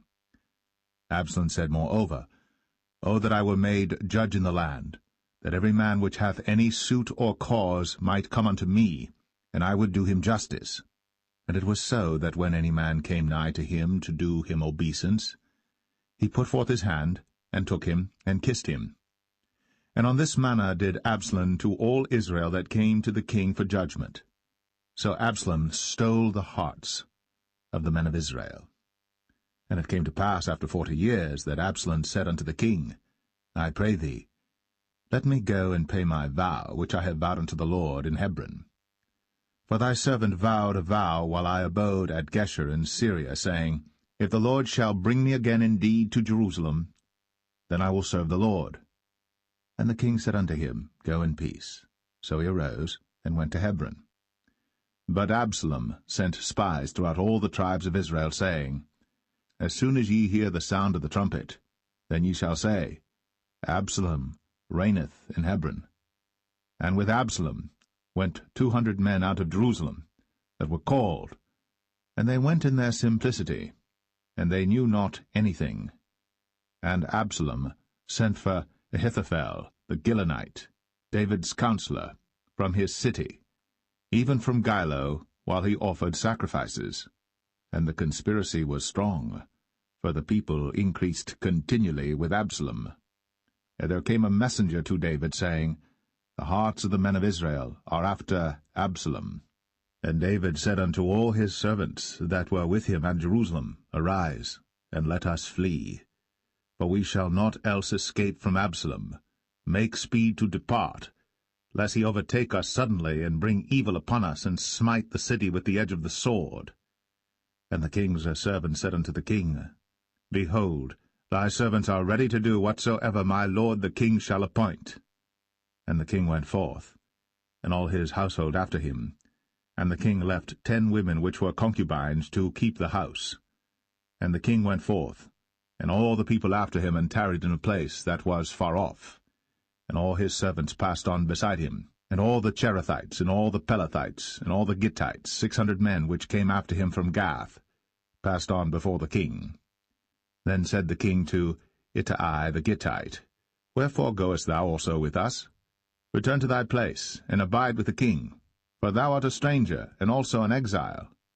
Whereas thou camest but yesterday, should I this day make thee go up and down with us? Seeing I go whither I may, return thou, and take back thy brethren. Mercy and truth be with thee.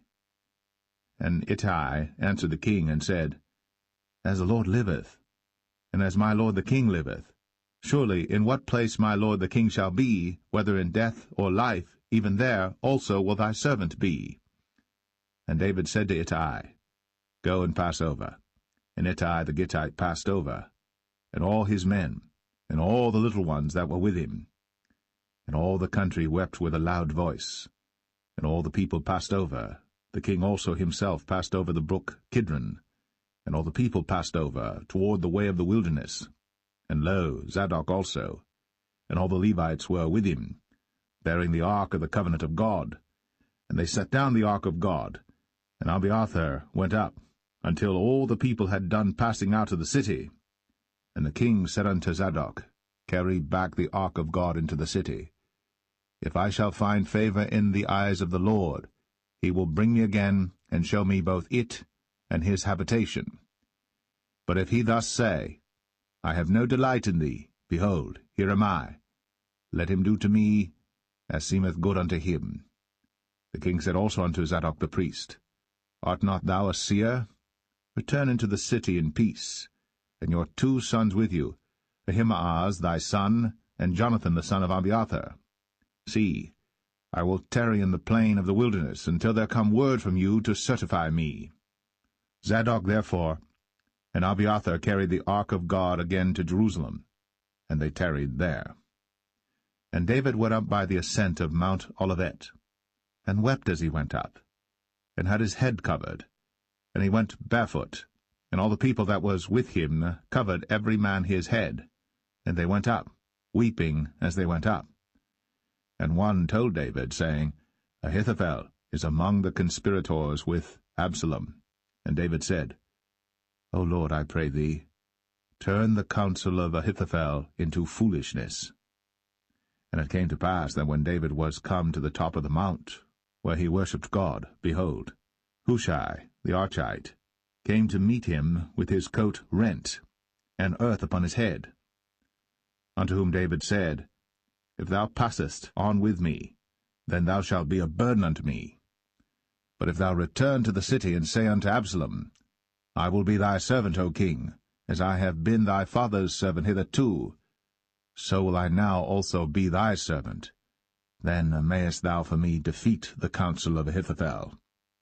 And hast thou not there with thee Zadok and Abiathar the priests? Therefore it shall be that what thing soever thou shalt hear out of the king's house, thou shalt tell it to Zadok and Abiathar the priests. Behold, they have there with them their 2 sons, Ahimaaz Zadok's son, and Jonathan Abiathar's son. And by them ye shall send unto me everything that ye can hear. So Hushai, David's friend, came into the city, and Absalom came into Jerusalem.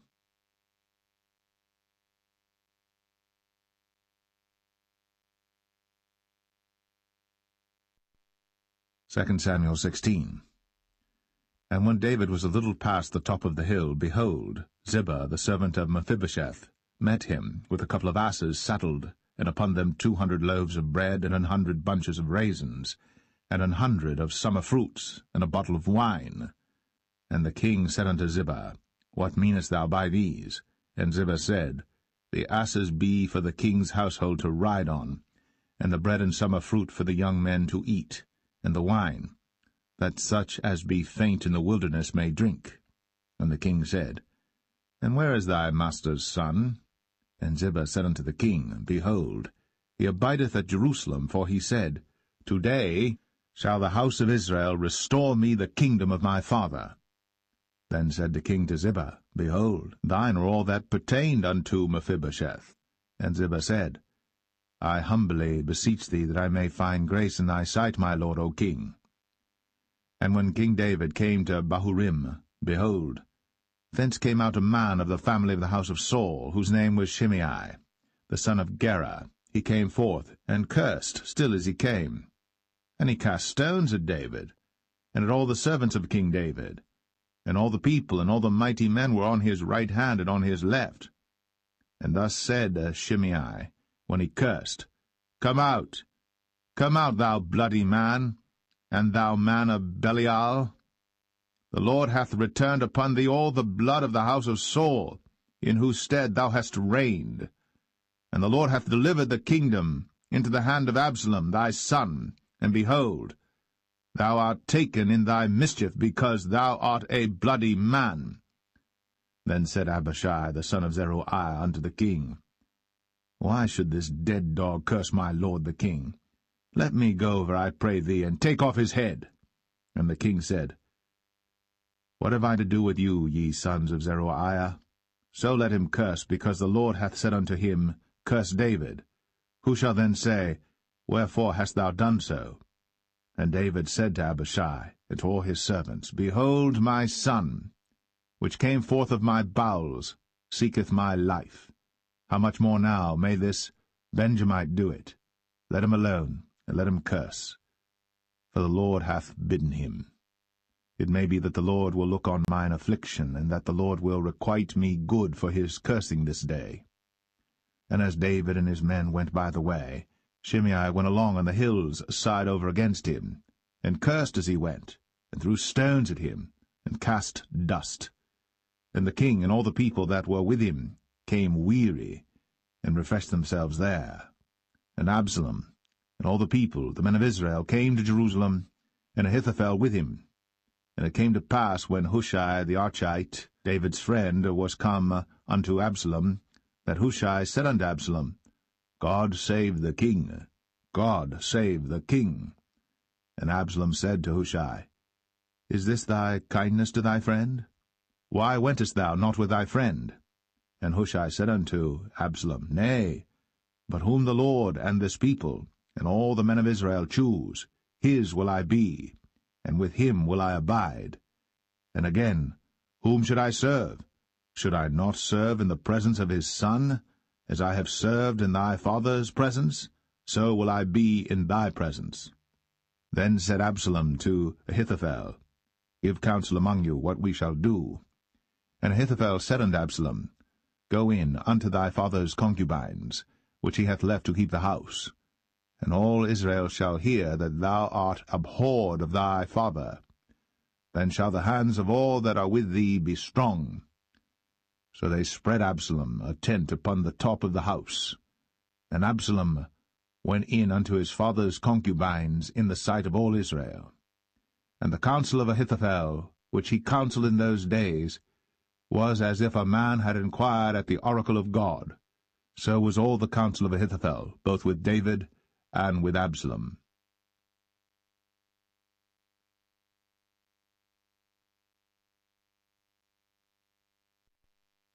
2 Samuel 17.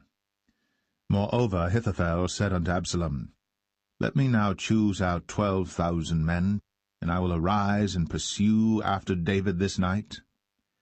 And I will come upon him while he is weary and weak-handed, and will make him afraid, and all the people that are with him shall flee, and I will smite the king only. And I will bring back all the people unto thee. The man whom thou seekest is as if all returned, so all the people shall be in peace. And the saying pleased Absalom well, and all the elders of Israel. Then said Absalom, Call now Hushai the Archite also, and let us hear likewise what he saith. And when Hushai was come to Absalom, Absalom spake unto him, saying, Ahithophel hath spoken after this manner. Shall we do after his saying? If not, speak thou. And Hushai said unto Absalom, The counsel that Ahithophel hath given is not good at this time. For, said Hushai, Thou knowest thy father and his men, that they be mighty men, and they be chafed in their minds, as a bear robbed of her whelps in the field. And thy father is a man of war, and will not lodge with the people. Behold, he is hid now in some pit, or in some other place, and it will come to pass, when some of them be overthrown at the first, that whosoever heareth it will say, There is a slaughter among the people that follow Absalom. And he also that is valiant, whose heart is as the heart of a lion, shall utterly melt. For all Israel knoweth that thy father is a mighty man, and they which be with him are valiant men. Therefore I counsel that all Israel be generally gathered unto thee, from Dan even to Beersheba, as the sand that is by the sea for multitude, and that thou go to battle in thine own person.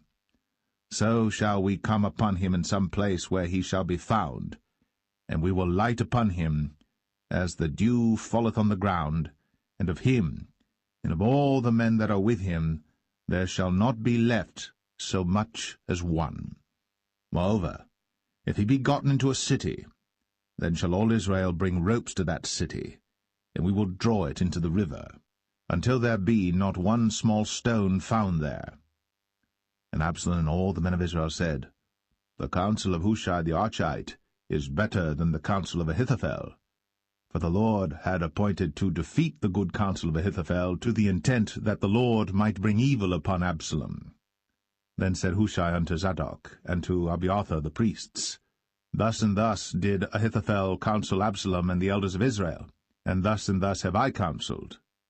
Now therefore send quickly, and tell David, saying, Lodge not this night in the plains of the wilderness, but speedily pass over, lest the king be swallowed up, and all the people that are with him. Now Jonathan and Ahimaaz stayed by En-Rogel, for they might not be seen to come into the city. And a wench went and told them, and they went and told King David. Nevertheless a lad saw them and told Absalom. But they went both of them away quickly, and came to a man's house in Bahurim, which had a well in his court, whither they went down. And the woman took and spread a covering over the well's mouth, and spread ground corn thereon, and the thing was not known.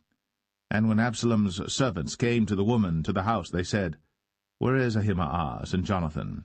And the woman said unto them, They be gone over the brook of water. And when they had sought and could not find them, they returned to Jerusalem. And it came to pass, after they were departed, that they came up out of the well, and went and told to King David, and said unto David, Arise, and pass quickly over the water, for thus hath Ahithophel counselled against you. Then David arose, and all the people that were with him, and they passed over Jordan. By the morning light there lacked not one of them that was not gone over Jordan. And when Ahithophel saw that his counsel was not followed, he saddled his ass and arose, and gat him home to his house, to his city, and put his household in order. and hanged himself, and died, and was buried in the sepulchre of his father. Then David came to Mahanaim, and Absalom passed over Jordan, he and all the men of Israel with him. And Absalom made Amasa captain of the hosts instead of Joab, which Amasa was a man's son, whose name was Ithra, an Israelite, that went in to Abigail, the daughter of Nahash, sister to Zeruiah, Joab's mother. So Israel and Absalom pitched in the land of Gilead. And it came to pass, when David was come to Mahanaim, that Shobai the son of Nahash of Rabbah, of the children of Ammon, and Machir the son of Amiel of Lo-debar, and Barzillai the Gileadite of Rogelim, brought beds and basins and earthen vessels, and wheat and barley and flour, and parched corn and beans and lentils and parched pulse, and honey and butter and sheep and cheese of kine for David and for the people that were with him to eat. For they said, The people is hungry and weary and thirsty in the wilderness.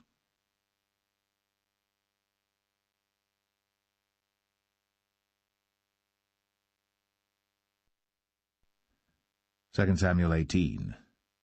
And David numbered the people that were with him, and set captains of thousands and captains of hundreds over them. And David sent forth a third part of the people under the hand of Joab, and a third part under the hand of Abishai the son of Zeruiah, Joab's brother, and a third part under the hand of Ittai the Gittite. And the king said unto the people, I will surely go forth with you myself also. But the people answered, Thou shalt not go forth, for if we flee away, they will not care for us, neither, if half of us die, will they care for us. But now thou art worth 10,000 of us. Therefore now it is better that thou succour us out of the city. And the king said unto them, What seemeth you best, I will do. And the king stood by the gate side, and all the people came out by hundreds and by thousands. And the king commanded Joab and Abishai and Ittai, saying, Deal gently for my sake with the young man, even with Absalom.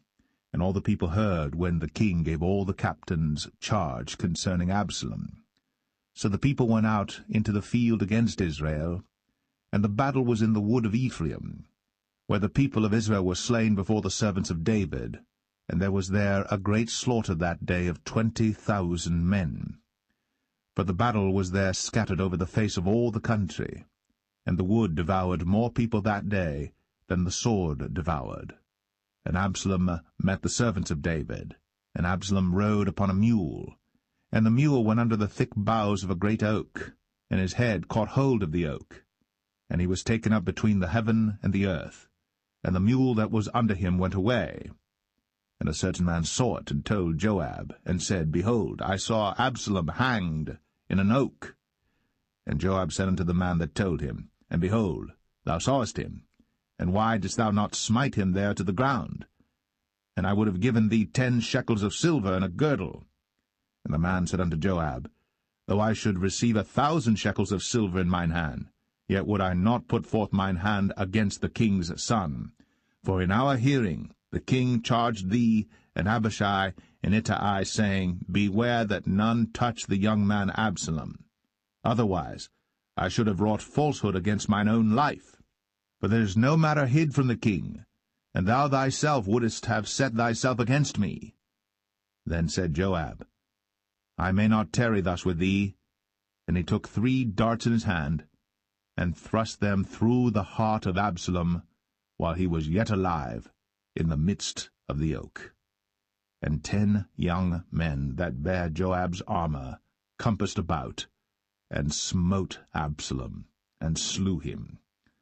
And Joab blew the trumpet, and the people returned from pursuing after Israel. For Joab held back the people. And they took Absalom, and cast him into a great pit in the wood, and laid a very great heap of stones upon him. And all Israel fled, every one to his tent. Now Absalom, in his lifetime, had taken and reared up for himself a pillar which is in the king's dale, for he said, I have no son to keep my name in remembrance. And he called the pillar after his own name, and it is called unto this day Absalom's place. Then said Ahimaaz, the son of Zadok, Let me now run, and bear the king tidings, how that the Lord hath avenged him of his enemies. And Joab said unto him, Thou shalt not bear tidings this day, but thou shalt bear tidings another day. But this day thou shalt bear no tidings, because the king's son is dead. Then said Joab to Cushai, Go tell the king what thou hast seen. And Cushai bowed himself unto Joab, and ran. Then said Ahimaaz, the son of Zadok, yet again to Joab, But howsoever let me, I pray thee, also run after Cushai. And Joab said, Wherefore wilt thou run, my son, seeing that thou hast no tidings ready?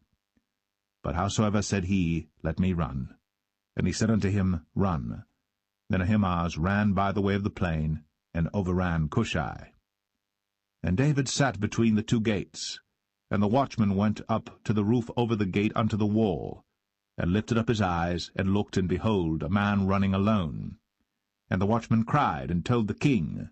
And the king said, If he be alone, there is tidings in his mouth. And he came apace, and drew near.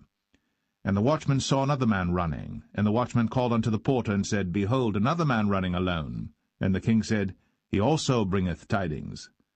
And the watchman said, Methinketh the running of the foremost is like the running of Ahimaaz the son of Zadok. And the king said, He is a good man, and cometh with good tidings. And Ahimaaz called, and said unto the king, All is well. And he fell down to the earth upon his face before the king, and said, Blessed be the Lord thy God, which hath delivered up the men that lifted up their hand against my lord the king.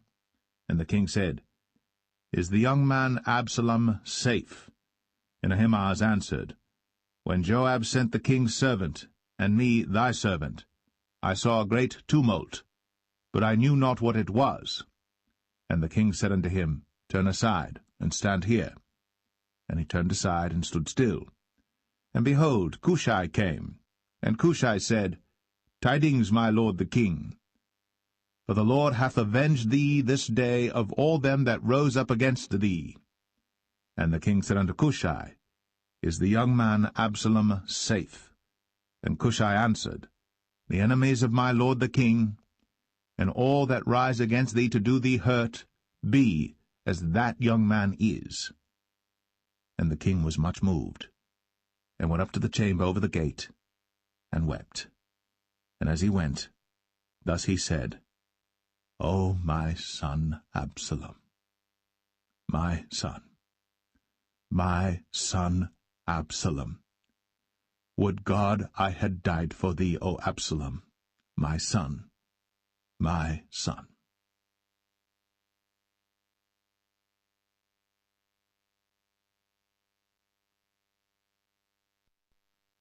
Second Samuel 19.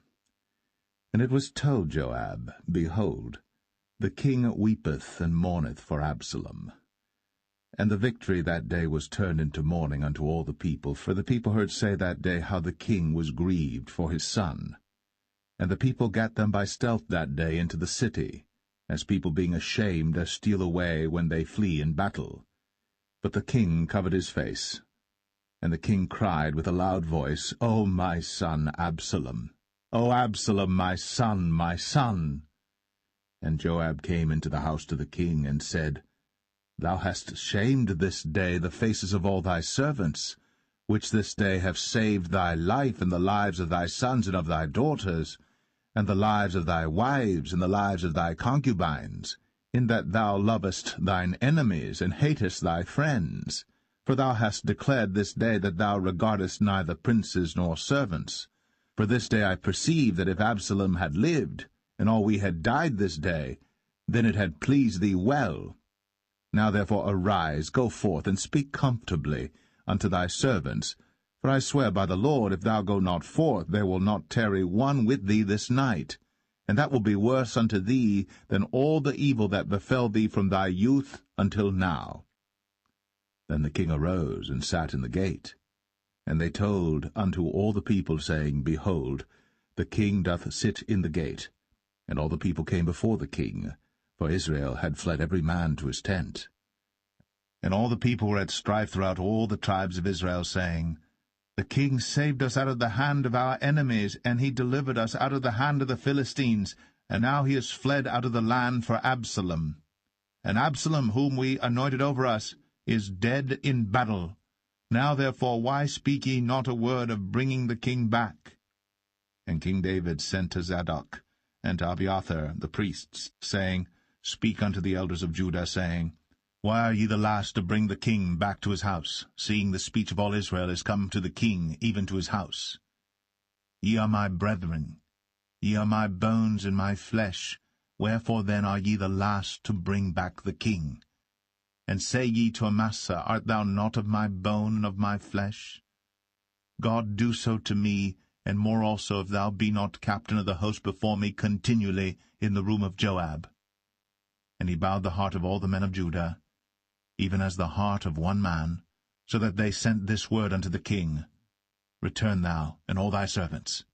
So the king returned, and came to Jordan, and Judah came to Gilgal, to go to meet the king, to conduct the king over Jordan.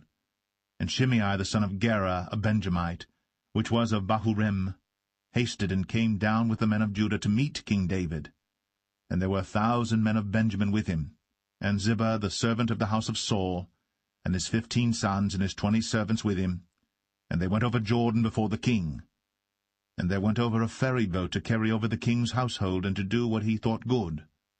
And Shimei the son of Gera fell down before the king, as he was come over Jordan, and said unto the king, Let not my lord impute iniquity unto me, neither do thou remember that which thy servant did perversely the day that my lord the king went out of Jerusalem, that the king should take it to his heart. For thy servant doth know that I have sinned, therefore, behold, I am come the first this day of all the house of Joseph, to go down to meet my lord the king.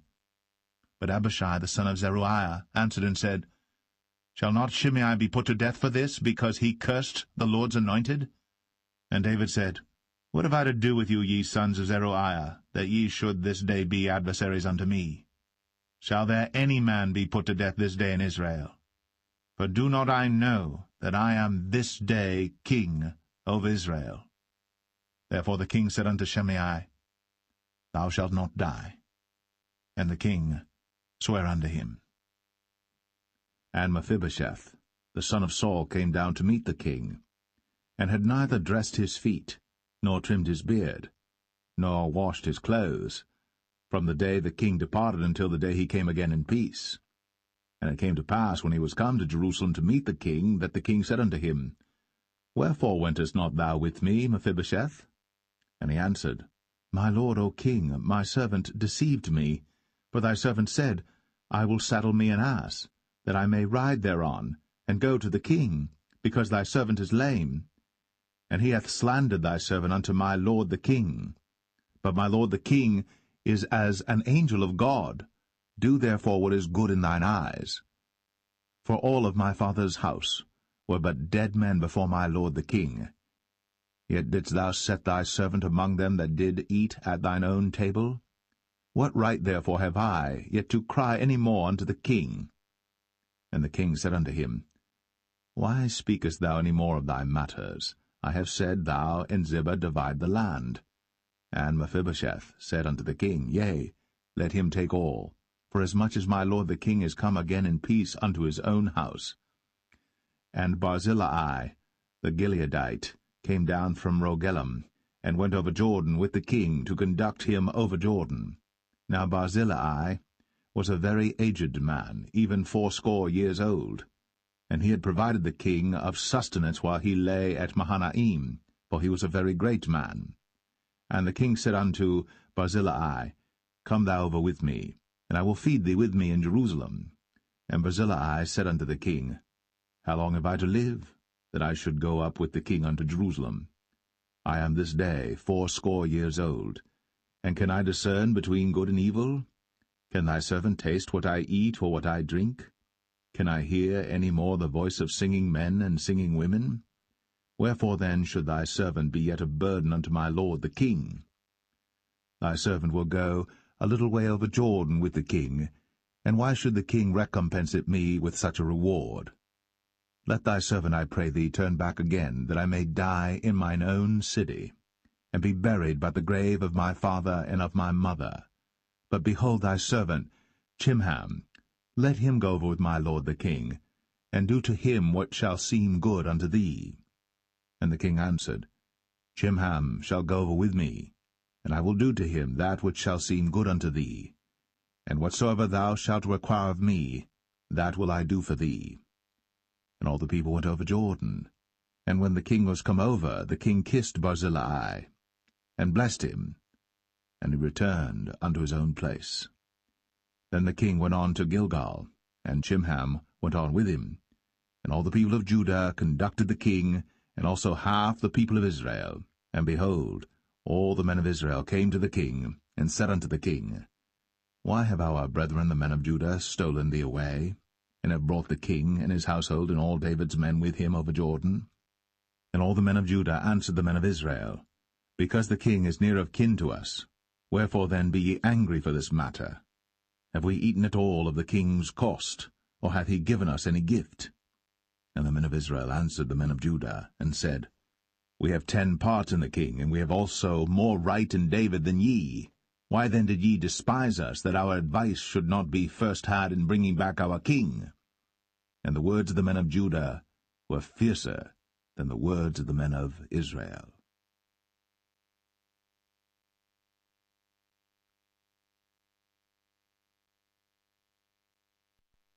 2 Samuel 20. And there happened to be there a man of Belial, whose name was Sheba, the son of Bichri, a Benjamite. And he blew a trumpet, and said, We have no part in David, neither have we inheritance in the son of Jesse. Every man to his tents, O Israel. So every man of Israel went up from after David, and followed Sheba the son of Bichri. But the men of Judah clave unto their king, from Jordan even to Jerusalem. And David came to his house at Jerusalem. And the king took the 10 women his concubines, whom he had left to keep the house, and put them in ward, and fed them, but went not in unto them. So they were shut up unto the day of their death, living in widowhood. Then said the king to Amasa, Assemble me the men of Judah within 3 days, and be thou here present. So Amasa went to assemble the men of Judah, but he tarried longer than the set time which he had appointed him. And David said to Abishai, Now shall Sheba the son of Bichri do us more harm than did Absalom. Take thou thy lord's servants, and pursue after him, lest he get him fenced cities and escape us. And there went out after him Joab's men, and the Cherethites and the Pelethites, and all the mighty men, and they went out of Jerusalem, to pursue after Sheba the son of Bichri. When they were at the great stone which is in Gibeon, Amasa went before them, and Joab's garment that he had put on was girded unto him, and upon it a girdle with a sword fastened upon his loins in the sheath thereof. And as he went forth it fell out. And Joab said to Amasa, Art thou in health, my brother? And Joab took Amasa by the beard with the right hand to kiss him. But Amasa took no heed to the sword that was in Joab's hand. So he smote him therewith in the 5th rib, and shed out his bowels to the ground, and struck him not again, and he died. So Joab and Abishai his brother pursued after Sheba the son of Bichri. And one of Joab's men stood by him, and said, He that favoureth Joab, and he that is for David, let him go after Joab. And Amasa wallowed in blood in the midst of the highway. And when the man saw that all the people stood still, he removed Amasa out of the highway into the field, and cast a cloth upon him when he saw that every one that came by him stood still. When he was removed out of the highway, all the people went on after Joab, to pursue after Sheba the son of Bichri. And he went through all the tribes of Israel unto Abel, and to Bethmachah, and all the Berites, and they were gathered together, and went also after him. And they came and besieged him in Abel of Bethmachah. And they cast up a bank against the city, and it stood in the trench, and all the people that were with Joab battered the wall to throw it down. Then cried a wise woman out of the city, Hear, hear, say, I pray you, unto Joab, Come near hither, that I may speak with thee. And when he was come near unto her, the woman said, Art thou Joab? And he answered, I am he. Then she said unto him, Hear the words of thine handmaid. And he answered, I do hear.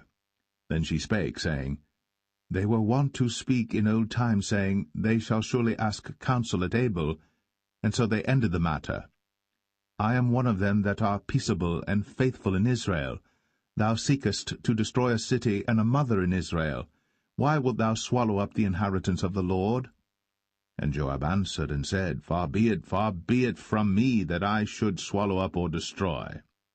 The matter is not so. But a man of Mount Ephraim, Sheba, the son of Bichri by name, hath lifted up his hand against the king, even against David. Deliver him only, and I will depart from the city. And the woman said unto Joab, Behold, his head shall be thrown to thee over the wall. Then the woman went unto all the people in her wisdom, and they cut off the head of Sheba the son of Bichri, and cast it out to Joab. And he blew a trumpet, and they retired from the city, every man to his tent. And Joab returned to Jerusalem unto the king. Now Joab was over all the host of Israel, and Benaiah the son of Jehoiada was over the Cherethites and over the Pelethites, and Adoram was over the tribute, and Jehoshaphat the son of Ahilud was recorder, and Sheva was scribe, and Zadok and Abiathar were priests, and Ira also the Jerite was a chief ruler about David.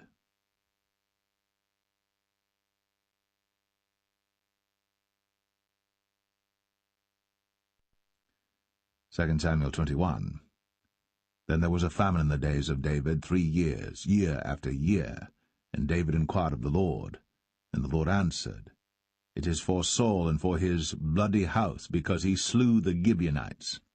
And the king called the Gibeonites, and said unto them, Now the Gibeonites were not of the children of Israel, but of the remnant of the Amorites, and the children of Israel had sworn unto them. And Saul sought to slay them in his zeal to the children of Israel and Judah. Wherefore David said unto the Gibeonites, What shall I do for you? And wherewith shall I make the atonement, that ye may bless the inheritance of the Lord? And the Gibeonites said unto him, We will have no silver nor gold of Saul, nor of his house, neither for us shalt thou kill any man in Israel. And he said, What ye shall say, that will I do for you.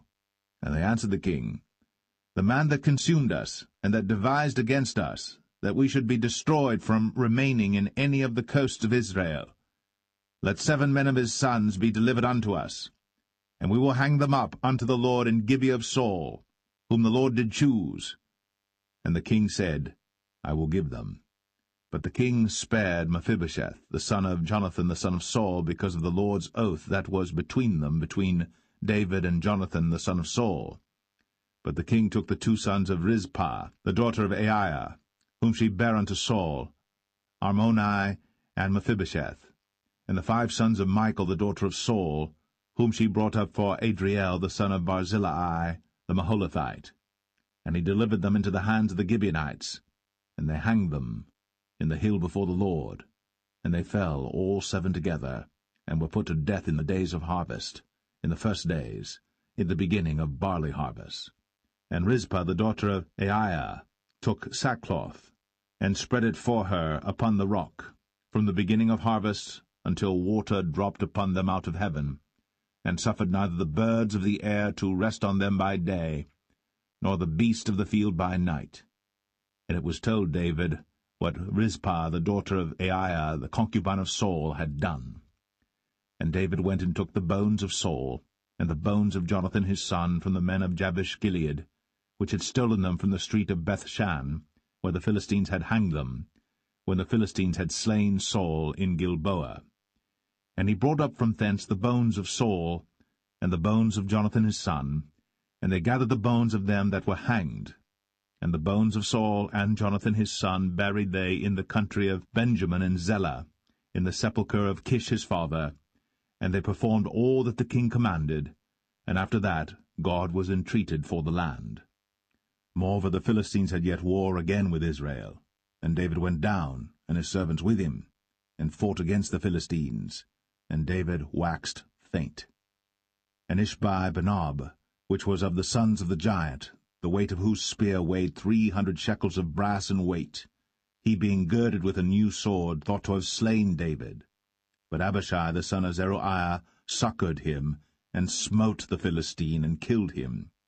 Then the men of David sware unto him, saying, Thou shalt go no more out with us to battle, that thou quench not the light of Israel. And it came to pass after this, that there was again a battle with the Philistines at Gob. Then Sibbechai the Hushathite slew Saph, which was of the sons of the giant.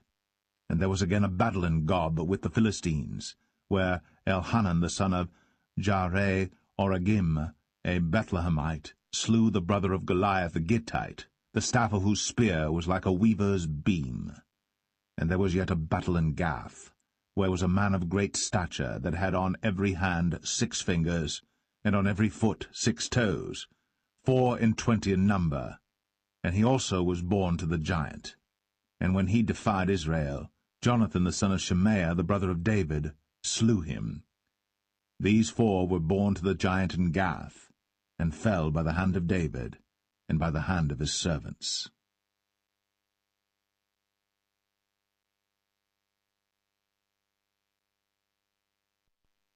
2 Samuel 22. And David spake unto the Lord the words of this song in the day that the Lord had delivered him out of the hand of all his enemies, and out of the hand of Saul. And he said, The Lord is my rock, and my fortress, and my deliverer. The God of my rock, in him will I trust. He is my shield, and the horn of my salvation, my high tower, and my refuge, my Saviour. Thou savest me from violence. I will call on the Lord, who is worthy to be praised. So shall I be saved from mine enemies. When the waves of death compassed me, the floods of ungodly men made me afraid. The sorrows of hell compassed me about, the snares of death prevented me. In my distress I called upon the Lord, and cried to my God, and he did hear my voice out of his temple, and my cry did enter into his ears.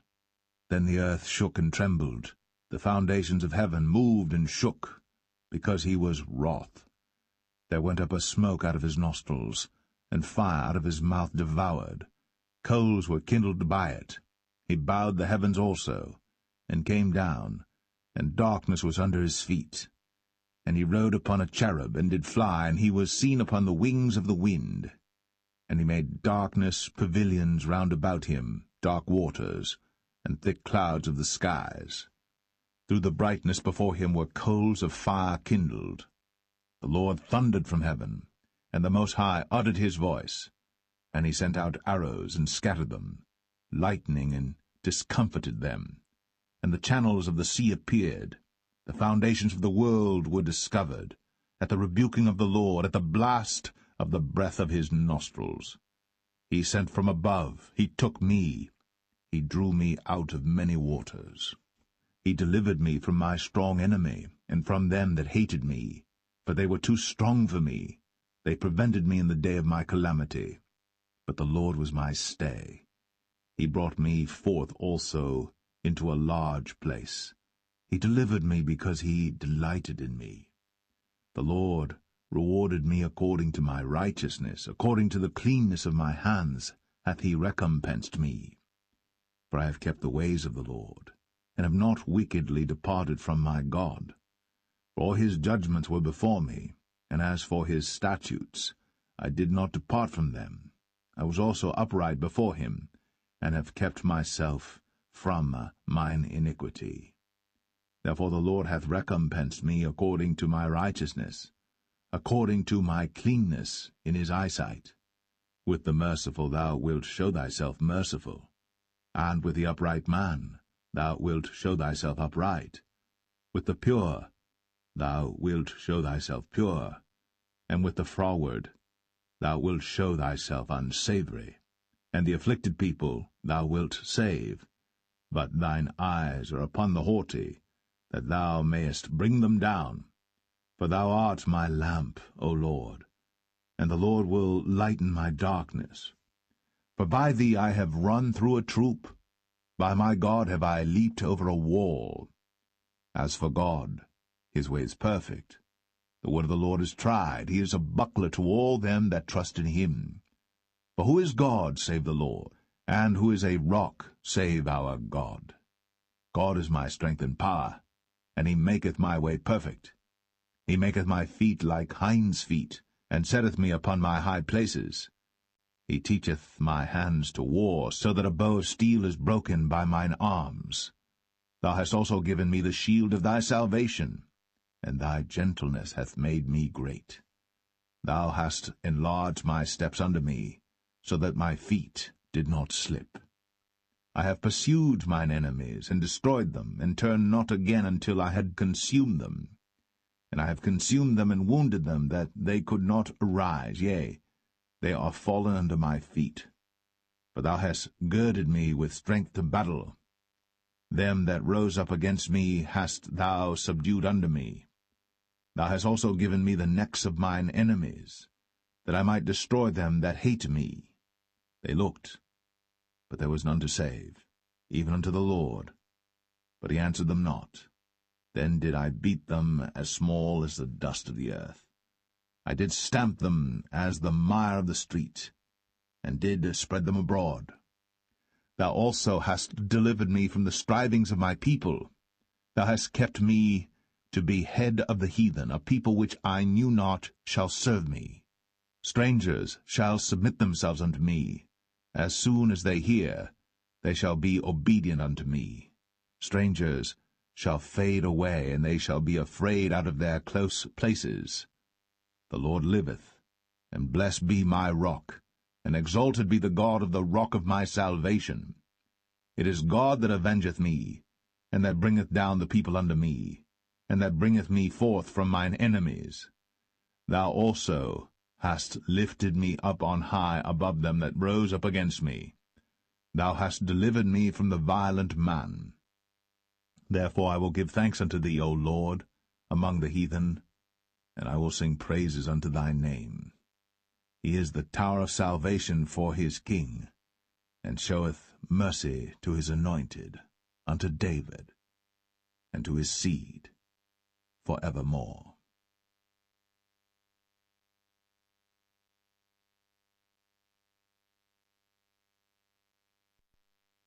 Second Samuel 23. Now these be the last words of David. David the son of Jesse said, and the man who was raised up on high, the anointed of the God of Jacob, and the sweet psalmist of Israel, said, The Spirit of the Lord spake by me, and his word was in my tongue. The God of Israel said, The rock of Israel spake to me. He that ruleth over men must be just, ruling in the fear of God.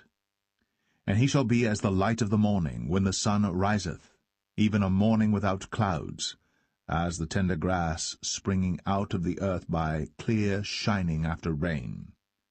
Although my house be not so with God, yet he hath made with me an everlasting covenant, ordered in all things and sure. For this is all my salvation and all my desire, although he make it not to grow. But the sons of Belial shall be all of them as thorns thrust away, because they cannot be taken with hands. But the man that shall touch them must be fenced with iron, and the staff of a spear, and they shall be utterly burned with fire in the same place. These be the names of the mighty men whom David had. The Tachmonite, that sat in the seat, chief among the captains. The same was Adino, the Eznite. He lift up his spear against 800, whom he slew at one time. And after him was Eleazar the son of Dodo the Ahohite, one of the 3 mighty men with David, when they defied the Philistines that were there gathered together to battle, and the men of Israel were gone away. He arose, and smote the Philistines until his hand was weary, and his hand clave unto the sword. And the Lord wrought a great victory that day, and the people returned after him only to spoil. And after him was Shammah the son of Agi, the Harahite. And the Philistines were gathered together into a troop, where was a piece of ground full of lentils, and the people fled from the Philistines. But he stood in the midst of the ground, and defended it, and slew the Philistines, and the Lord wrought a great victory. And 3 of the 30 chief went down, and came to David in the harvest time unto the cave of Adullam. And the troop of the Philistines pitched in the valley of Rephaim.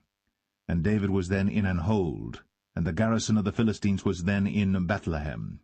And David longed, and said, O that one would give me drink of the water of the well of Bethlehem, which is by the gate. And the 3 mighty men brake through the host of the Philistines, and drew water out of the well of Bethlehem that was by the gate, and took it, and brought it to David. Nevertheless he would not drink thereof, but poured it out unto the Lord. And he said, Be it far from me, O Lord, that I should do this. Is not this the blood of the men that went in jeopardy of their lives? Therefore he would not drink it. These things did these 3 mighty men.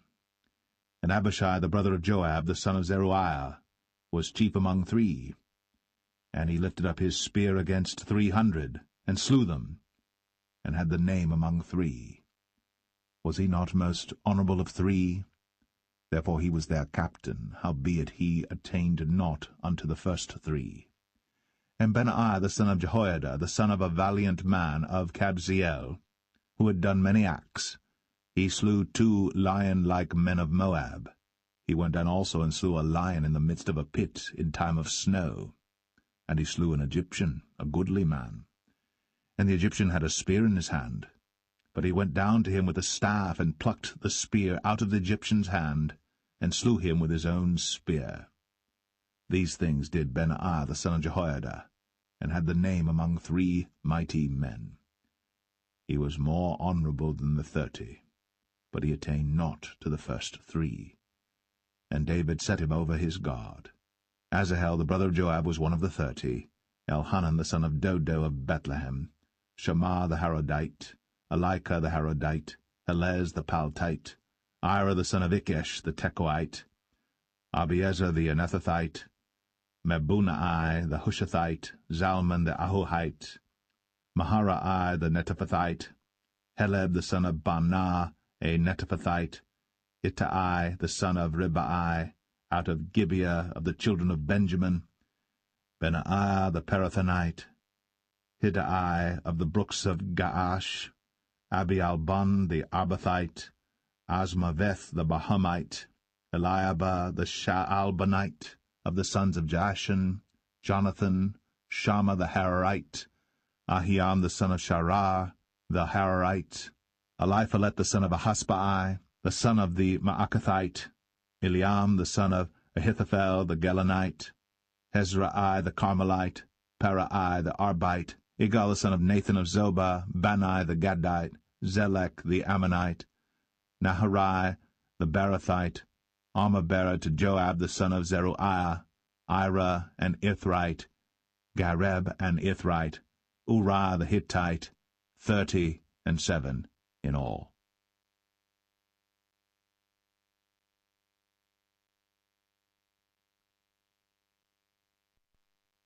Second Samuel 24. And again the anger of the Lord was kindled against Israel, and he moved David against them to say, Go, number Israel and Judah.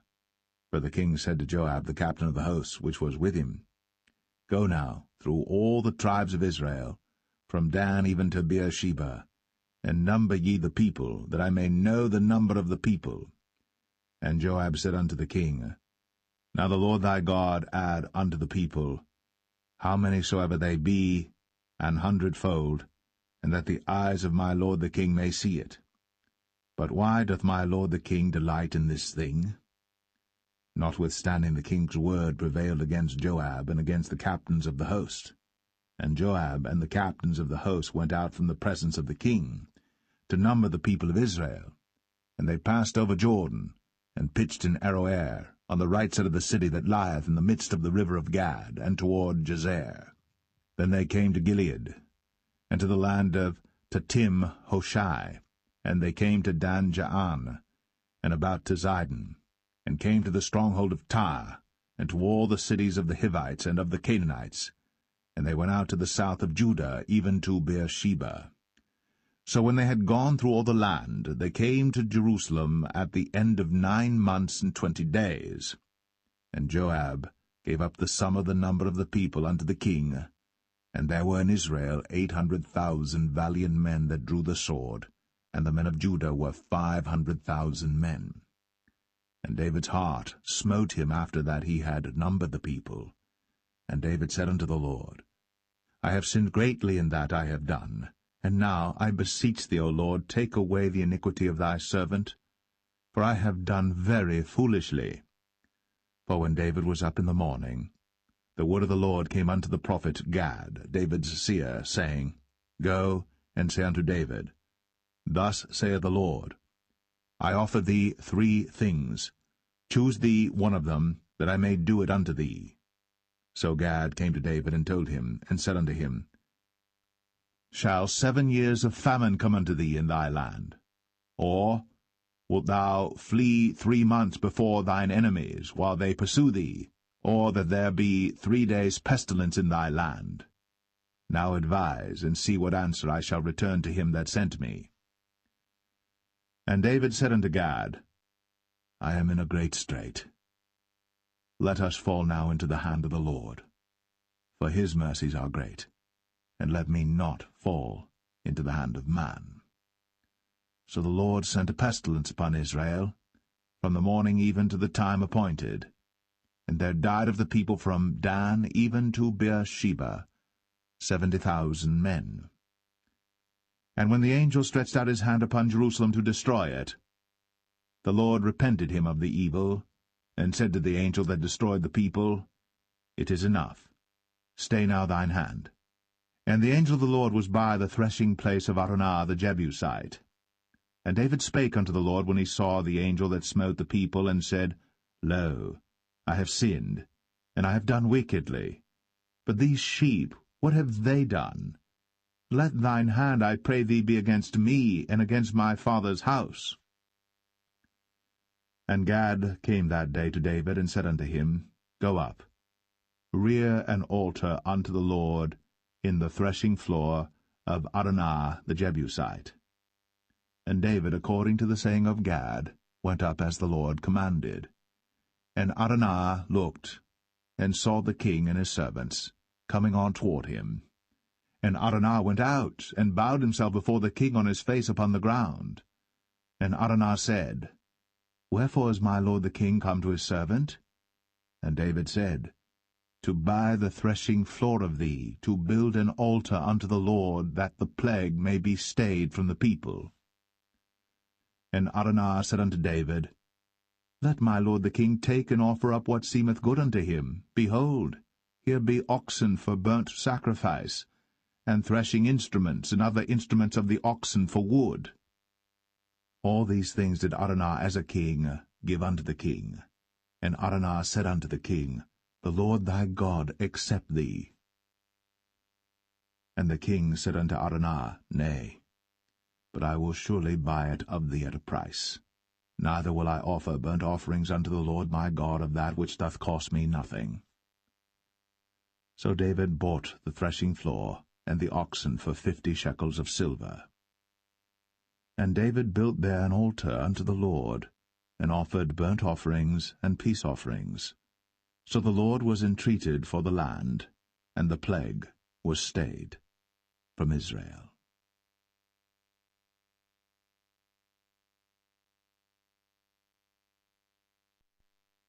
The first book of Kings, chapter 1.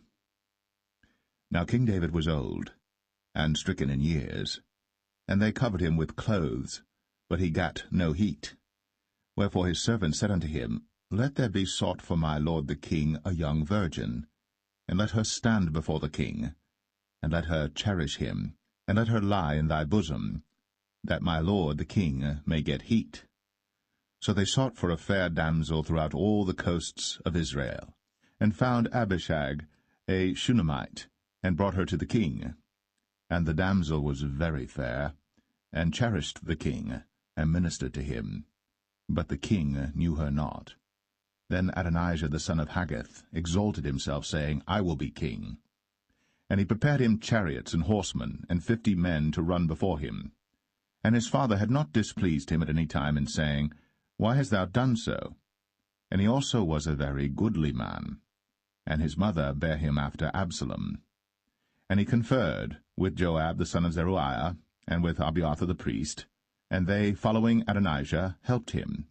But Zadok the priest, and Benaiah the son of Jehoiada, and Nathan the prophet, and Shimei, and Rei, and the mighty men which belonged to David, were not with Adonijah.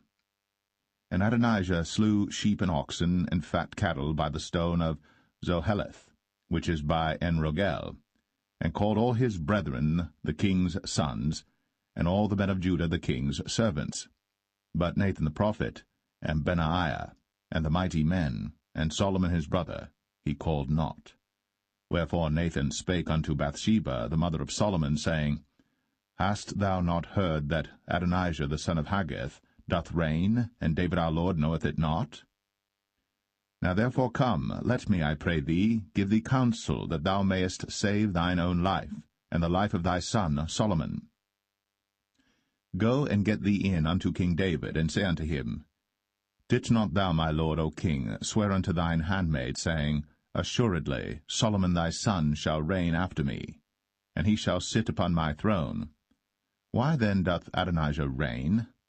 Behold, while thou yet talkest there with the king, I also will come in after thee, and confirm thy words. And Bathsheba went in unto the king into the chamber. And the king was very old, and Abishag the Shunammite ministered unto the king. And Bathsheba bowed, and did obeisance unto the king. And the king said, What wouldst thou?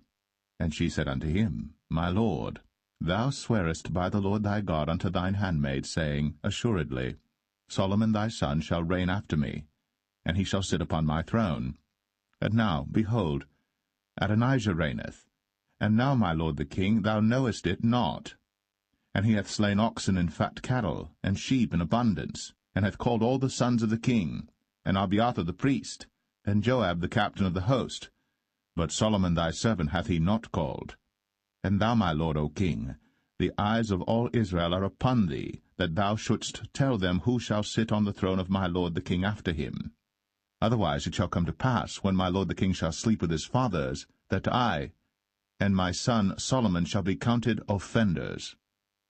And lo, while she yet talked with the king, Nathan the prophet also came in. And they told the king, saying, Behold, Nathan the prophet. And when he was come in before the king, he bowed himself before the king with his face to the ground. And Nathan said, My lord, O king, hast thou said, Adonijah shall reign after me, and he shall sit upon my throne? For he is gone down this day, and hath slain oxen and fat cattle and sheep in abundance, and hath called all the king's sons, and the captains of the host, and Abiathar the priest, and behold, they eat and drink before him, and say, God save King Adonijah. But me, even me thy servant, and Zadok the priest, and Benaiah the son of Jehoiada, and thy servant Solomon hath he not called. Is this thing done by my lord the king? And thou hast not showed it unto thy servant, who should sit on the throne of my lord the king after him? Then King David answered and said, Call me Bathsheba. And she came into the king's presence, and stood before the king. And the king sware, and said, As the Lord liveth, that hath redeemed my soul out of all distress, even as I swear unto thee by the Lord God of Israel, saying, Assuredly Solomon thy son shall reign after me, and he shall sit upon my throne in my stead, even so will I certainly do this day. Then Bathsheba bowed with her face to the earth, and did reverence to the king, and said, Let my lord King David live for ever. And King David said, Call me Zadok the priest, and Nathan the prophet, and Benaiah the son of Jehoiada. And they came before the king. The king also said unto them, Take with you the servants of your lord, and cause Solomon my son to ride upon mine own mule, and bring him down to Gin. And let Zadok the priest, and Nathan the prophet, anoint him there king over Israel. And blow ye with the trumpet, and say, God save King Solomon. Then ye shall come up after him, that he may come and sit upon my throne, for he shall be king in my stead. And I have appointed him to be ruler over Israel and over Judah. And Benaiah the son of Jehoiada answered the king, and said, Amen. The Lord God of my lord the king say so too. As the Lord hath been with my lord the king, even so be he with Solomon, and make his throne greater than the throne of my lord, King David. So Zadok the priest, and Nathan the prophet, and Benaiah the son of Jehoiada, and the Cherethites, and the Pelethites, went down, and caused Solomon to ride upon King David's mule, and brought him to Gihon. And Zadok the priest took an horn of oil out of the tabernacle, and anointed Solomon, and they blew the trumpet. And all the people said, God save King Solomon. And all the people came up after him, and the people piped with pipes, and rejoiced with great joy, so that the earth rent with the sound of them. And Adonijah and all the guests that were with him heard it as they had made an end of eating. And when Joab heard the sound of the trumpet, he said, Wherefore is this noise of the city being in an uproar? And while he yet spake, behold, Jonathan the son of Abiathar the priest came. And Adonijah said unto him, Come in, for thou art a valiant man, and bringest good tidings. And Jonathan answered and said to Adonijah, Verily, our lord King David hath made Solomon king. And the king hath sent with him Zadok the priest, and Nathan the prophet, and Benaiah the son of Jehoiada, and the Cherethites and the Pelethites, and they have caused him to ride upon the king's mule. And Zadok the priest, and Nathan the prophet, have anointed him king in Gihon, and they are come up from thence, rejoicing, so that the city rang again. This is the noise that ye have heard. And also Solomon sitteth on the throne of the kingdom. And moreover, the king's servants came to bless our lord King David, saying, God make the name of Solomon better than thy name, and make his throne greater than thy throne. And the king bowed himself upon the bed. And also thus said the king, Blessed be the Lord God of Israel, which hath given one to sit on my throne this day, mine eyes even seeing it. And all the guests that were with Adonijah were afraid, and rose up, and went every man his way. And Adonijah feared because of Solomon, and arose, and went, and caught hold on the horns of the altar. And it was told Solomon, saying, Behold, Adonijah feareth King Solomon, for lo, he hath caught hold on the horns of the altar, saying, Let King Solomon swear unto me today, that he will not slay his servant with the sword. And Solomon said, If he will show himself a worthy man, there shall not an hair of him fall to the earth. But if wickedness shall be found in him, he shall die. So King Solomon sent, and they brought him down from the altar, and he came, and bowed himself to King Solomon. And Solomon said unto him, Go to thine house.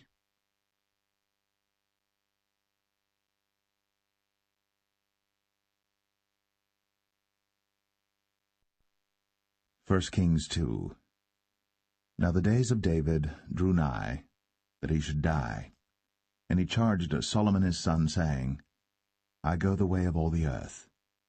Be thou strong therefore, and show thyself a man, and keep the charge of the Lord thy God, to walk in his ways, to keep his statutes, and his commandments, and his judgments, and his testimonies, as it is written in the law of Moses, that thou mayest prosper in all that thou doest, and whithersoever thou turnest thyself, that the Lord may continue his word which he spake concerning me, saying, If thy children take heed to their way, to walk before me in truth with all their heart and with all their soul, there shall not fail thee, said he, a man on the throne of Israel. Moreover, thou knowest also what Joab the son of Zeruiah did to me, and what he did to the two captains of the host of Israel, unto Abner the son of Ner, and unto Amasa the son of Jether, whom he slew, and shed the blood of war in peace, and put the blood of war upon his girdle that was about his loins, and in his shoes that were on his feet. Do therefore according to thy wisdom, and let not his hoar head go down to the grave in peace. But show kindness unto the sons of Barzillai the Gileadite, and let them be of those that eat at thy table. For so they came to me when I fled because of Absalom thy brother. And behold, thou hast with thee Shimei the son of Gera, a Benjamite of Bahurim, which cursed me with a grievous curse, in the day when I went to Mahanaim. But he came down to meet me at Jordan, and I sware to him by the Lord, saying, I will not put thee to death with the sword. Now therefore hold him not guiltless, for thou art a wise man, and knowest what thou oughtest to do unto him. but his whorehead bring thou down to the grave with blood. So David slept with his fathers, and was buried in the city of David. And the days that David reigned over Israel were 40 years. 7 years reigned he in Hebron, and 33 years reigned he in Jerusalem. Then sat Solomon upon the throne of David his father, and his kingdom was established greatly. And Adonijah the son of Haggith came to Bathsheba, the mother of Solomon, and she said, Comest thou peaceably? And he said, Peaceably. He said, Moreover, I have somewhat to say unto thee. And she said, Say on. And he said, Thou knowest that the kingdom was mine, and that all Israel set their faces on me, that I should reign. Howbeit the kingdom is turned about, and is become my brother's, for it was his from the Lord. And now I ask one petition of thee, deny me not. And she said unto him, Say on. And he said, Speak, I pray thee, unto Solomon the king, for he will not say thee nay, that he give me Abishag the Shunammite to wife. And Bathsheba said, Well, I will speak for thee unto the king. Bathsheba therefore went unto King Solomon, to speak unto him for Adonijah. And the king rose up to meet her, and bowed himself unto her, and sat down on his throne, and caused a seat to be set for the king's mother. And she sat on his right hand. Then she said, I desire one small petition of thee. I pray thee, say me not nay. And the king said unto her, Ask on, my mother, for I will not say thee nay. And she said, Let Abishag the Shunammite be given to Adonijah thy brother to wife. And King Solomon answered and said unto his mother, And why dost thou ask Abishag the Shunammite for Adonijah? Ask for him the kingdom also? For he is mine elder brother, even for him, and for Abiathar the priest, and for Joab the son of Zeruiah. Then King Solomon sware by the Lord, saying, God do so to me, and more also, if Adonijah have not spoken this word against his own life. Now therefore, as the Lord liveth, which hath established me, and set me on the throne of David my father, and who hath made me an house, as he promised, Adonijah shall be put to death this day. And King Solomon sent by the hand of Benaiah the son of Jehoiada, and he fell upon him, that he died. And unto Abiathar the priest said the king, Get thee to Anathoth, unto thine own fields, for thou art worthy of death. But I will not at this time put thee to death, because thou bearest the ark of the Lord God before David my father, and because thou hast been afflicted in all wherein my father was afflicted. So Solomon thrust out Abiathar from being priest unto the Lord, that he might fulfill the word of the Lord, which he spake concerning the house of Eli in Shiloh. Then tidings came to Joab.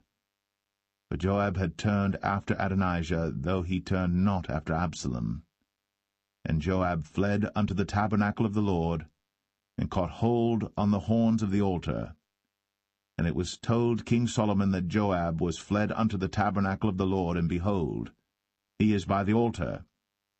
Then Solomon sent Benaiah the son of Jehoiada, saying, Go, fall upon him. And Benaiah came to the tabernacle of the Lord, and said unto him, Thus saith the king, Come forth. And he said, Nay, but I will die here.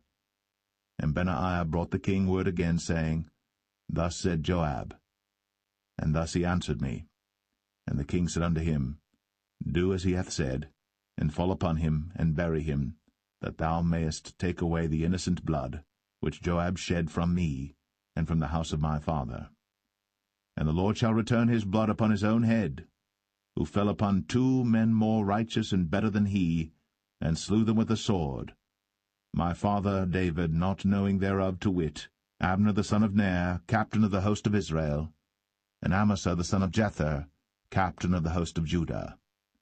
Their blood shall therefore return upon the head of Joab, and upon the head of his seed for ever.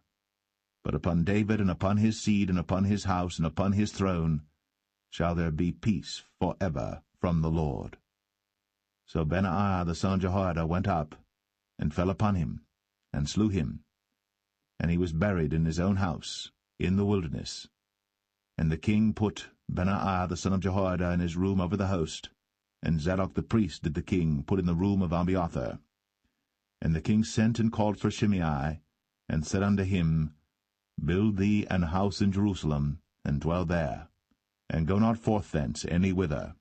For it shall be, that on the day thou goest out, and passest over the brook Kidron, thou shalt know for certain that thou shalt surely die. Thy blood shall be upon thine own head. And Shimei said unto the king, The saying is good. As my lord the king hath said, so will thy servant do. And Shimei dwelt in Jerusalem many days. And it came to pass at the end of 3 years, that 2 of the servants of Shimei ran away unto Achish, son of Maachah, king of Gath. And they told Shimei, saying, Behold, thy servants be in Gath. And Shimei arose, and saddled his ass, and went to Gath to Achish to seek his servants. And Shimei went, and brought his servants from Gath. And it was told Solomon that Shimei had gone from Jerusalem to Gath, and was come again. And the king sent and called for Shimei, and said unto him, Did I not make thee to swear by the Lord, and protested unto thee, saying, Know for a certain, on the day thou goest out, and walkest abroad any whither, that thou shalt surely die? And thou saidst unto me, The word that I have heard is good. Why then hast thou not kept the oath of the Lord, and the commandment that I have charged thee with? The king said moreover to Shimei, Thou knowest all the wickedness which thine heart is privy to, that thou didst to David my father. Therefore the Lord shall return thy wickedness upon thine own head.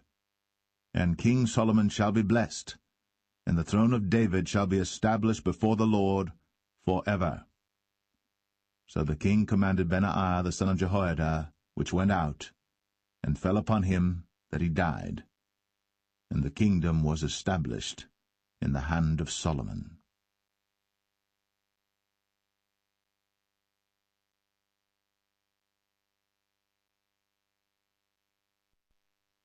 1 Kings 3. And Solomon made affinity with Pharaoh king of Egypt, and took Pharaoh's daughter, and brought her into the city of David, until he had made an end of building his own house, and the house of the Lord, and the wall of Jerusalem round about. Only the people sacrificed in high places, because there was no house built unto the name of the Lord, until those days. And Solomon loved the Lord, walking in the statutes of David his father. Only he sacrificed and burnt incense in high places. And the king went to Gibeon to sacrifice there, for that was the great high place. 1,000 burnt offerings did Solomon offer upon that altar. In Gibeon the Lord appeared to Solomon in a dream by night, and God said, Ask what I shall give thee.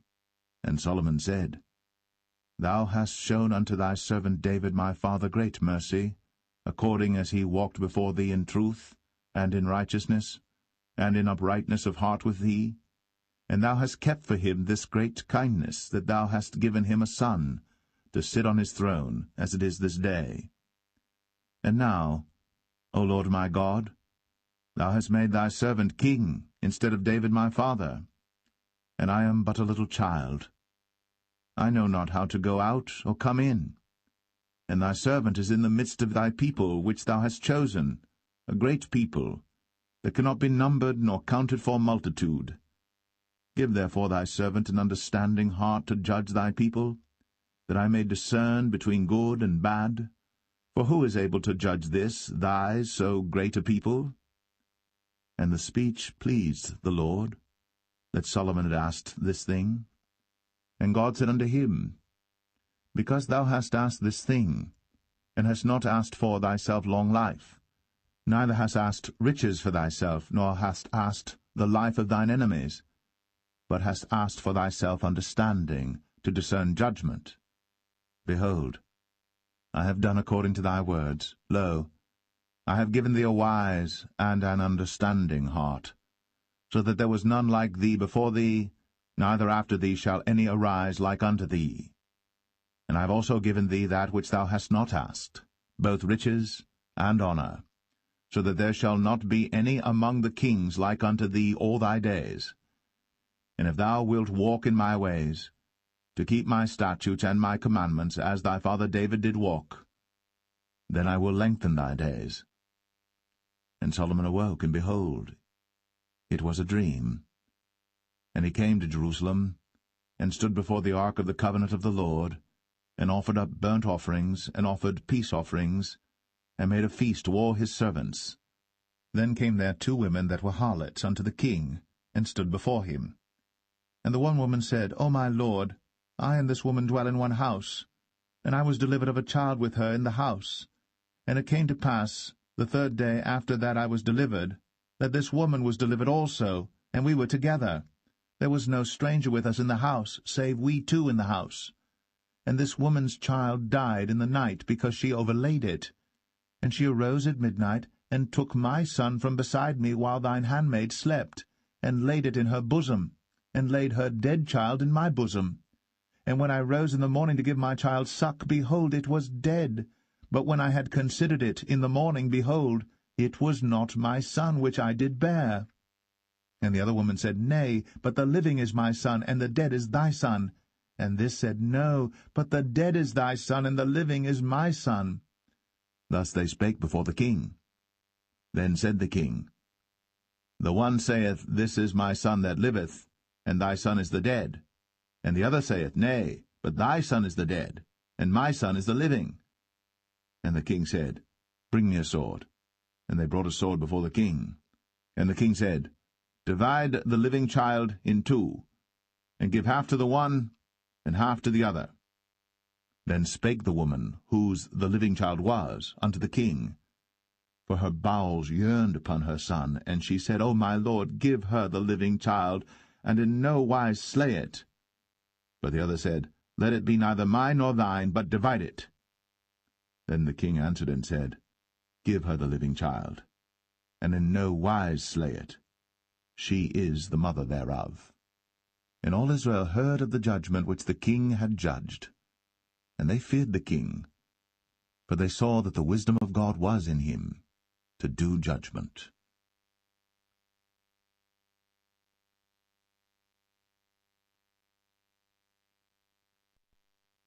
1 Kings 4.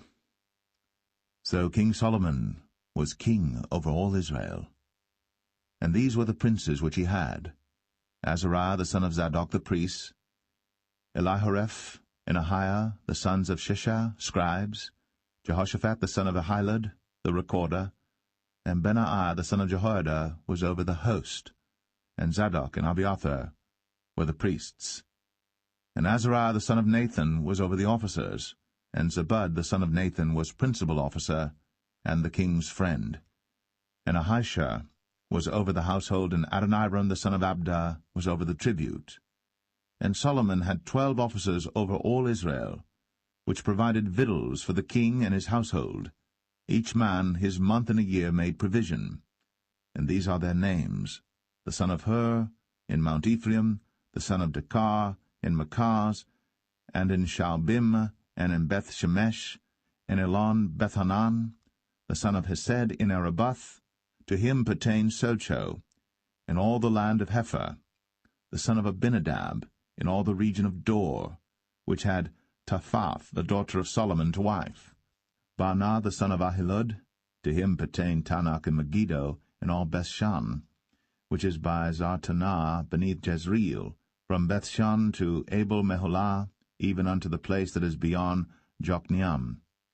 The son of Geber, in Ramoth-Gilead, to him pertain the towns of Jair the son of Manasseh, which are in Gilead. To him also pertain the region of Argob, which is in Bashan, 80 great cities with walls and brazen bars. Ahinadab the son of Edo had Mahanaim. Ahimaaz was in Naphtali. He also took Basmath, the daughter of Solomon, to wife. Baanah the son of Hushai was in Asher and in Aloth. Jehoshaphat the son of Paruah in Issachar. Shimei the son of Elah in Benjamin. Geber the son of Uri was in the country of Gilead, in the country of Sihon the king of the Amorites, and of Og the king of Bashan, and he was the only officer which was in the land. Judah and Israel were many, as the sand which is by the sea in multitude, eating and drinking and making merry. And Solomon reigned over all kingdoms, from the river unto the land of the Philistines, and unto the border of Egypt. They brought presents, and served Solomon all the days of his life. And Solomon's provisions for one day was 30 measures of fine flour, and 80 measures of meal, 10 fat oxen, and 20 oxen out of the pastures, and 100 sheep beside harts and roebucks, and fallow deer and fatted fowl. For he had dominion over all the region on this side the river, from Tiphsah even to Azar, over all the kings on this side the river, and he had peace on all sides round about him. And Judah and Israel dwelt safely, every man under his vine and under his fig tree, from Dan even to Beersheba, all the days of Solomon. And Solomon had 40,000 stalls of horses for his chariots, and 12,000 horsemen. And those officers provided victual for King Solomon, and for all that came unto King Solomon's table every man in his month, they lacked nothing. Barley also, and straw for the horses, and dromedaries brought they unto the place where the officers were, every man according to his charge. And God gave Solomon wisdom and understanding exceeding much, and largeness of heart, even as the sand that is on the seashore. And Solomon's wisdom excelled the wisdom of all the children of the east country, and all the wisdom of Egypt. For he was wiser than all men, than Ethan the Ezrahite, and Heman, and Chalcol, and Darda, the sons of Mahol, and his fame was in all nations round about. And he spake 3,000 proverbs, and his songs were 1,005. And he spake of trees, from the cedar tree that is in Lebanon even unto the hyssop that springeth out of the wall. He spake also of beasts, and of fowl, and of creeping things, and of fishes. And there came of all people to hear the wisdom of Solomon, from all kings of the earth, which had heard of his wisdom.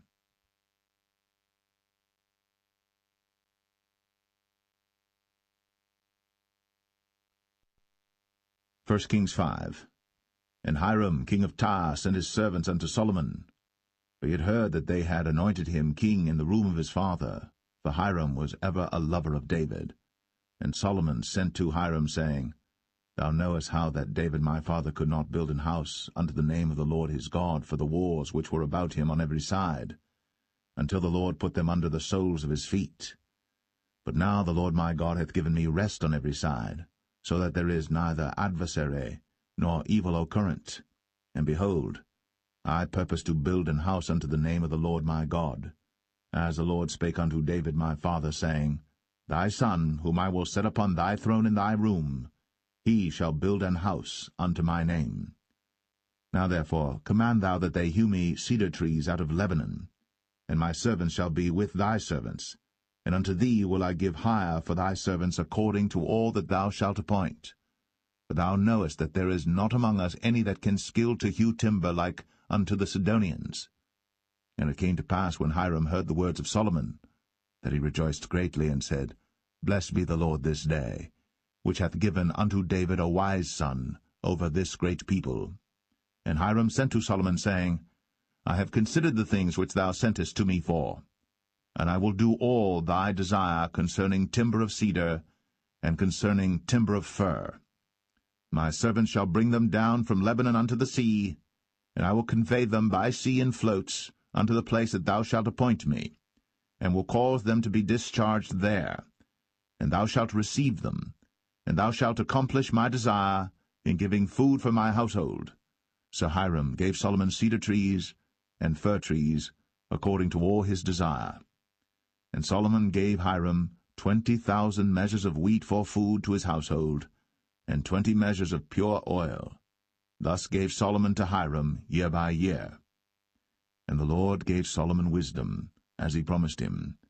And there was peace between Hiram and Solomon, and they two made a league together. And King Solomon raised a levy out of all Israel, and the levy was 30,000 men. And he sent them to Lebanon, 10,000 a month by courses. A month they were in Lebanon, and 2 months at home, and Adoniram was over the levy.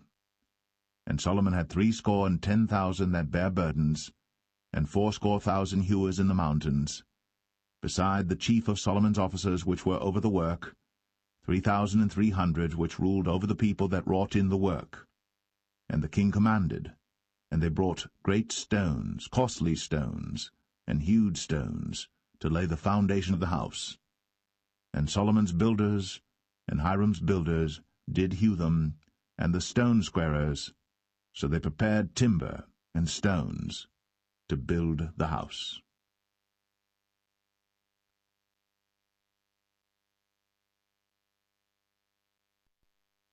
1 Kings 6. And it came to pass in the 480th year, after the children of Israel were come out of the land of Egypt, in the 4th year of Solomon's reign over Israel, in the month Ziph, which is the 2nd month, that he began to build the house of the Lord.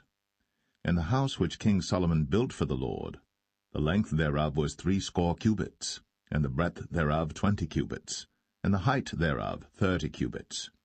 And the porch before the temple of the house 20 cubits was the length thereof, according to the breadth of the house, and 10 cubits was the breadth thereof before the house.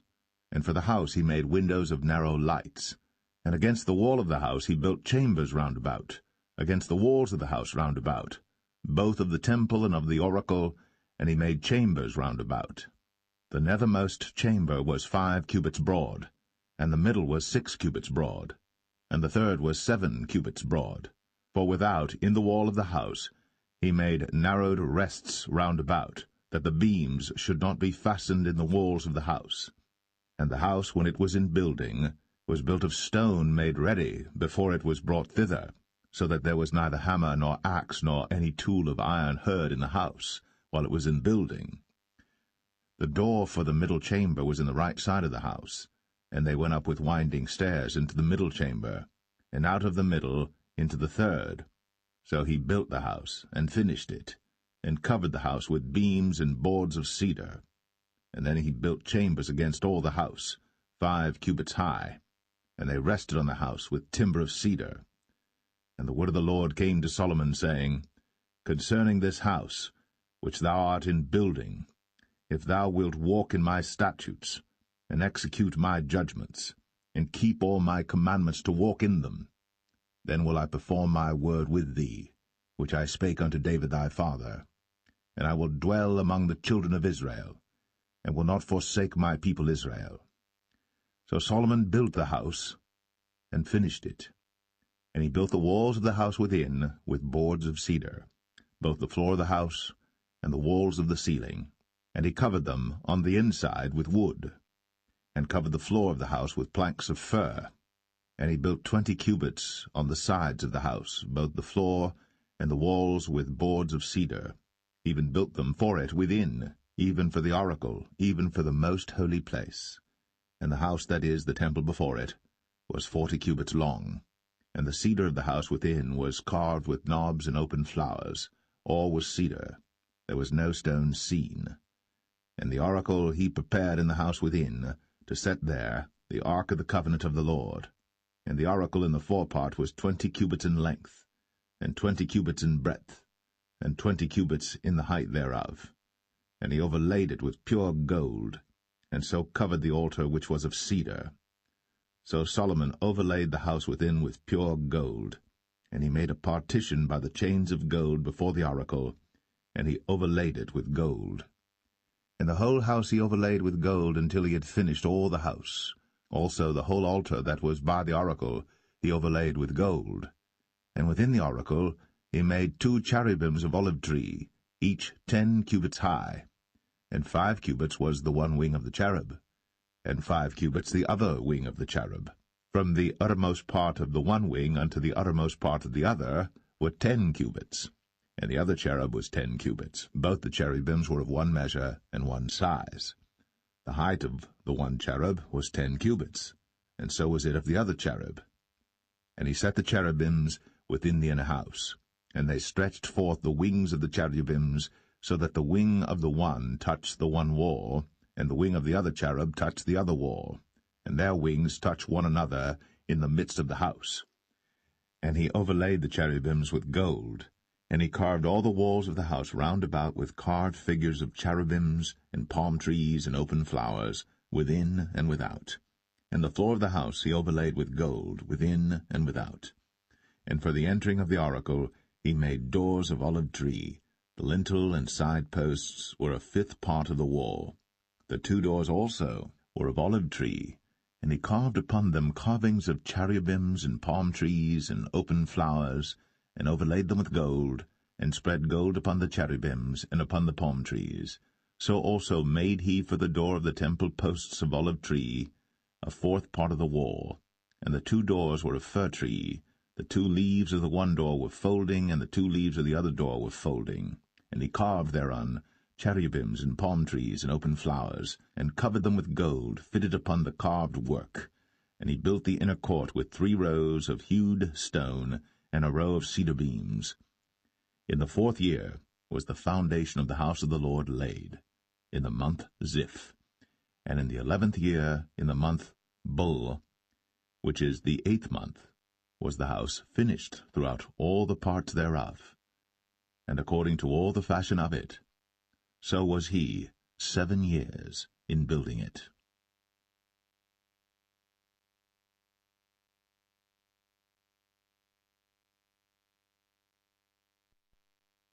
1 Kings 7. But Solomon was building his own house 13 years, and he finished all his house. He built also the house of the forest of Lebanon. The length thereof was 100 cubits, and the breadth thereof 50 cubits, and the height thereof 30 cubits, upon 4 rows of cedar pillars, with cedar beams upon the pillars. And it was covered with cedar above, upon the beams, that lay on 45 pillars, 15 in a row. And there were windows in 3 rows, and light was against light in 3 ranks. And all the doors and posts were square, with the windows, and light was against light in 3 ranks. And he made a porch of pillars. The length thereof was 50 cubits, and the breadth thereof 30 cubits, and the porch was before them. And the other pillars and the thick beam were before them. Then he made a porch for the throne where he might judge, even the porch of judgment, and it was covered with cedar from one side of the floor to the other. And his house where he dwelt had another court within the porch, which was of the like work. Solomon made also an house for Pharaoh's daughter, whom he had taken to wife, like unto this porch. All these were of costly stones, according to the measures of hewed stones, sawed with saws, within and without, even from the foundation unto the coping, and so on the outside toward the great court. And the foundation was of costly stones, even great stones, stones of 10 cubits, and stones of 8 cubits. And above were costly stones after the measures of hewed stones and cedars. And the great court round about was with 3 rows of hewed stones, and a row of cedar beams, both for the inner court of the house of the Lord, and for the porch of the house. And King Solomon sent and fetched Hiram out of Tyre. He was a widow's son of the tribe of Naphtali, and his father was a man of Tyre, a worker in brass, and he was filled with wisdom and understanding and cunning, to work all works in brass. And he came to King Solomon, and wrought all his work. For he cast 2 pillars of brass of 18 cubits high apiece, and a line of 12 cubits did compass either of them about. And he made 2 chapiters of molten brass, to set upon the tops of the pillars. The height of the one chapiter was 5 cubits, and the height of the other chapiter was 5 cubits. And nets of checker-work, and wreaths of chain-work, for the chapiters which were upon the top of the pillars, 7 for the one chapiter, and 7 for the other chapiter. And he made the pillars, and 2 rows round about upon the one network, to cover the chapiters that were upon the top, with pomegranates. And so did he for the other chapiter. And the chapiters that were upon the top of the pillars were of lily-work in the porch 4 cubits. And the chapiters upon the 2 pillars had pomegranates also above, over against the belly which was by the network. And the pomegranates were 200 in rows round about upon the other chapiter. And he set up the pillars in the porch of the temple. And he set up the right pillar, and called the name thereof Jachin. And he set up the left pillar, and called the name thereof Boaz. And upon the top of the pillars was lily-work. So was the work of the pillars finished. And he made a molten sea, 10 cubits from the one brim to the other. It was round all about, and his height was 5 cubits, and a line of 30 cubits did compass it round about. And under the brim of it round about there were knobs compassing it, 10 in a cubit, compassing the sea round about. The knobs were cast in 2 rows when it was cast. It stood upon 12 oxen, 3 looking toward the north, and 3 looking toward the west, and 3 looking toward the south, and 3 looking toward the east. And the sea was set above, upon them, and all their hinder parts were inward. And it was an handbreadth thick, and the brim thereof was wrought like the brim of a cup, with flowers of lilies. It contained 2,000 baths. And he made 10 bases of brass. 4 cubits was the length of one base, and 4 cubits the breadth thereof, and 3 cubits the height of it. And the work of the bases was on this manner. They had borders, and the borders were between the ledges. And on the borders that were between the ledges were lions, oxen, and cherubims. And upon the ledges there was a base above, and beneath the lions and oxen were certain additions made of thin work. And every base had 4 brazen wheels, and plates of brass, and the 4 corners thereof had undersetters. Under the laver were undersetters molten, at the side of every addition. And the mouth of it within the chapiter, and above was a cubit, but the mouth thereof was round after the work of the base, a cubit and an half. And also upon the mouth of it were gravings with their borders, 4 square, not round. And under the borders were 4 wheels, and the axle trees of the wheels were joined to the base. And the height of a wheel was a cubit and a half a cubit. And the work of the wheels was like the work of a chariot wheel. Their axle trees and their naves and their felloes and their spokes were all molten. And there were 4 undersetters to the 4 corners of one base, and the undersetters were of the very base itself. And in the top of the base was there a round compass of half a cubit high, and on the top of the base the ledges thereof, and the borders thereof were of the same. For on the plates of the ledges thereof, and on the borders thereof, he graved cherubims, lions, and palm trees, according to the proportion of every one, and additions round about. After this manner he made the 10 bases. All of them had 1 casting, 1 measure, and 1 size. Then made he 10 lavers of brass. 1 laver contained 40 baths, and every laver was 4 cubits, and upon every one of the 10 bases 1 laver. And he put 5 bases on the right side of the house, and 5 on the left side of the house, and he set the sea on the right side of the house eastward over against the south. And Hiram made the lavers, and the shovels, and the basins. So Hiram made an end of doing all the work that he made, King Solomon, for the house of the Lord. The 2 pillars and the 2 bowls of the chapiters that were on the top of the 2 pillars, and the 2 networks to cover the 2 bowls of the chapiters, which were upon the top of the pillars, and 400 pomegranates for the 2 networks, even 2 rows of pomegranates for 1 network, to cover the 2 bowls of the chapiters that were upon the pillars, and the 10 bases, and 10 lavers on the bases, and 1 sea, and 12 oxen under the sea, and the pots, and the shovels, and the basins, and all these vessels which Hiram made to King Solomon for the house of the Lord, were of bright brass. In the plain of Jordan did the king cast them, in the clay ground between Succoth and Zarthan. And Solomon left all the vessels unweighed, because they were exceeding many, neither was the weight of the brass found out. And Solomon made all the vessels that pertained unto the house of the Lord, the altar of gold, and the table of gold whereupon the showbread was, and the candlesticks of pure gold, 5 on the right side and 5 on the left, before the oracle, with the flowers and the lamps and the tongs of gold, and the bowls and the snuffers and the basins and the spoons and the censers of pure gold, and the hinges of gold, both for the doors of the inner house, the most holy place, and for the doors of the house, to wit, of the temple. So was ended all the work that King Solomon made for the house of the Lord. And Solomon brought in the things which David his father had dedicated, even the silver, and the gold, and the vessels, did he put among the treasures of the house of the Lord.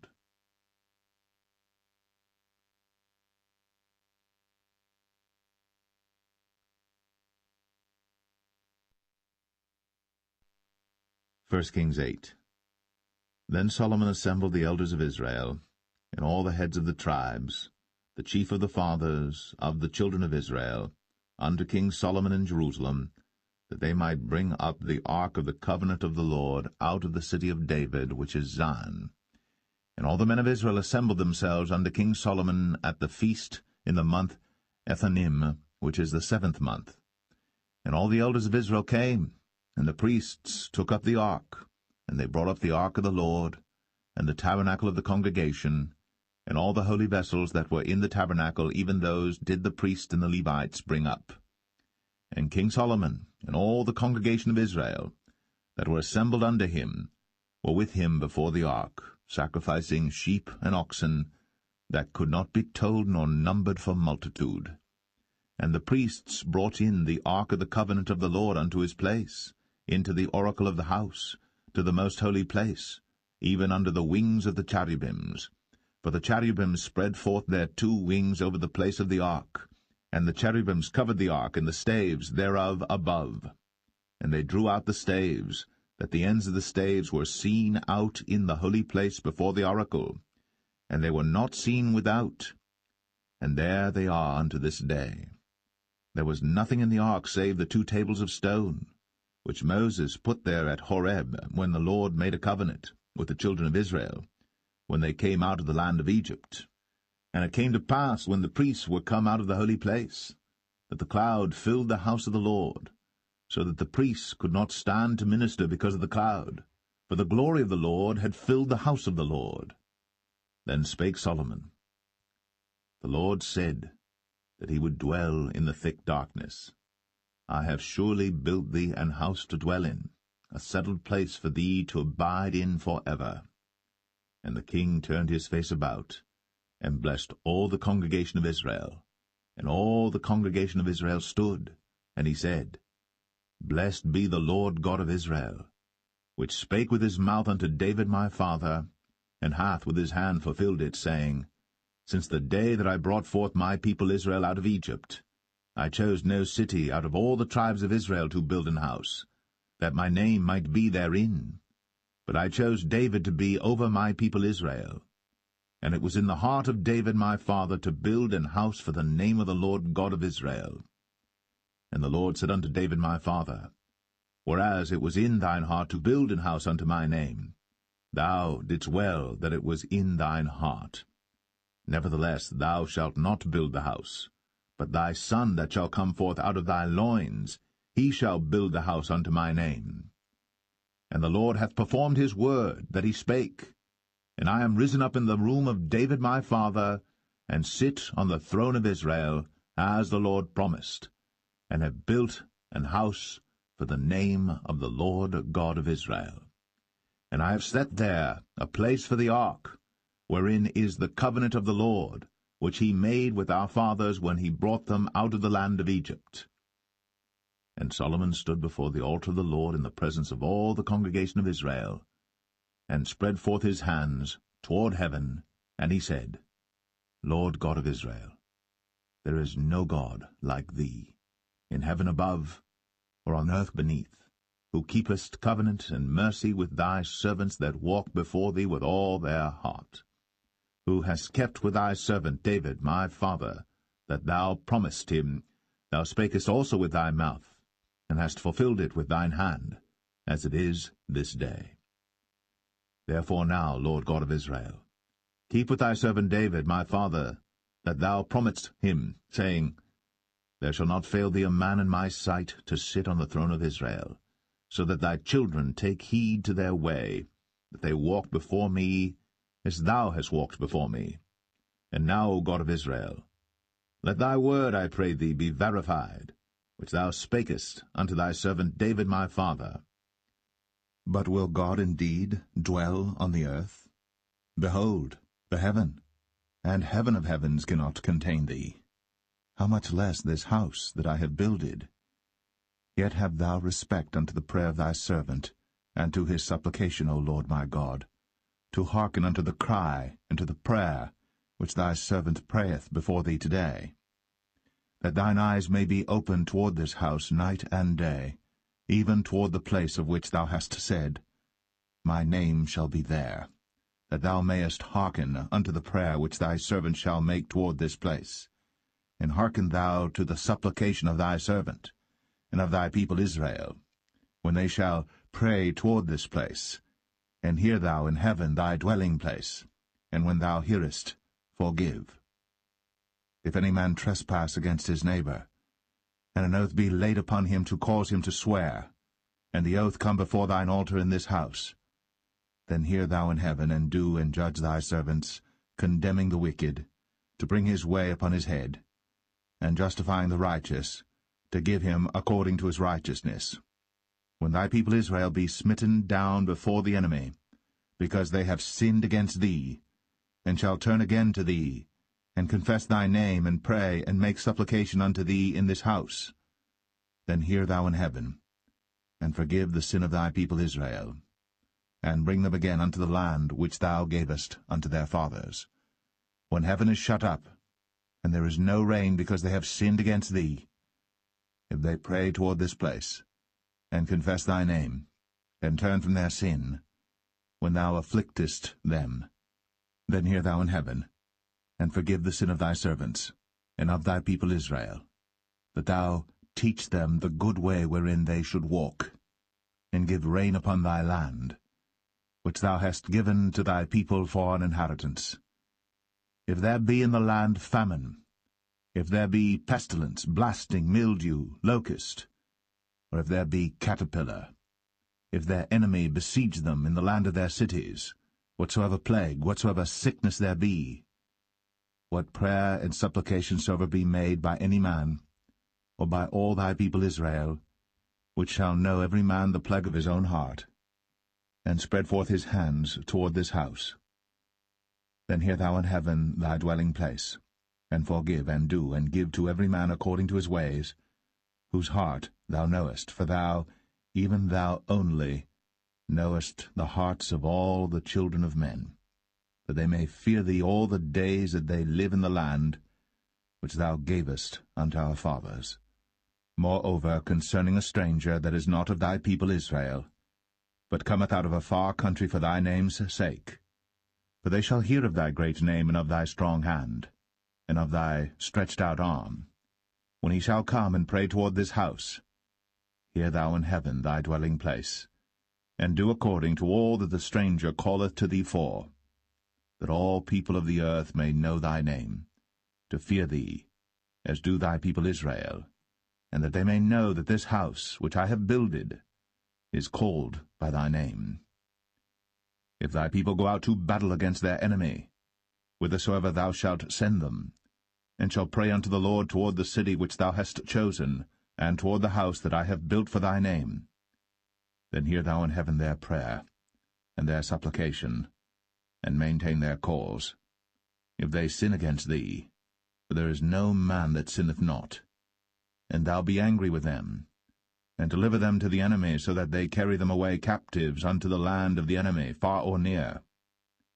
Yet if they shall bethink themselves in the land whither they were carried captives, and repent, and make supplication unto thee in the land of them that carried them captives, saying, We have sinned, and have done perversely, we have committed wickedness, and so return unto thee with all their heart, and with all their soul, in the land of their enemies, which led them away captive, and pray unto thee toward their land, which thou gavest unto their fathers, the city which thou hast chosen, and the house which I have built for thy name. Then hear thou their prayer, and their supplication in heaven thy dwelling place, and maintain their cause, and forgive thy people that have sinned against thee, and all their transgressions wherein they have transgressed against thee, and give them compassion before them who carry them captive, that they may have compassion on them. For they be thy people, and thine inheritance, which thou broughtest forth out of Egypt, from the midst of the furnace of iron, that thine eyes may be open unto the supplication of thy servant, and unto the supplication of thy people Israel, to hearken unto them in all that they call for unto thee. For thou didst separate them from among all the people of the earth to be thine inheritance, as thou spakest by the hand of Moses thy servant, when thou broughtest our fathers out of Egypt, O Lord God. And it was so that when Solomon had made an end of praying all this prayer and supplication unto the Lord, he arose from before the altar of the Lord, from kneeling on his knees with his hands spread up to heaven. And he stood, and blessed all the congregation of Israel with a loud voice, saying, Blessed be the Lord, that hath given rest unto his people Israel, according to all that he promised. There hath not failed one word of all his good promise, which he promised by the hand of Moses his servant. The Lord our God be with us, as he was with our fathers. Let him not leave us, nor forsake us, that he may incline our hearts unto him, to walk in all his ways, and to keep his commandments and his statutes and his judgments, which he commanded our fathers. And let these my words wherewith I have made supplication before the Lord be nigh unto the Lord our God day and night, that he maintain the cause of his servant, and the cause of his people Israel at all times, as the matter shall require, that all the people of the earth may know that the Lord is God, and that there is none else. Let your heart therefore be perfect with the Lord our God, to walk in his statutes, and to keep his commandments, as at this day. And the king and all Israel with him offered sacrifice before the Lord. And Solomon offered a sacrifice of peace offerings which he offered unto the Lord, 22,000 oxen, and 120,000 sheep. So the king and all the children of Israel dedicated the house of the Lord. The same day did the king hallow the middle of the court that was before the house of the Lord, for there he offered burnt offerings and meat offerings, and the fat of the peace offerings, because the brazen altar that was before the Lord was too little to receive the burnt offerings and meat offerings, and the fat of the peace offerings. And at that time Solomon held a feast, and all Israel with him, a great congregation from the entering in of Hamath unto the river of Egypt, before the Lord our God 7 days, and 7 days, even 14 days. On the 8th day he sent the people away, and they blessed the king, and went unto their tents joyful and glad of heart, for all the goodness that the Lord had done for David his servant, and for Israel his people.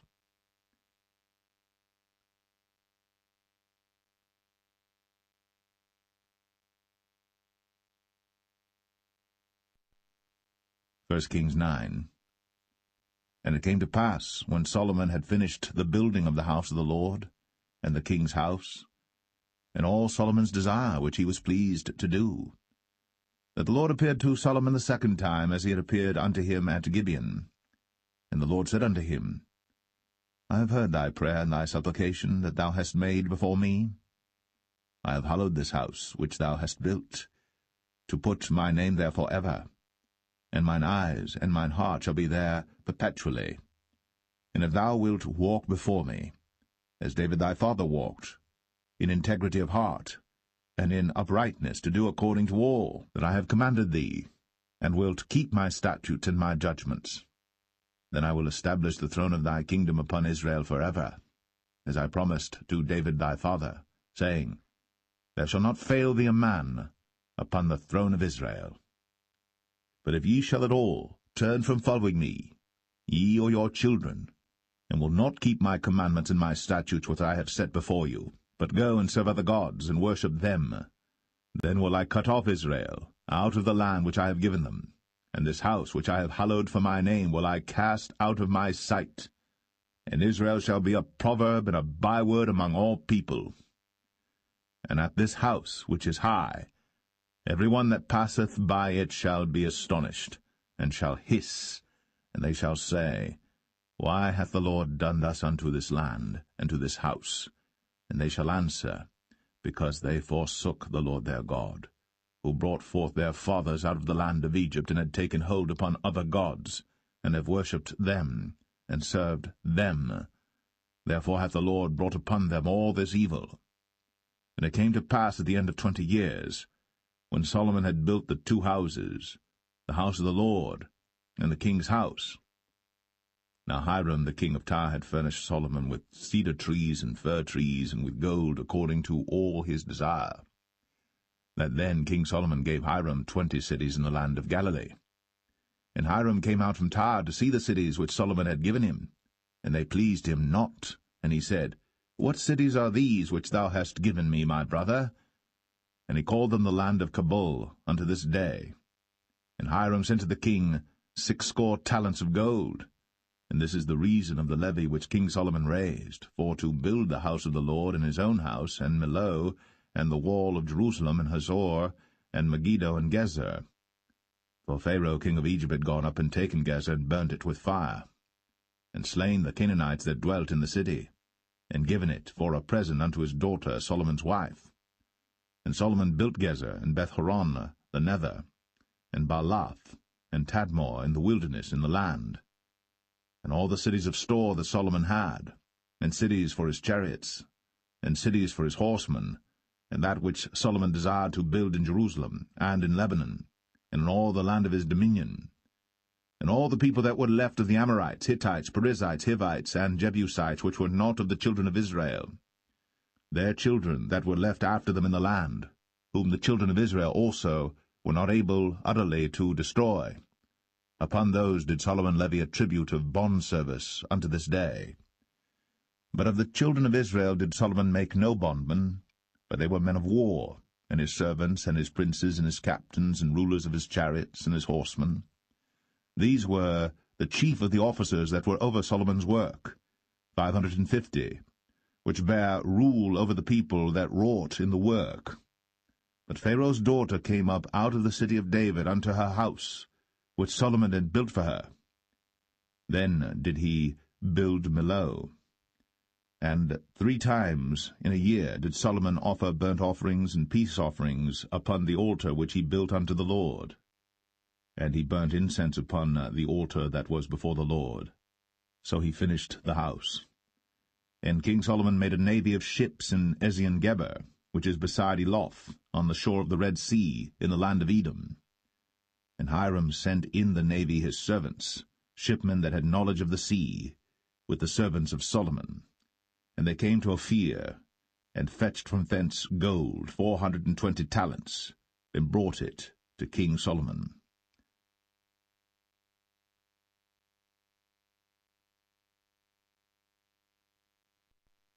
1 Kings 10. And when the queen of Sheba heard of the fame of Solomon concerning the name of the Lord, she came to prove him with hard questions. And she came to Jerusalem with a very great train, with camels that bare spices, and very much gold, and precious stones. And when she was come to Solomon, she communed with him of all that was in her heart. And Solomon told her all her questions. There was not anything hid from the king which he told her not. And when the queen of Sheba had seen all Solomon's wisdom, and the house that he had built, and the meat of his table, and the sitting of his servants, and the attendance of his ministers, and their apparel, and his cupbearers, and his ascent by which he went up unto the house of the Lord, there was no more spirit in her. And she said to the king, It was a true report that I heard in mine own land of thy acts and of thy wisdom. Howbeit, I believed not the word until I came. And mine eyes had seen it, and behold, the half was not told me. Thy wisdom and prosperity exceedeth the fame which I heard. Happy are thy men, happy are these thy servants, which stand continually before thee, and that hear thy wisdom. Blessed be the Lord thy God, which delighteth in thee, to set thee on the throne of Israel, because the Lord loved Israel for ever. Therefore made he thee king, to do judgment and justice. And she gave the king 120 talents of gold and of spices, very great store, and precious stones. There came no more such abundance of spices as these which the queen of Sheba gave to King Solomon. And the navy also of Hiram that brought gold from Ophir, brought in from Ophir great plenty of almug trees and precious stones. And the king made of the almug trees pillars for the house of the Lord, and for the king's house, harps also, and psalteries for singers. There came no such almug trees, nor were seen unto this day. And King Solomon gave unto the queen of Sheba all her desire, whatsoever she asked, beside that which Solomon gave her of his royal bounty. So she turned, and went to her own country, she and her servants. Now the weight of gold that came to Solomon in 1 year was 666 talents of gold. Beside that he had of the merchantmen, and of the traffic of the spice merchants, and of all the kings of Arabia, and of the governors of the country. And King Solomon made 200 targets of beaten gold. 600 shekels of gold went to 1 target. And he made 300 shields of beaten gold. 3 pound of gold went to 1 shield, and the king put them in the house of the forest of Lebanon. Moreover, the king made a great throne of ivory, and overlaid it with the best gold.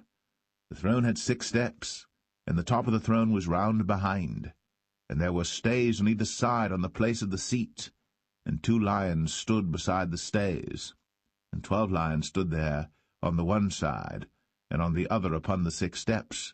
There was not the like made in any kingdom. And all King Solomon's drinking vessels were of gold, and all the vessels of the house of the forest of Lebanon were of pure gold. None were of silver. It was nothing accounted of in the days of Solomon.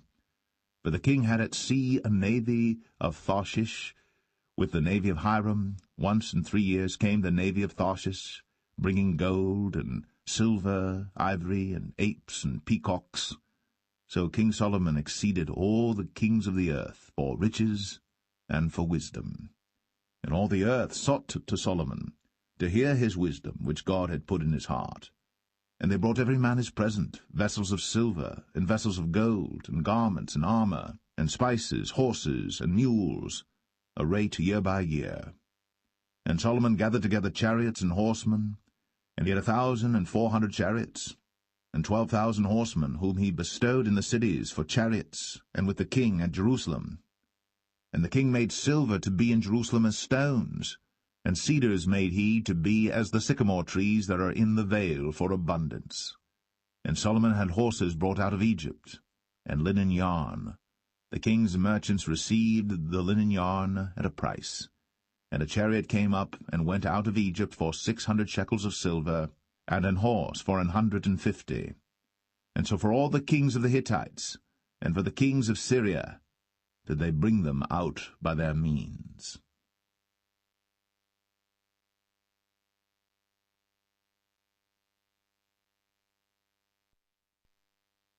1 Kings 11. But King Solomon loved many strange women, together with the daughter of Pharaoh, women of the Moabites, Ammonites, Edomites, Zidonians, and Hittites. Of the nations concerning which the Lord said unto the children of Israel, Ye shall not go in to them, neither shall they come in unto you, for surely they will turn away your heart after their gods. Solomon clave unto these in love. And he had 700 wives, princesses, and 300 concubines, and his wives turned away his heart. For it came to pass, when Solomon was old, that his wives turned away his heart after other gods. And his heart was not perfect with the Lord his God, as was the heart of David his father. For Solomon went after Ashtoreth, the goddess of the Zidonians, and after Milcom, the abomination of the Ammonites. And Solomon did evil in the sight of the Lord, and went not fully after the Lord, as did David his father. Then did Solomon build an high place for Chemosh, the abomination of Moab, in the hill that is before Jerusalem, and for Molech, the abomination of the children of Ammon. And likewise did he for all his strange wives, which burnt incense, and sacrificed unto their gods. And the Lord was angry with Solomon, because his heart was turned from the Lord God of Israel, which had appeared unto him twice, and had commanded him concerning this thing, that he should not go after other gods. But he kept not that which the Lord commanded. Wherefore the Lord said unto Solomon, Forasmuch as this is done of thee, and thou hast not kept my covenant and my statutes, which I have commanded thee, I will surely rend the kingdom from thee, and will give it to thy servant. Notwithstanding, in thy days, I will not do it for David thy father's sake, but I will rend it out of the hand of thy son. Howbeit, I will not rend away all the kingdom, but will give one tribe to thy son, for David my servant's sake, and for Jerusalem's sake, which I have chosen. And the Lord stirred up an adversary unto Solomon, Hadad the Edomite. He was of the king's seed in Edom. For it came to pass, when David was in Edom, and Joab, the captain of the host, was gone up to bury the slain, after he had smitten every male in Edom. For 6 months did Joab remain there with all Israel, until he had cut off every male in Edom. That Hadad fled, he and certain Edomites of his father's servants with him, to go into Egypt, Hadad being yet a little child. And they arose out of Midian, and came to Paran. And they took men with them out of Paran, and they came to Egypt, unto Pharaoh king of Egypt, which gave him an house, and appointed him victuals, and gave him land. And Hadad found great favour in the sight of Pharaoh, so that he gave him to wife the sister of his own wife, the sister of Tahpenes the queen. And the sister of Tahpenes bare him Genubath his son, whom Tahpenes weaned in Pharaoh's house. And Genubath was in Pharaoh's household among the sons of Pharaoh. And when Hadad heard in Egypt that David slept with his fathers, and that Joab the captain of the host was dead, Hadad said to Pharaoh, Let me depart, that I may go to mine own country. Then Pharaoh said unto him, But what hast thou lacked with me, that, behold, thou seekest to go to thine own country? And he answered, Nothing. Howbeit, let me go in any wise. And God stirred him up another adversary, Rezin the son of Eliadah, which fled from his lord Hadadezer king of Zobah. And he gathered men unto him, and became captain over a band, when David slew them of Zobah. And they went to Damascus, and dwelt therein, and reigned in Damascus. And he was an adversary to Israel all the days of Solomon, beside the mischief that Hadad did. And he abhorred Israel, and reigned over Syria. And Jeroboam the son of Nebat, an Ephrathite of Zeradah, Solomon's servant, whose mother's name was Zeruiah, a widow woman, even he lifted up his hand against the king. And this was the cause that he lifted up his hand against the king. Solomon built Millo, and repaired the breaches of the city of David his father. And the man Jeroboam was a mighty man of valour.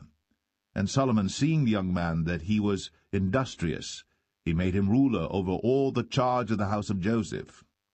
And it came to pass at that time, when Jeroboam went out of Jerusalem, that the prophet Ahijah the Shilonite found him in the way, and he had clad himself with a new garment, and they two were alone in the field. And Ahijah caught the new garment that was on him, and rent it in 12 pieces. And he said to Jeroboam, Take thee 10 pieces, for thus saith the Lord, the God of Israel, Behold, I will rend the kingdom out of the hand of Solomon, and will give 10 tribes to thee. But he shall have 1 tribe for my servant David's sake, and for Jerusalem's sake, the city which I have chosen out of all the tribes of Israel, because that they have forsaken me, and have worshipped Ashtoreth, the goddess of the Zidonians, Chemosh, the god of the Moabites, and Milcom, the god of the children of Ammon, and have not walked in my ways, to do that which is right in mine eyes, and to keep my statutes and my judgments, as did David his father. Howbeit, I will not take the whole kingdom out of his hand, but I will make him prince all the days of his life, for David my servant's sake, whom I chose, because he kept my commandments and my statutes. But I will take the kingdom out of his son's hand, and will give it unto thee, even 10 tribes. And unto his son will I give 1 tribe, that David my servant may have a light always before me in Jerusalem, the city which I have chosen me, to put my name there. And I will take thee, and thou shalt reign according to all that thy soul desireth, and shalt be king over Israel. And it shall be, if thou wilt hearken unto all that I command thee, and wilt walk in my ways, and do that is right in my sight, to keep my statutes and my commandments, as David my servant did, that I will be with thee, and build thee a sure house, as I built for David, and will give Israel unto thee. And I will for this afflict the seed of David, but not forever. Solomon sought therefore to kill Jeroboam. And Jeroboam arose and fled into Egypt unto Shishak king of Egypt, and was in Egypt until the death of Solomon. And the rest of the acts of Solomon, and all that he did, and his wisdom, are they not written in the book of the acts of Solomon? And the time that Solomon reigned in Jerusalem over all Israel was 40 years. And Solomon slept with his fathers, and was buried in the city of David his father. And Rehoboam his son reigned in his stead.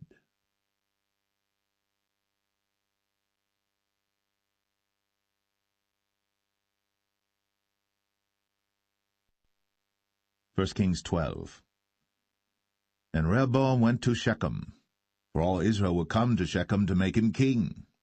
And it came to pass, when Jeroboam the son of Nebat, who was yet in Egypt, heard of it, for he was fled from the presence of King Solomon, and Jeroboam dwelt in Egypt, that they sent and called him. And Jeroboam and all the congregation of Israel came and spake unto Rehoboam, saying, Thy father made our yoke grievous. Now therefore make thou the grievous service of thy father, and his heavy yoke which he put upon us lighter, and we will serve thee. And he said unto them, Depart yet for 3 days, then come again to me. And the people departed. And King Rehoboam consulted with the old men that stood before Solomon his father while he yet lived, and said, How do ye advise that I may answer this people? And they spake unto him, saying, If thou wilt be a servant unto this people this day, and wilt serve them, and answer them, and speak good words to them, then they will be thy servants forever. But he forsook the counsel of the old men which they had given him, and consulted with the young men that were grown up with him, and which stood before him. And he said unto them, What counsel give ye that we may answer this people who have spoken to me, saying, Make the yoke which thy father did put upon us lighter?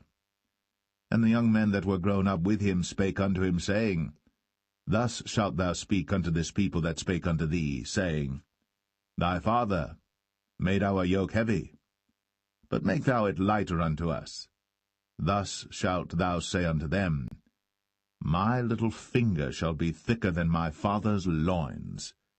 And now, whereas my father did lade you with a heavy yoke, I will add to your yoke. My father hath chastised you with whips, but I will chastise you with scorpions. So Jeroboam and all the people came to Rehoboam the 3rd day, as the king had appointed, saying, Come to me again the 3rd day. And the king answered the people roughly, and forsook the old men's counsel that they gave him, and spake to them after the counsel of the young men, saying, My father made your yoke heavy, and I will add to your yoke. My father also chastised you with whips, but I will chastise you with scorpions. Wherefore the king hearkened not unto the people, for the cause was from the Lord, that he might perform his saying, which the Lord spake by Ahijah the Shilonite unto Jeroboam the son of Nebat.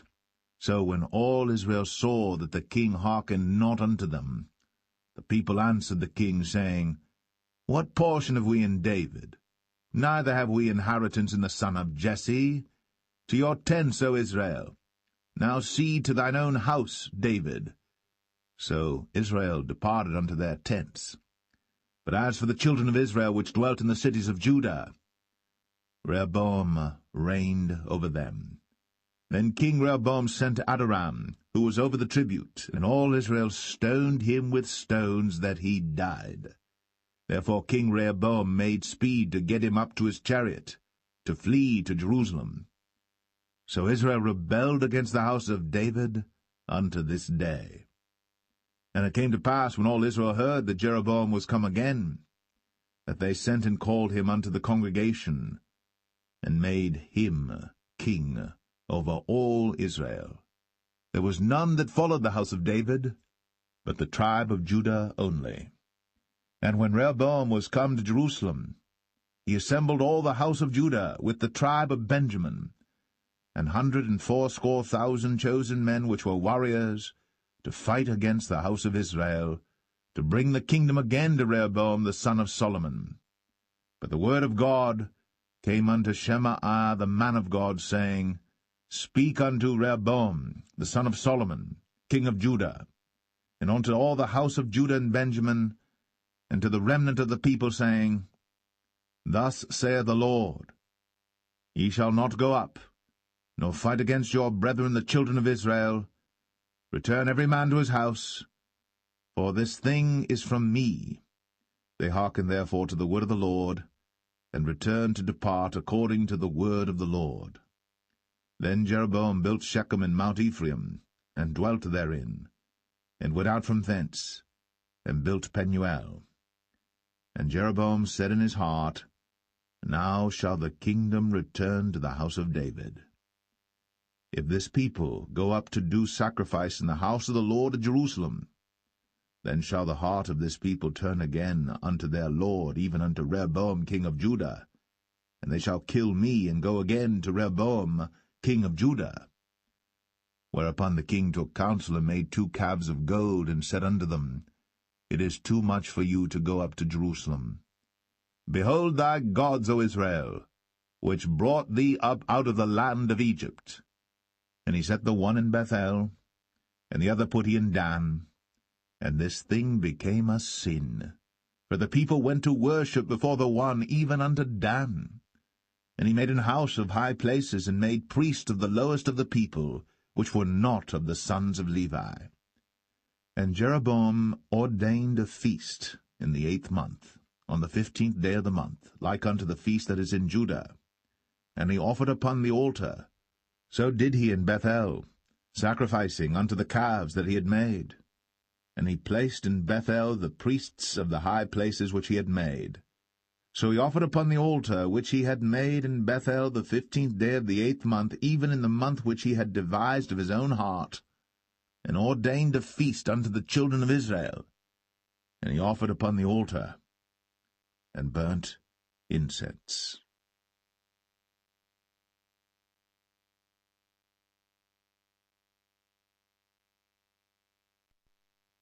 1 Kings 13. And behold, there came a man of God out of Judah by the word of the Lord unto Bethel. And Jeroboam stood by the altar to burn incense. And he cried against the altar in the word of the Lord, and said, O altar, altar, thus saith the Lord, Behold, a child shall be born unto the house of David, Josiah by name. And upon thee shall he offer the priests of the high places that burn incense upon thee, and men's bones shall be burnt upon thee. And he gave a sign the same day, saying, This is the sign which the Lord hath spoken. Behold, the altar shall be rent, and the ashes that are upon it shall be poured out. And it came to pass, when King Jeroboam heard the saying of the man of God, which had cried against the altar in Bethel, that he put forth his hand from the altar, saying, Lay hold on him. And his hand, which he put forth against him, dried up, so that he could not pull it in again to him. The altar also was rent, and the ashes poured out from the altar, according to the sign which the man of God had given, by the word of the Lord. And the king answered and said unto the man of God, Entreat now the face of the Lord thy God, and pray for me, that my hand may be restored me again. And the man of God besought the Lord, and the king's hand was restored him again, and became as it was before. And the king said unto the man of God, Come home with me, and refresh thyself, and I will give thee a reward. And the man of God said unto the king, If thou wilt give me half thine house, I will not go in with thee, neither will I eat bread nor drink water in this place. For so was it charged me by the word of the Lord, saying, Eat no bread, nor drink water, nor turn again by the same way that thou camest. So he went another way, and returned not by the way that he came to Bethel. Now there dwelt an old prophet in Bethel, and his sons came and told him all the works that the man of God had done that day in Bethel, the words which he had spoken unto the king. Them they told also to their father. And their father said unto them, What way went he? For his sons had seen what way the man of God went, which came from Judah. And he said unto his sons, Saddle me the ass. So they saddled him the ass, and he rode thereon, and went after the man of God, and found him sitting under an oak. And he said unto him, Art thou the man of God that camest from Judah? And he said, I am. Then he said unto him, Come home with me, and eat bread. And he said, I may not return with thee, nor go in with thee, neither will I eat bread nor drink water with thee in this place.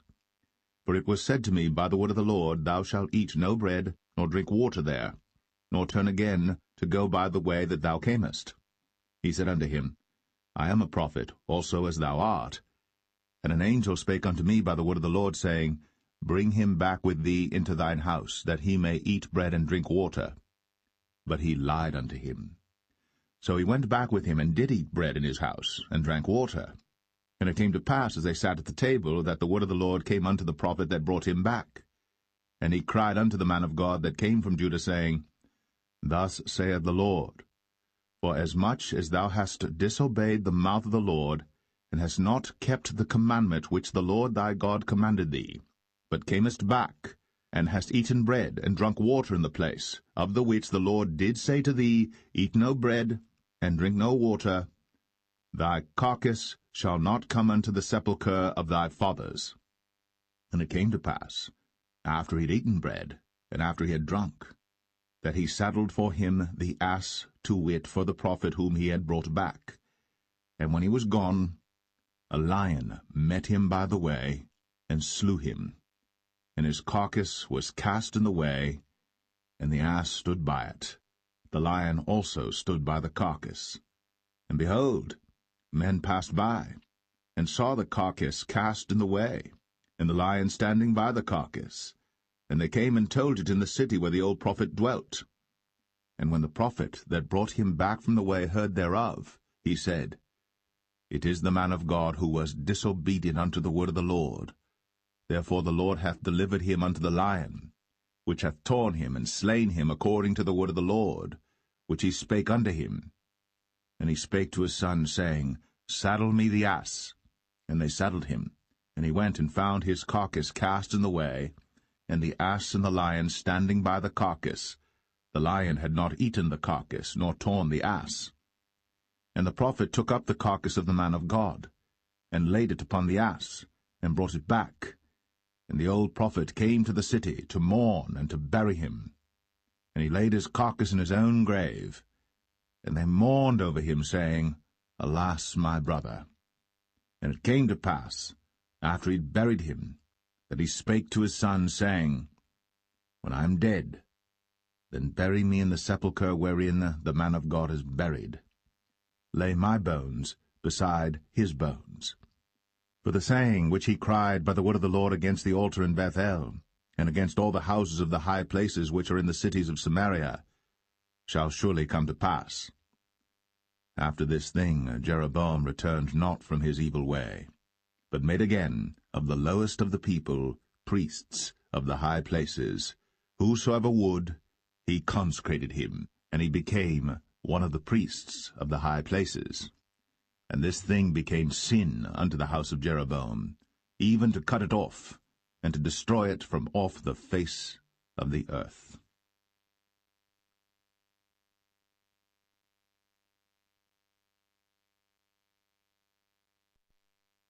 1 Kings 14.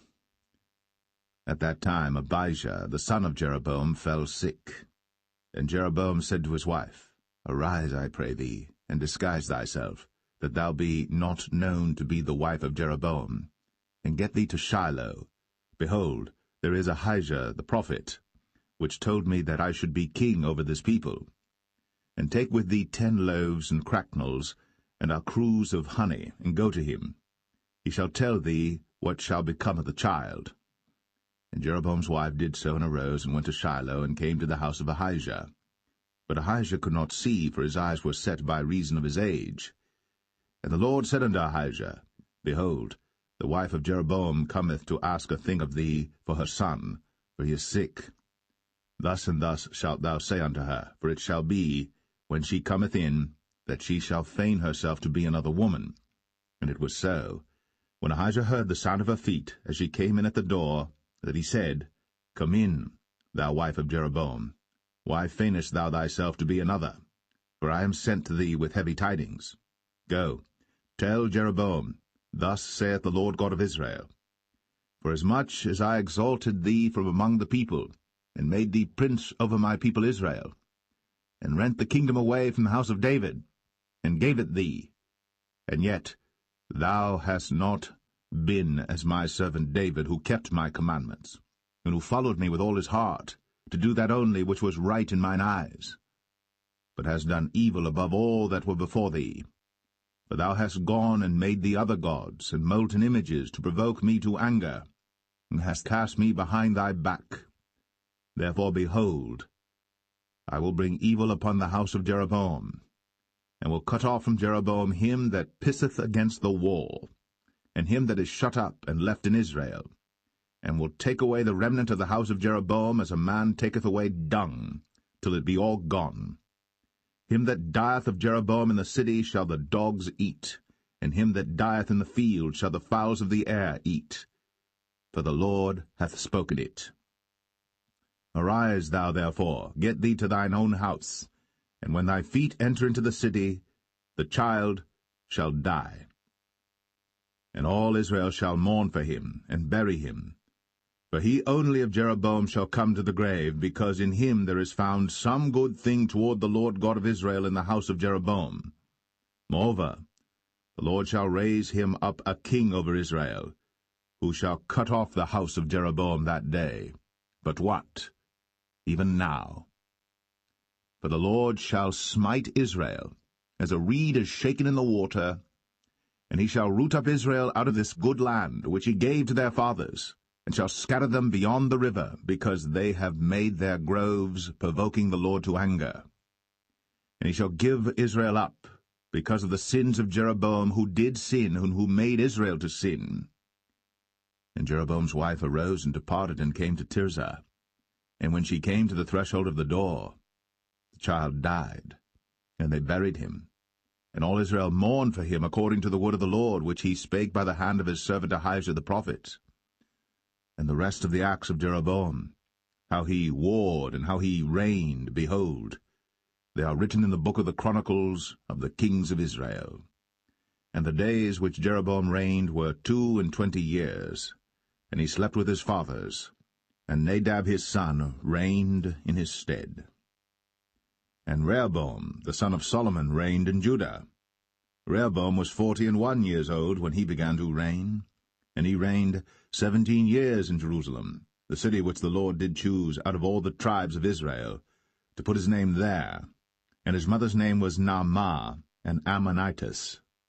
And Judah did evil in the sight of the Lord, and they provoked him to jealousy with their sins which they had committed, above all that their fathers had done. For they also built them high places and images and groves on every high hill, and under every green tree. And there were also Sodomites in the land, and they did according to all the abominations of the nations which the Lord cast out before the children of Israel. And it came to pass in the 5th year of King Rehoboam, that Shishak king of Egypt came up against Jerusalem. And he took away the treasures of the house of the Lord, and the treasures of the king's house, even took away all, and he took away all the shields of gold which Solomon had made. And King Rehoboam made in their stead brazen shields, and committed them unto the hands of the chief of the guard which kept the door of the king's house. And it was so, when the king went into the house of the Lord, that the guard bare them and brought them back into the guard chamber. Now the rest of the acts of Rehoboam, and all that he did, are they not written in the book of the Chronicles of the kings of Judah? And there was war between Rehoboam and Jeroboam all their days. And Rehoboam slept with his fathers, and was buried with his fathers in the city of David. And his mother's name was Naamah, an Ammonitess. And Abijam, his son, reigned in his stead.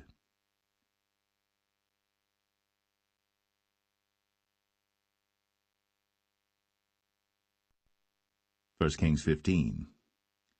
Now in the 18th year of King Jeroboam, the son of Nebat, reigned Abijam over Judah. 3 years reigned he in Jerusalem, and his mother's name was Maachah, the daughter of Abishalom. And he walked in all the sins of his father which he had done before him, and his heart was not perfect with the Lord his God, as the heart of David his father. Nevertheless, for David's sake did the Lord his God give him a lamp in Jerusalem to set up his son after him, and to establish Jerusalem, because David did that which was right in the eyes of the Lord, and turned not aside from anything that he commanded him all the days of his life, save only in the matter of Uriah the Hittite. And there was war between Rehoboam and Jeroboam all the days of his life. Now the rest of the acts of Abijam, and all that he did, are they not written in the book of the Chronicles of the kings of Judah? And there was war between Abijam and Jeroboam. And Abijam slept with his fathers, and they buried him in the city of David, and Asa, his son, reigned in his stead. And in the 20th year of Jeroboam, king of Israel, reigned Asa over Judah. And 41 years reigned he in Jerusalem.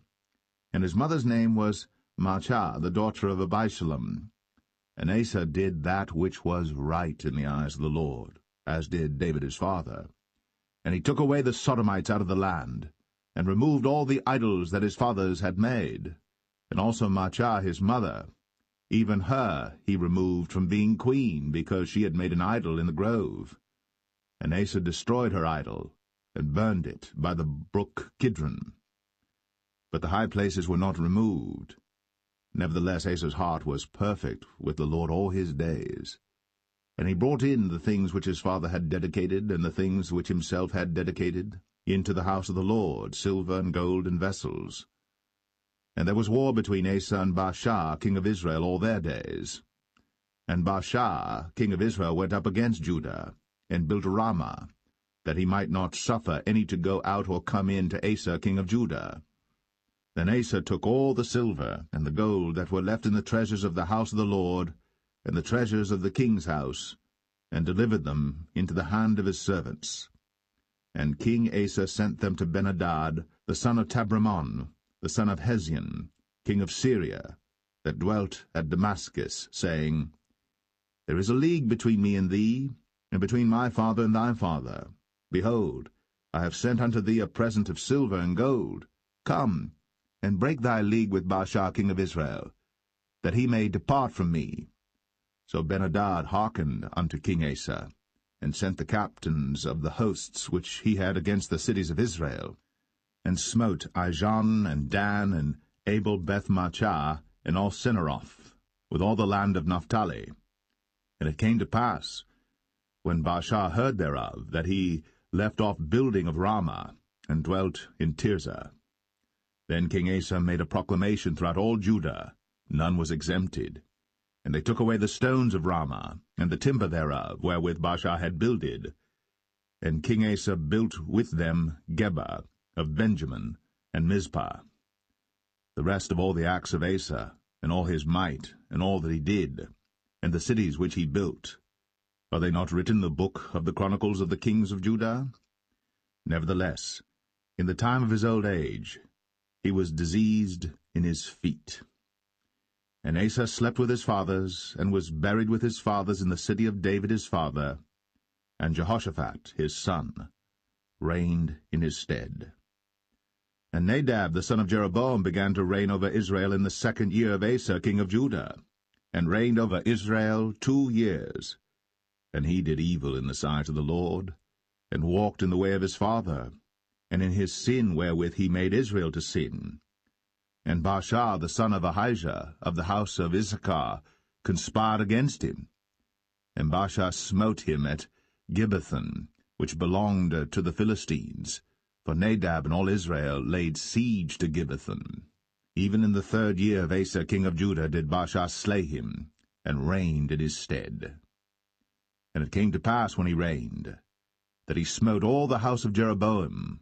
He left not to Jeroboam any that breathed, until he had destroyed him, according unto the saying of the Lord, which he spake by his servant Ahijah the Shilonite.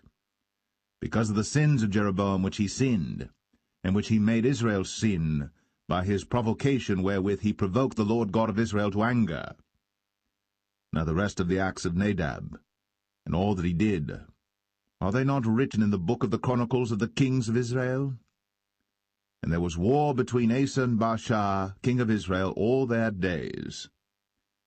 In the 3rd year of Asa, king of Judah, began Baasha the son of Ahijah to reign over all Israel in Tirzah 24 years. And he did evil in the sight of the Lord, and walked in the way of Jeroboam, and in his sin wherewith he made Israel to sin.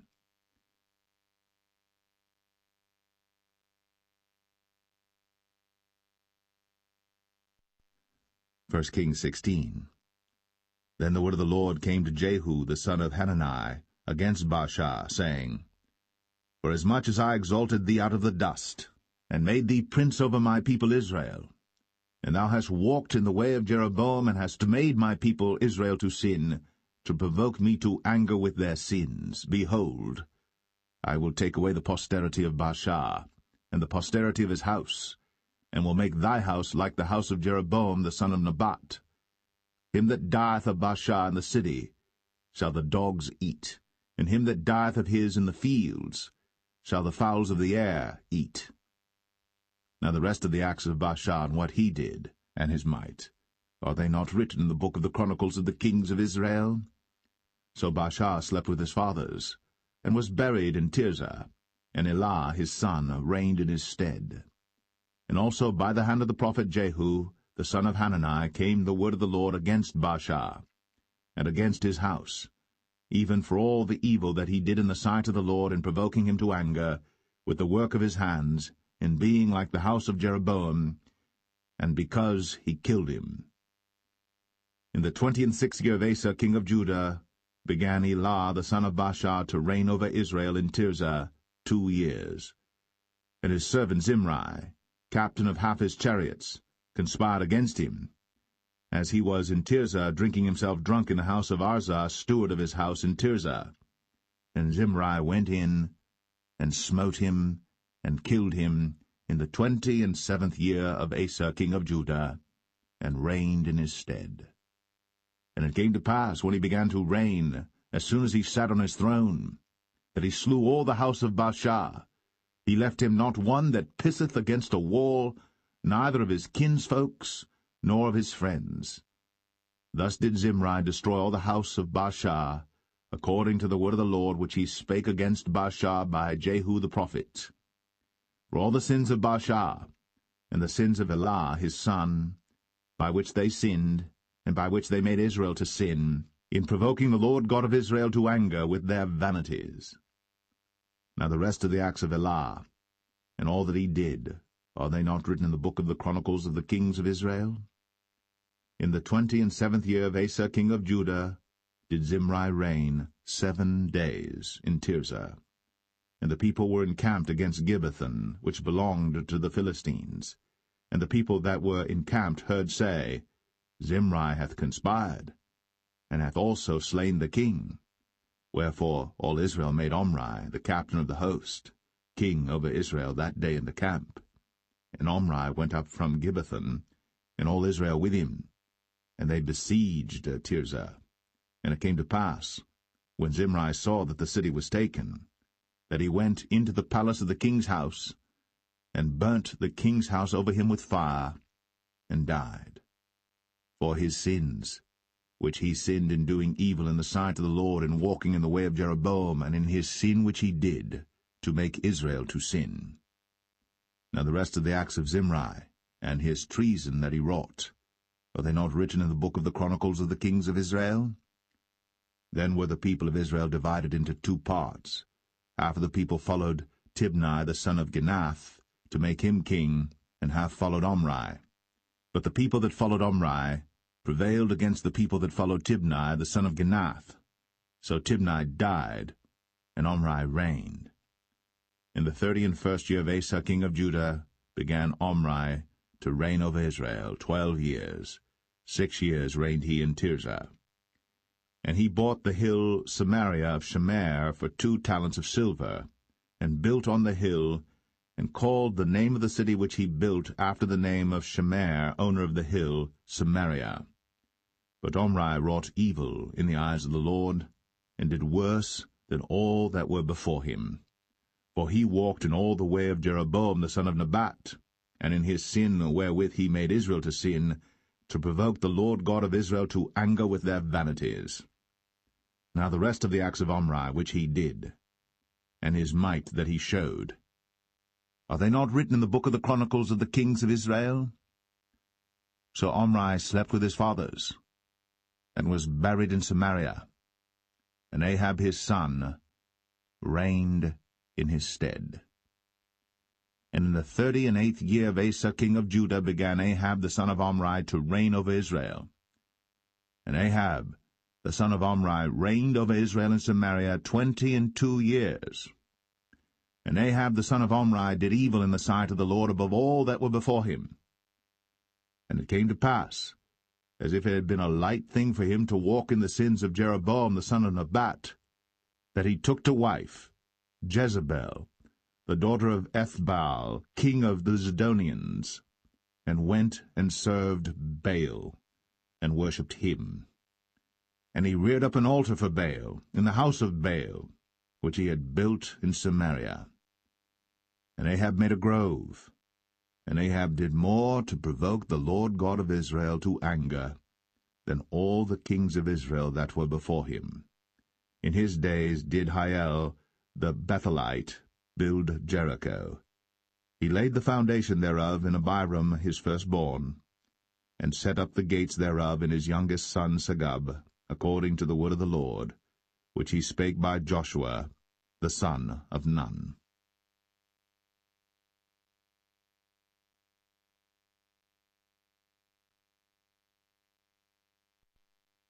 1 Kings 17. And Elijah the Tishbite, who was of the inhabitants of Gilead, said unto Ahab, As the Lord God of Israel liveth, before whom I stand, there shall not be dew nor rain these years, but according to my word. And the word of the Lord came unto him, saying, Get thee hence, and turn thee eastward, and hide thyself by the brook Cherith, that is before Jordan. And it shall be that thou shalt drink of the brook, and I have commanded the ravens to feed thee there. So he went and did according unto the word of the Lord, for he went and dwelt by the brook Cherith, that is before Jordan. And the ravens brought him bread and flesh in the morning, and bread and flesh in the evening, and he drank of the brook. And it came to pass after a while that the brook dried up, because there had been no rain in the land. And the word of the Lord came unto him, saying, Arise, get thee to Zarephath, which belongeth to Zidon, and dwell there. Behold, I have commanded a widow woman there to sustain thee. So he arose and went to Zarephath. And when he came to the gate of the city, behold, the widow woman was there gathering of sticks. And he called to her, and said, Fetch me, I pray thee, a little water in a vessel, that I may drink. And as she was going to fetch it, he called to her, and said, Bring me, I pray thee, a morsel of bread in thine hand. And she said, As the Lord thy God liveth, I have not a cake, but an handful of meal in a barrel, and a little oil in a cruse, and behold, I am gathering 2 sticks, that I may go in and dress it for me, and my son, that we may eat it, and die. And Elijah said unto her, Fear not, go and do as thou hast said, but make me thereof a little cake first, and bring it unto me, and after make for thee and for thy son.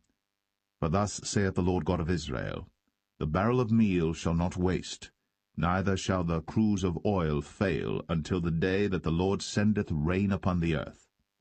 And she went and did according to the saying of Elijah, and she and he and her house did eat many days. And the barrel of meal wasted not, neither did the cruse of oil fail, according to the word of the Lord, which he spake by Elijah. And it came to pass after these things, that the son of the woman, the mistress of the house, fell sick, and his sickness was so sore, that there was no breath left in him. And she said unto Elijah, What have I to do with thee, O thou man of God? Art thou come unto me to call my sin to remembrance, and to slay my son? And he said unto her, give me thy son. And he took him out of her bosom, and carried him up into a loft, where he abode, and laid him upon his own bed. And he cried unto the Lord, and said, O Lord my God, hast thou also brought evil upon the widow with whom I sojourn by slaying her son? And he stretched himself upon the child 3 times, and cried unto the Lord, and said, O Lord my God, I pray thee, let this child's soul come into him again. And the Lord heard the voice of Elijah, and the soul of the child came into him again, and he revived. And Elijah took the child, and brought him down out of the chamber into the house, and delivered him unto his mother. And Elijah said, See, thy son liveth. And the woman said to Elijah, Now by this I know that thou art a man of God, and that the word of the Lord in thy mouth is truth.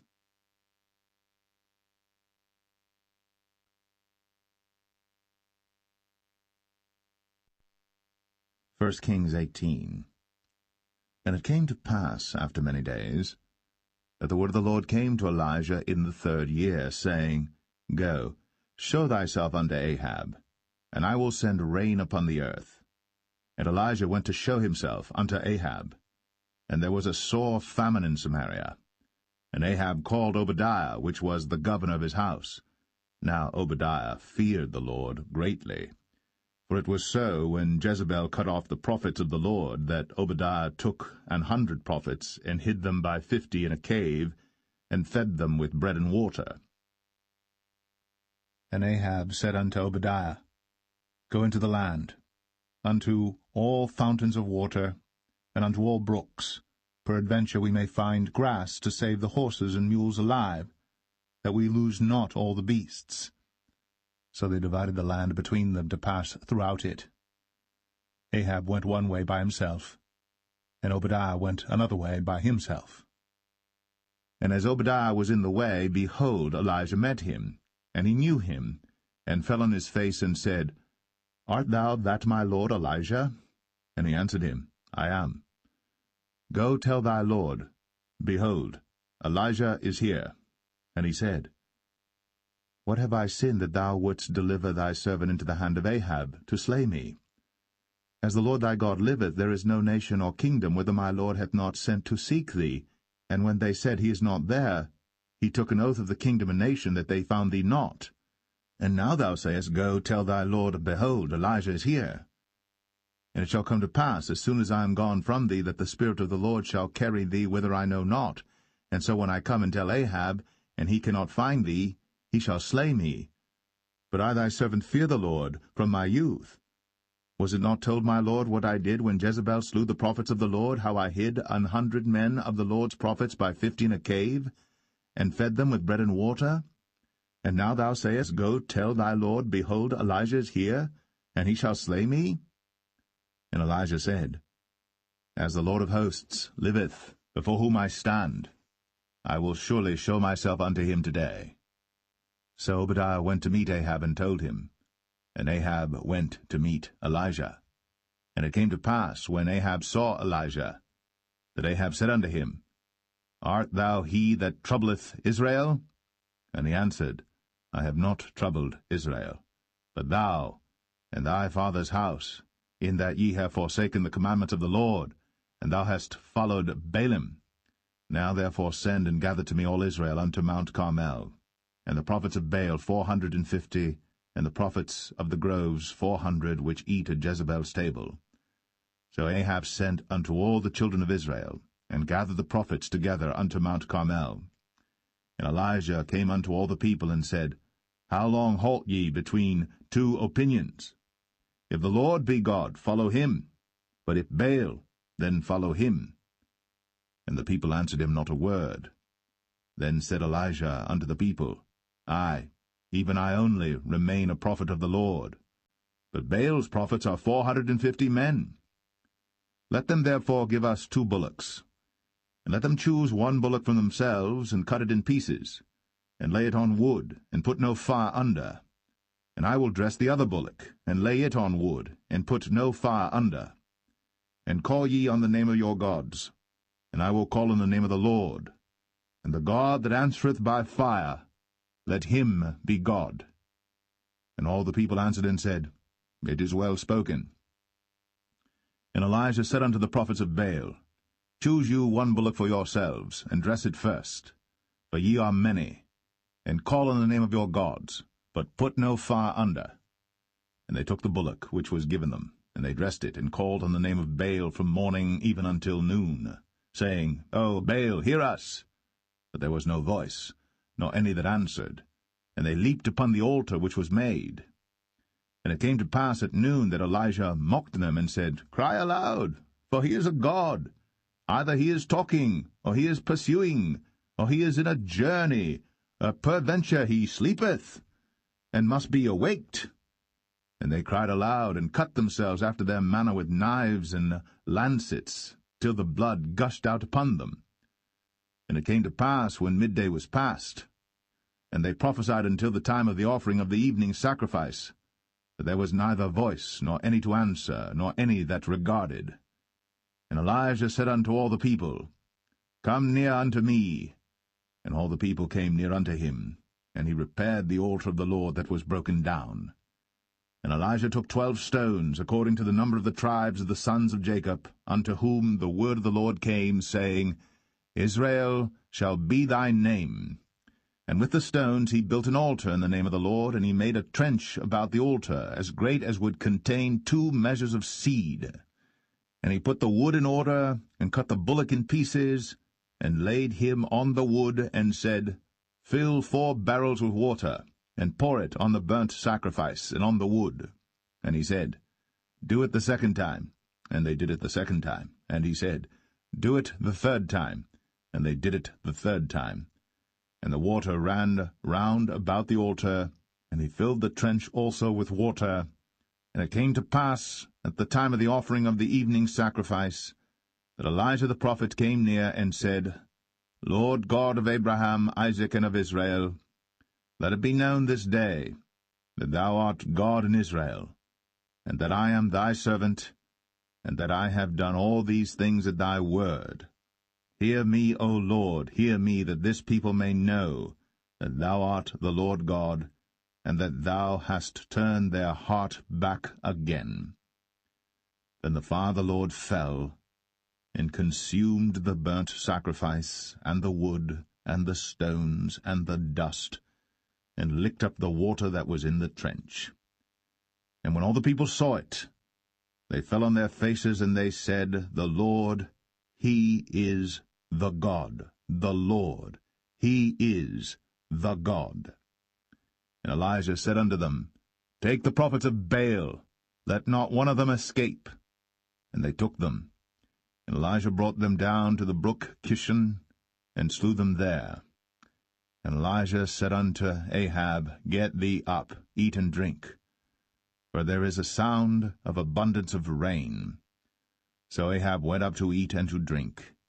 And Elijah went up to the top of Carmel, and he cast himself down upon the earth, and put his face between his knees, and said to his servant, Go up now, look toward the sea. And he went up and looked, and said, There is nothing. And he said, Go again 7 times. And it came to pass at the 7th time that he said, Behold, there ariseth a little cloud out of the sea like a man's hand. And he said, Go up, say unto Ahab, Prepare thy chariot, and get thee down, that the rain stop thee not. And it came to pass in the meanwhile that the heaven was black with clouds and wind, and there was a great rain. And Ahab rode, and went to Jezreel. And the hand of the Lord was on Elijah, and he girded up his loins, and ran before Ahab to the entrance of Jezreel.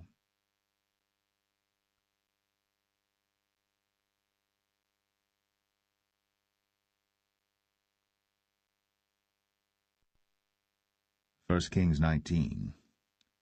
And Ahab told Jezebel all that Elijah had done, and withal how he had slain all the prophets with the sword.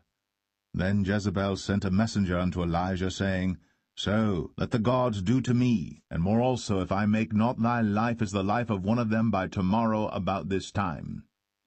And when he saw that, he arose, and went for his life, and came to Beersheba, which belongeth to Judah, and left his servant there. But he himself went a day's journey into the wilderness, and came and sat down under a juniper tree. And he requested for himself that he might die, and said, It is enough. Now, O Lord, take away my life, for I am not better than my fathers. And as he lay and slept under a juniper tree, behold, then an angel touched him, and said unto him, Arise and eat. And he looked, and behold, there was a cake baked on the coals, and a cruse of water at his head. And he did eat and drink, and laid him down again. And the angel of the Lord came again the second time, and touched him, and said, Arise and eat, because the journey is too great for thee. And he arose, and did eat and drink, and went in the strength of that meat 40 days, and 40 nights, unto Horeb the mount of God. And he came thither unto a cave, and lodged there. And behold, the word of the Lord came to him, and he said unto him, What doest thou here, Elijah? And he said, I have been very jealous for the Lord God of hosts, for the children of Israel have forsaken thy covenant, thrown down thine altars, and slain thy prophets with the sword, and I, even I only am left, and they seek my life to take it away. And he said, Go forth, and stand upon the mount before the Lord. And behold, the Lord passed by, and a great and strong wind rent the mountains, and brake in pieces the rocks before the Lord. But the Lord was not in the wind. And after the wind an earthquake. But the Lord was not in the earthquake. And after the earthquake a fire.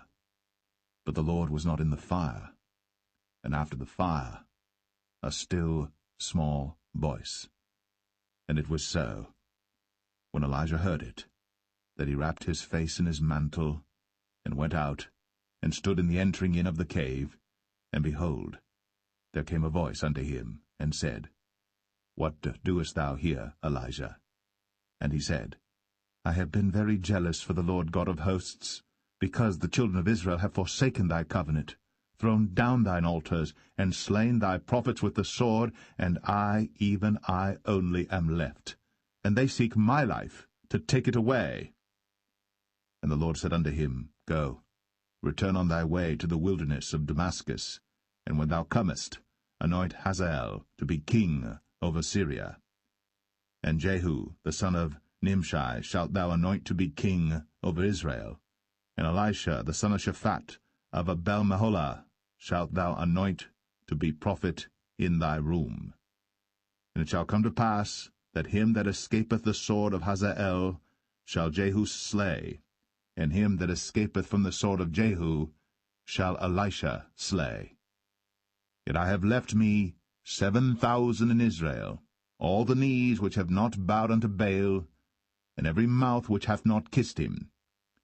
So he departed thence, and found Elisha the son of Shaphat, who was plowing with 12 yoke of oxen before him, and he with the 12th. And Elijah passed by him, and cast his mantle upon him. And he left the oxen, and ran after Elijah, and said, Let me, I pray thee, kiss my father and my mother, and then I will follow thee. And he said unto him, Go back again, for what have I done to thee? And he returned back from him, and took a yoke of oxen, and slew them, and boiled their flesh with the instruments of the oxen, and gave unto the people, and they did eat. Then he arose, and went after Elijah, and ministered unto him.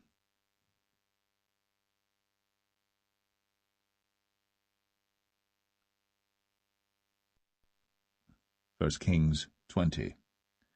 And Ben-Hadad the king of Syria gathered all his host together, and there were 32 kings with him, and horses and chariots, and he went up and besieged Samaria, and warred against it. And he sent messengers to Ahab king of Israel into the city, and said unto him, Thus saith Ben-Hadad, Thy silver and thy gold is mine, thy wives also and thy children, even the goodliest, are mine. And the king of Israel answered and said, My lord, O king, according to thy saying, I am thine, and all that I have. And the messengers came again and said, Thus speaketh Ben-Hadad, saying, Although I have sent unto thee, saying, Thou shalt deliver me thy silver and thy gold and thy wives and thy children. Yet I will send my servants unto thee tomorrow about this time, and they shall search thine house, and the houses of thy servants. And it shall be that whatsoever is pleasant in thine eyes, they shall put it in their hand, and take it away. Then the king of Israel called all the elders of the land, and said, Mark, I pray you, and see how this man seeketh mischief, for he sent unto me for my wives, and for my children, and for my silver, and for my gold, and I denied him not. And all the elders and all the people said unto him, Hearken not unto him, nor consent. Wherefore he said unto the messengers of Ben-hadad, Tell my lord the king, all that thou didst send for to thy servant at the first, I will do, but this thing I may not do. And the messengers departed, and brought him word again. And Ben-hadad sent unto him, and said, The gods do so unto me, and more also, if the dust of Samaria shall suffice for handfuls for all the people that follow me.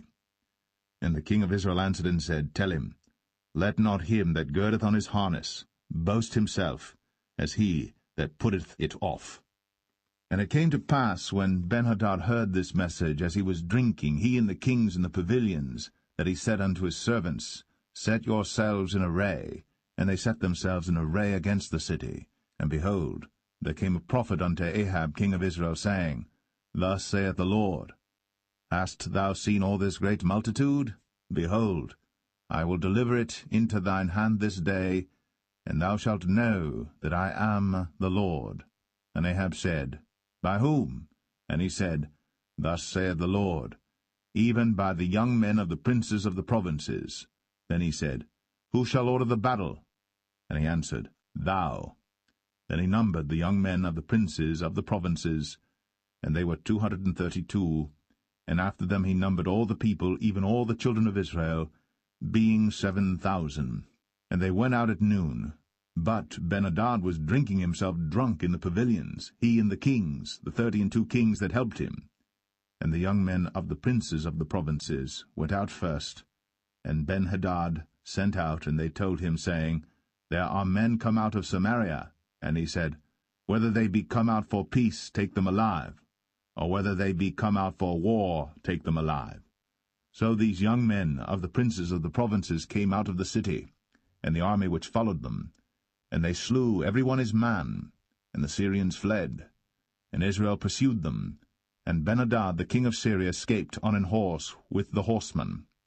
And the king of Israel went out, and smote the horses and chariots, and slew the Syrians with a great slaughter.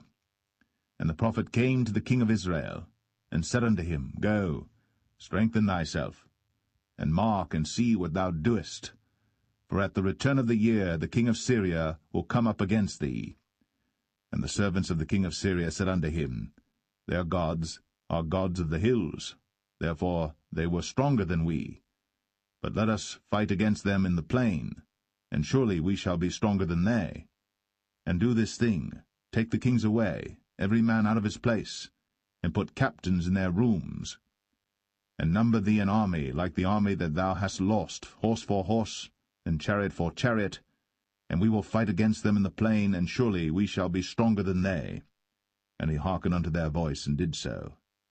And it came to pass, at the return of the year, that Ben-hadad numbered the Syrians, and went up to Aphek to fight against Israel.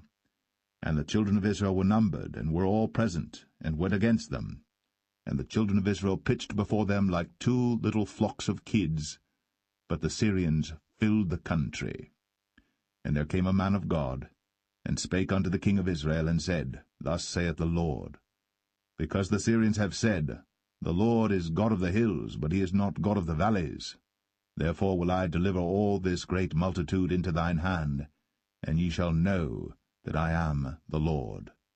And they pitched one over against the other 7 days, and so it was, that in the 7th day the battle was joined, and the children of Israel slew of the Syrians 100,000 footmen in 1 day. But the rest fled to Aphek into the city, and there a wall fell upon 27,000 of the men that were left. And Ben-hadad fled, and came into the city, into an inner chamber.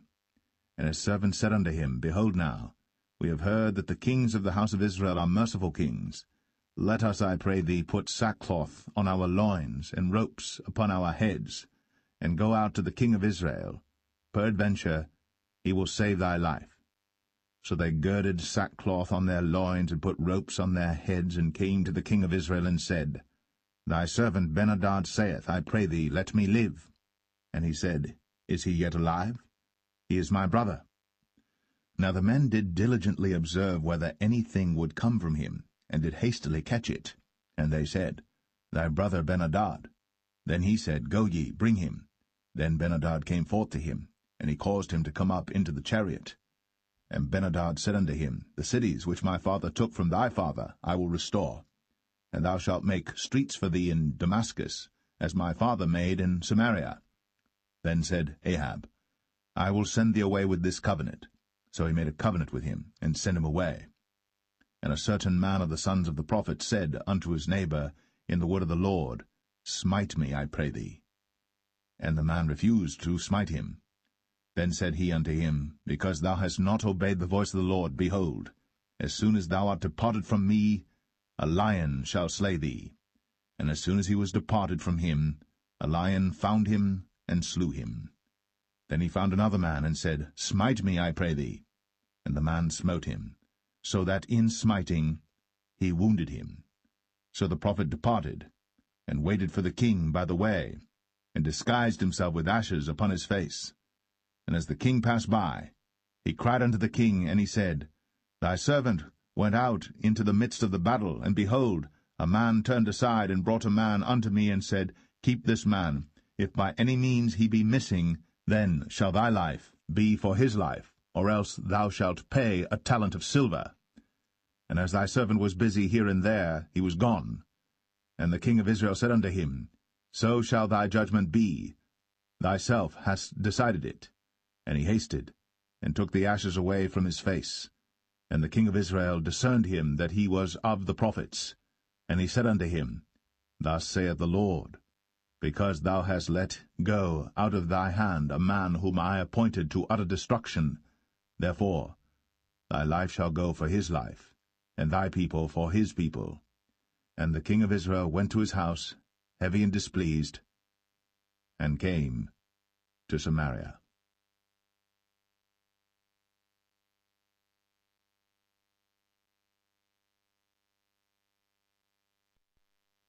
1 Kings 21. And it came to pass, after these things, that Naboth the Jezreelite had a vineyard, which was in Jezreel, hard by the palace of Ahab king of Samaria. And Ahab spake unto Naboth, saying, Give me thy vineyard, that I may have it for a garden of herbs, because it is near unto my house. And I will give thee for it a better vineyard than it. Or, if it seem good to thee, I will give thee the worth of it in money. And Naboth said to Ahab, The Lord forbid it me, that I should give the inheritance of my fathers unto thee. And Ahab came into his house heavy and displeased, because of the word which Naboth the Jezreelite had spoken to him. For he had said, I will not give thee the inheritance of my fathers. And he laid him down upon his bed, and turned away his face, and would eat no bread. But Jezebel his wife came to him, and said unto him, Why is thy spirit so sad that thou eatest no bread? And he said unto her, Because I spake unto Naboth the Jezreelite, and said unto him, Give me thy vineyard for money, or else, if it please thee, I will give thee another vineyard for it. And he answered, I will not give thee my vineyard. And Jezebel his wife said unto him, Dost thou now govern the kingdom of Israel? Arise, and eat bread, and let thine heart be merry. I will give thee the vineyard of Naboth the Jezreelite. So she wrote letters in Ahab's name, and sealed them with his seal, and sent the letters unto the elders and to the nobles that were in his city dwelling with Naboth. And she wrote in the letters, saying, Proclaim a fast, and set Naboth on high among the people. And set 2 men, sons of Belial, before him, to bear witness against him, saying, Thou didst blaspheme God and the king. And then carry him out, and stone him, that he may die.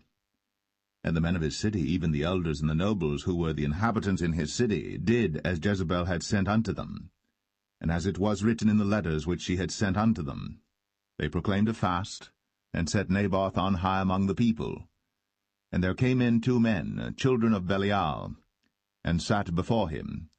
And the men of Belial witnessed against him, even against Naboth, in the presence of the people, saying, Naboth did blaspheme God and the king.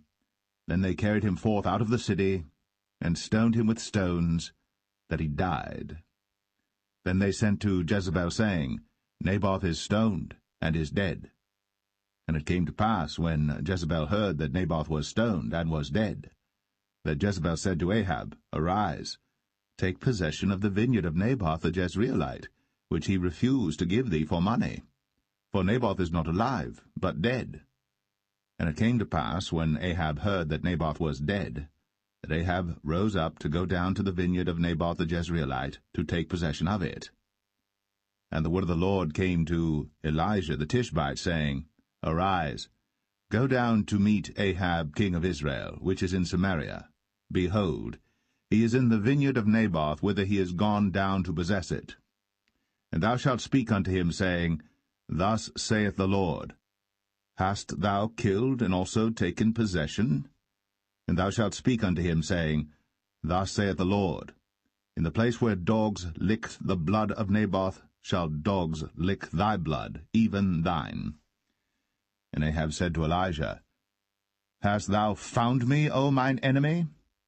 And he answered, I have found thee, because thou hast sold thyself to work evil in the sight of the Lord.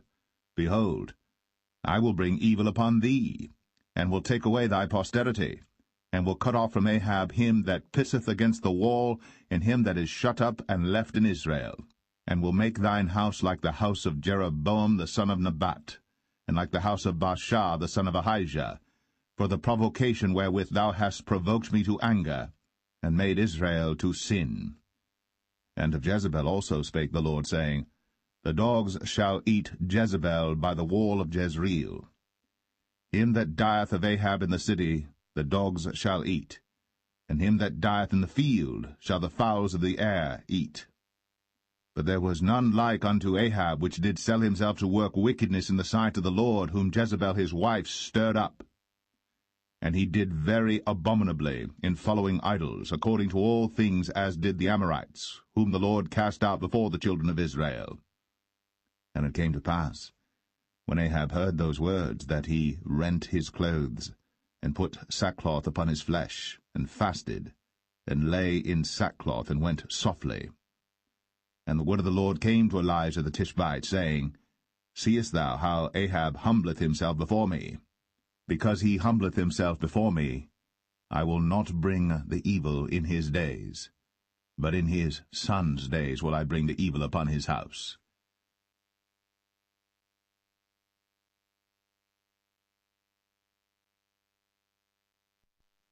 1 Kings 22. And they continued 3 years without war between Syria and Israel. And it came to pass in the 3rd year that Jehoshaphat the king of Judah came down to the king of Israel. And the king of Israel said unto his servants, Know ye that Ramoth in Gilead is ours? And we be still, and take it not out of the hand of the king of Syria? And he said unto Jehoshaphat, Wilt thou go with me to battle to Ramoth Gilead? And Jehoshaphat said to the king of Israel, I am as thou art, my people as thy people, my horses as thy horses. And Jehoshaphat said unto the king of Israel, Inquire, pray thee, at the word of the Lord today. Then the king of Israel gathered the prophets together, about 400 men, and said unto them, Shall I go against Ramoth Gilead to battle, or shall I forbear? And they said, Go up, for the Lord shall deliver it into the hand of the king. And Jehoshaphat said, Is there not here a prophet of the Lord besides, that we might inquire of him? And the king of Israel said unto Jehoshaphat, There is yet one man, Micaiah the son of Imlah, by whom we may inquire of the Lord. But I hate him, for he doth not prophesy good concerning me, but evil. And Jehoshaphat said, Let not the king say so. Then the king of Israel called an officer, and said, Hasten hither Micaiah the son of Imlah. And the king of Israel and Jehoshaphat the king of Judah sat each on his throne, having put on their robes in a void place in the entrance of the gate of Samaria. And all the prophets prophesied before them. And Zedekiah the son of Chenaanah made him horns of iron, and he said, Thus saith the Lord, With these shalt thou push the Syrians until thou have consumed them. And And all the prophets prophesied so, saying, Go up to Ramoth-Gilead, and prosper, for the Lord shall deliver it into the king's hand. And the messenger that was gone to call Micaiah spake unto him, saying, Behold now, the words of the prophets declare good unto the king with one mouth. Let thy word, I pray thee, be like the word of one of them, and speak that which is good. And Micaiah said, As the Lord liveth, what the Lord saith unto me, that will I speak. So he came to the king.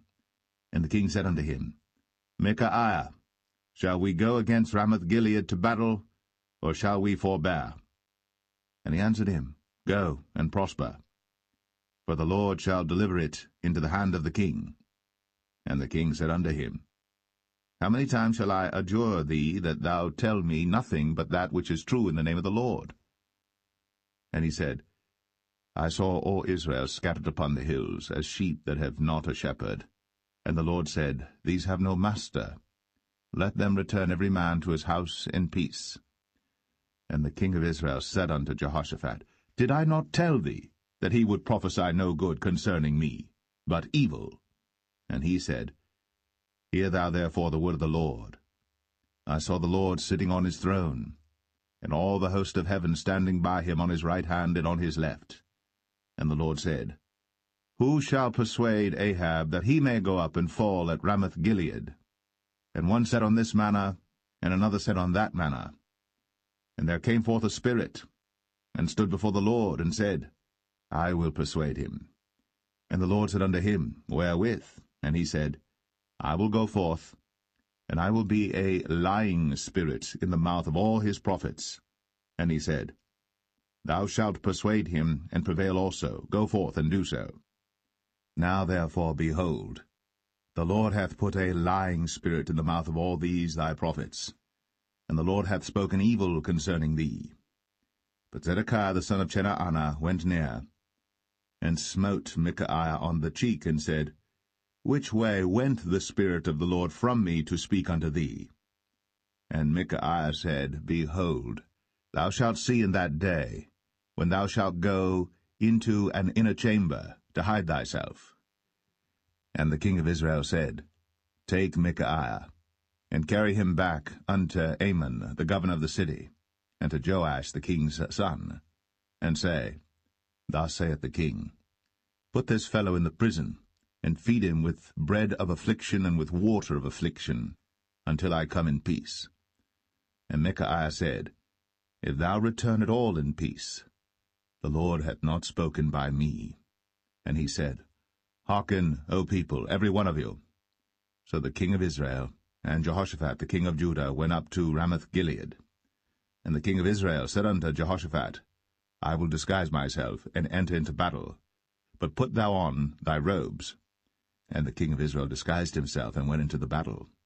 But the king of Syria commanded his 32 captains that had rule over his chariots, saying, Fight neither with small nor great, save only with the king of Israel.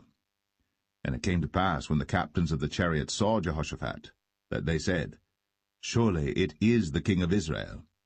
And they turned aside to fight against him. And Jehoshaphat cried out. And it came to pass, when the captains of the chariots perceived that it was not the king of Israel, that they turned back from pursuing him. And a certain man drew a bow at a venture, and smote the king of Israel between the joints of the harness. Wherefore he said unto the driver of his chariots, Turn thy hand, and carry me out of the host, for I am wounded. And the battle increased that day. And the king was stayed up in his chariot against the Syrians, and died at even. And the blood ran out of the wound into the midst of the chariot. And there went a proclamation throughout the host about the going down of the sun, saying, Every man to his city, and every man to his own country. So the king died, and was brought to Samaria, and they buried the king in Samaria. And one washed the chariot in the pool of Samaria, and the dogs licked up his blood, and they washed his armor, according unto the word of the Lord which he spake. Now the rest of the acts of Ahab, and all that he did, and the ivory house which he made, and all the cities that he built, are they not written in the book of the Chronicles of the kings of Israel? So Ahab slept with his fathers, And Ahaziah his son reigned in his stead. And Jehoshaphat the son of Asa began to reign over Judah in the 4th year of Ahab king of Israel. Jehoshaphat was 35 years old when he began to reign, and he reigned 25 years in Jerusalem. And his mother's name was Azubah, the daughter of Shilhi. And he walked in all the ways of Asa his father. He turned not aside from it, doing that which was right in the eyes of the Lord. Nevertheless the high places were not taken away, for the people offered and burnt incense yet in the high places. And Jehoshaphat made peace with the king of Israel. Now the rest of the acts of Jehoshaphat, and his might that he showed, and how he warred, are they not written in the book of the Chronicles of the kings of Judah? And the remnant of the Sodomites, which remained in the days of his father Asa, he took out of the land. There was then no king in Edom, a deputy was king. Jehoshaphat made ships of Tarshish to go to Ophir for gold, but they went not, for the ships were broken at Ezion-Geber. Then said Ahaziah the son of Ahab unto Jehoshaphat, Let my servants go with thy servants in the ships. But Jehoshaphat would not. And Jehoshaphat slept with his fathers, and was buried with his fathers in the city of David his father. And Jehoram his son reigned in his stead. Ahaziah the son of Ahab began to reign over Israel in Samaria, the 17th year of Jehoshaphat king of Judah.